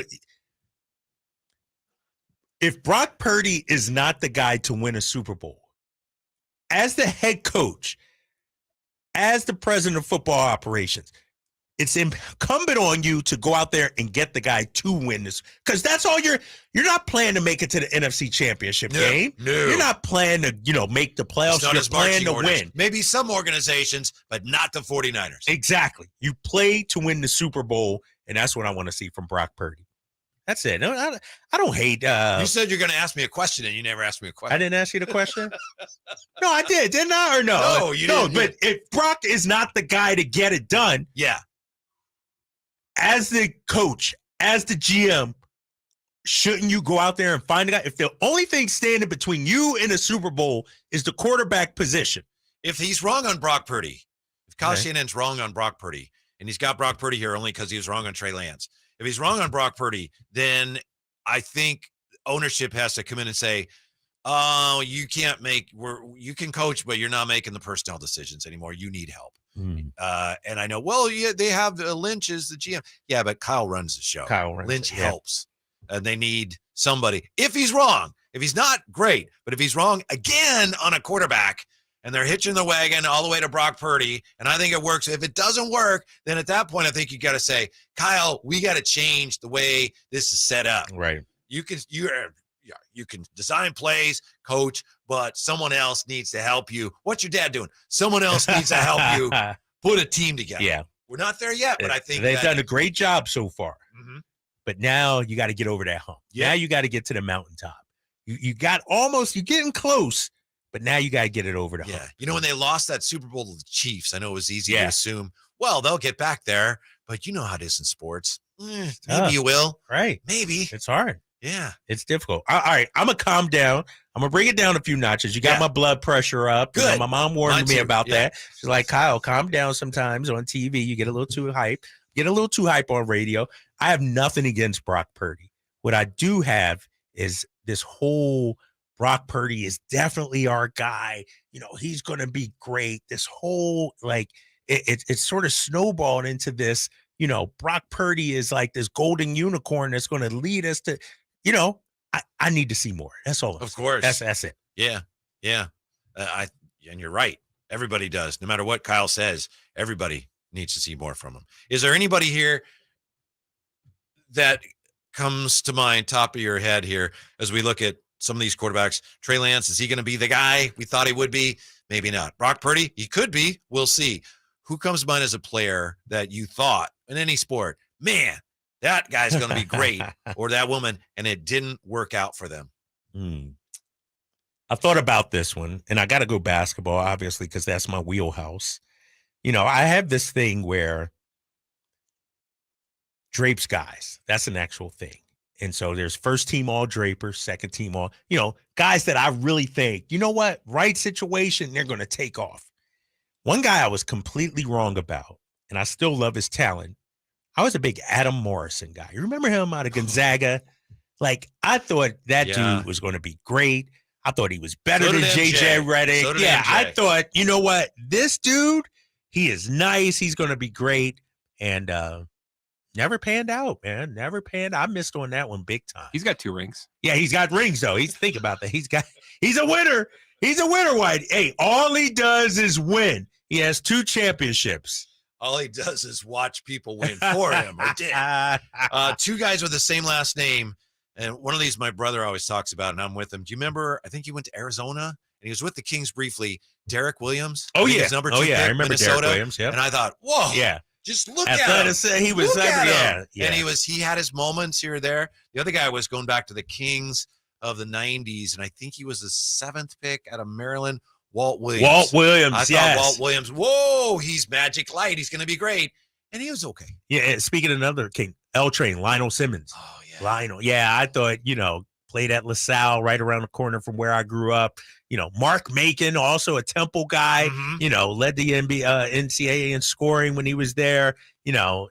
What sport do you think it's hardest to predict greatness? Like, is it NFL? Is it football? I think it's baseball because the development from when you're drafted to when you're ready for the major leagues. It's a long ways to go. Yeah. And it's the skill hitting of baseball, like who knows?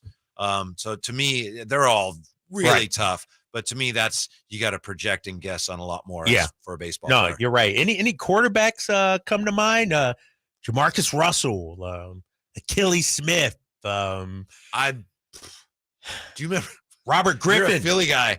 This would be a good point to get out on because you're going to say, what? I thought Kevin Cobb was going to be a good Oh, man. What? See? I knew it. Oh, sure. KOLB. Oh, my right? God. KOLB. Right. That guy can spin it a little bit. Oh, my God. I did also think, and he was pretty good, I thought Jason Campbell. I always thought, you watch, he's going to have a bust-out year, and it never quite happened. I thought he was. How about Vince Young?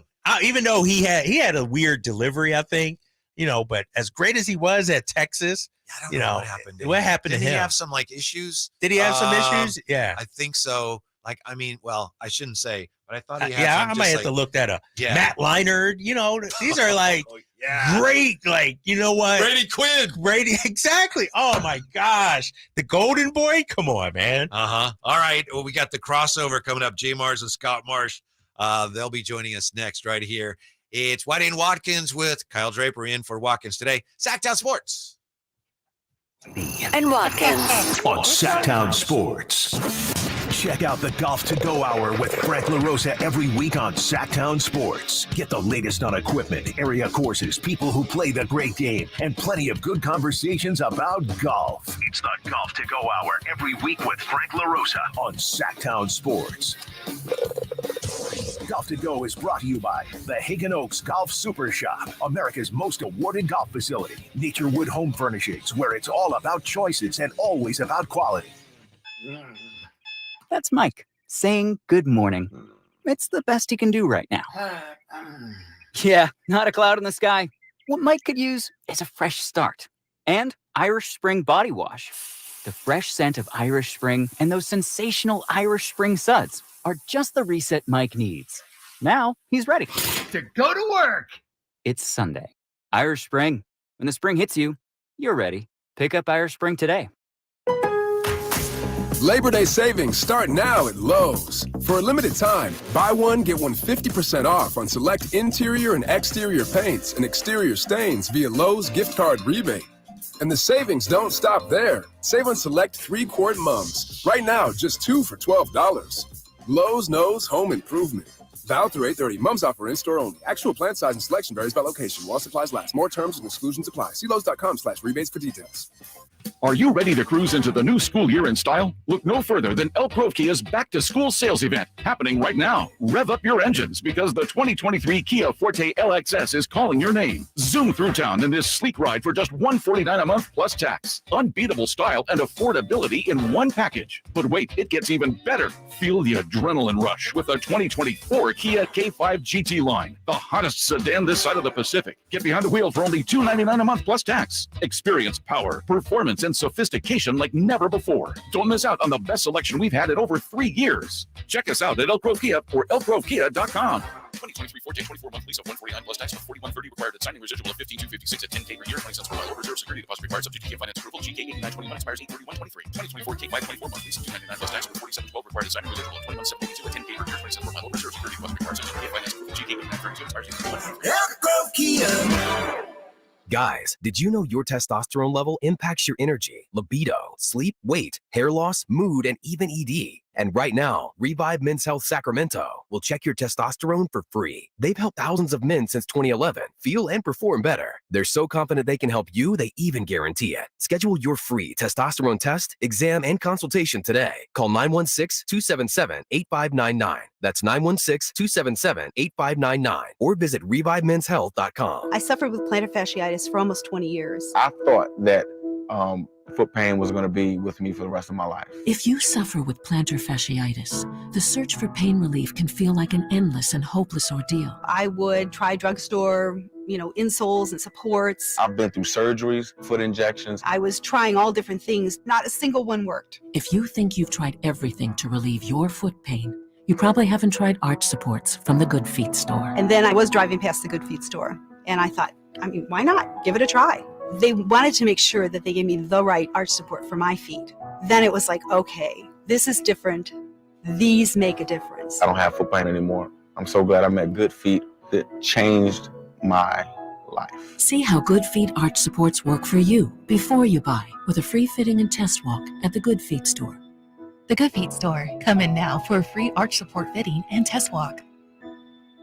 For a business to thrive, there needs to be a constant stream of new customers. This happens through strong lead generation. Did you know that lead generation is one of the most important tools of any marketing campaign? Let us help you identify your target audience and market your products and services to them. To get started today, contact aimyourdigital.com. That's aimyourdigital.com and start seeing results today. It's the Labor Day Sell-a-thon at Folsom Lake Ford, and we're back with big discounts and 0% financings available with approved credit. Plus top dollar for all trades. Shop FolsomLakeFord.com.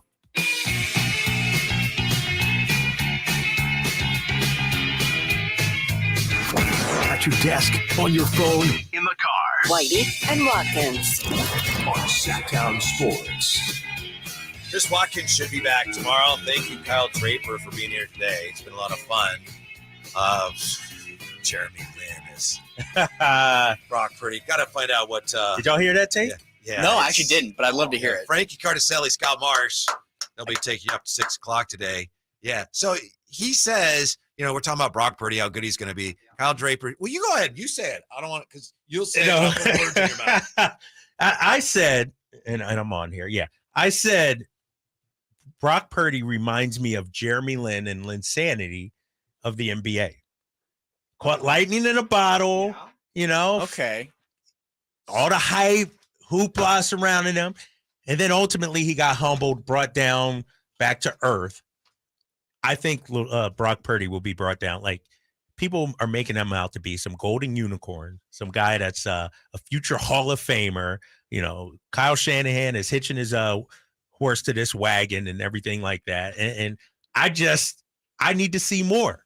I need to see a full season of Brock Purdy, and not necessarily Purdy doesn't have the skills. I'm talking about the hype around him. It's like, oh my God, Brock Purdy's great. We found something. We discovered something. Tell him how Jordan Love is better than Brock Purdy. No, I did not say Jordan Love. And I just had 3 reputable websites, guys. Uh-huh. Sporting News. Sporting News, not reputable. All right, that's one. Yep. CBS Sports. Yep. Okay. Yep. And Pro Football Focus. Okay. Yep. All had Brock Purdy in the bottom third of starting quarterbacks in the NFL. But yet I'm the one that's wrong and biased because I'm an Eagles fan that I need to see more from Brock Purdy. How long did Linsanity last? Out your mouth. 3 weeks? 3 weeks? Was it like 3 weeks? 6 games, 8 games, 10 games? 3 weeks in the NBA schedule is like 10 weeks in the NFL schedule. Yeah. Is what I'm saying. And what was Purdy? He was like, 7, 8 games, I think? And a playoff game. And a playoff game. And so, and I also looked at his numbers, guys. He only threw for more than 300 yards one time. Yeah. It wasn't like this guy came out there and was a gunslinger and everything like that. He averaged, 440 yards passing. He's a very good game manager, but I need a quarterback when it comes to winning the Super Bowl that's going to make plays in the 2-minute drill, lead you down. Can we actually expect the Niners to beat Patrick Mahomes and the Chiefs? Can we expect anybody to beat Patrick Mahomes and the Chiefs? Hey, my boy Jalen Hurts. Almost doesn't cut it. You know that, Drapes. We should have won that game. We should have won that game. We're not talking horseshoes here, Drapes. No, wait a minute. Whitey, this isn't great. Where did you stand in all this? No, Whitey's a Brock Purdy lover, man. This is ridiculous. I think it's likely Brock Purdy is going to be a very good quarterback for the 49ers. I think the reputable websites, I will never look at any of them again. I think 2 of them had Daniel Jones ahead of Brock Purdy. One of them had Jordan Love.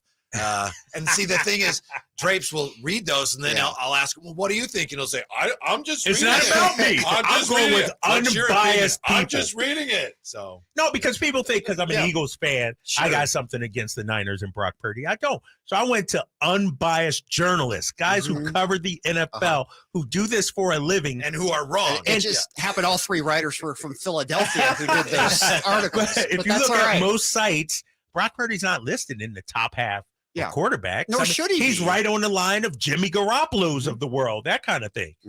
So matter. we'll see. It doesn't matter. And the one thing we can agree on is, Kyle is less optimistic than I am that it's going to work out for Brock Purdy, but we don't know. We have to wait and see. I mean, how long do you give until let's go ahead and throw out like a scenario.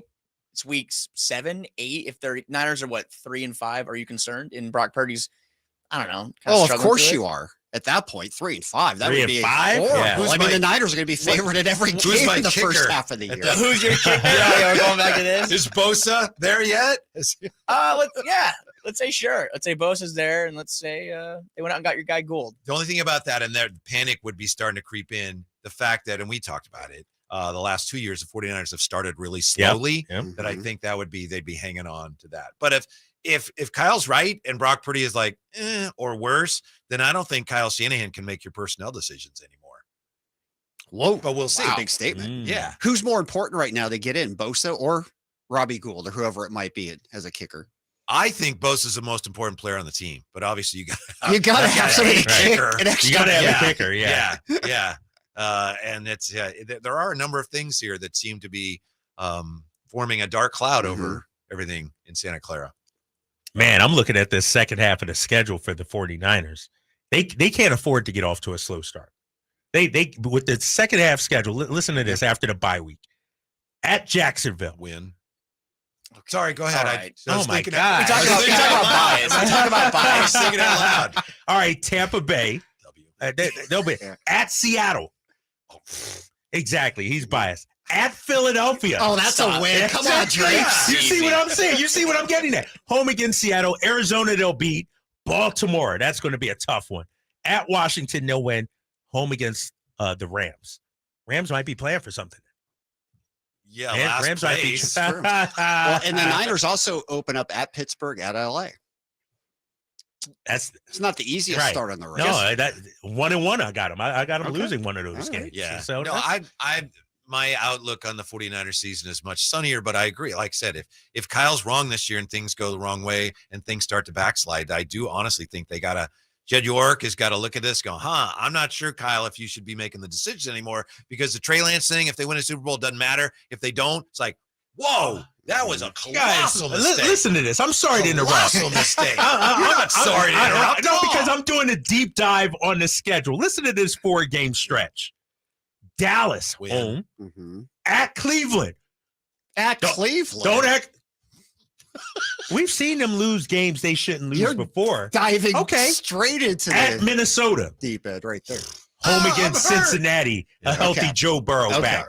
That's a tough 4-game stretch, I think. That's tough. You got to go 3-1 maybe in that. So that's a tough stretch. And so they're going to win the division, though.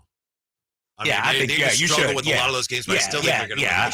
I agree. Are you a Niners fan too, Scott? Are you a Niners fan as well? We carry the Niners, Franklin. Yeah, but are you a Niners? Your sales hat Are you a Niners fan? I'm from LA, so let's okay. All right. There you go. Well, you're fitting in you're playing the part very well. Yeah. Scott Marsh and Frankie coming up. What do you guys have coming up today? We've got a lot show. of Kings talk. Yeah, we're going to go 2 halves, right? So Frankie and I are going to deep dive on the Kings, and then we're going to get a meal in here. We're going to go all 49ers in the second 2 hours. Yeah, And it cut felt down like it's day. cut day. Yeah, exactly. I'm still waiting. I haven't heard anything yet, but I think I'm still here, but you never know. We're going to have to have a pretty uncomfortable conversation outside in a moment. They sent me for that. We're posting it outside. It's typed up. Yeah.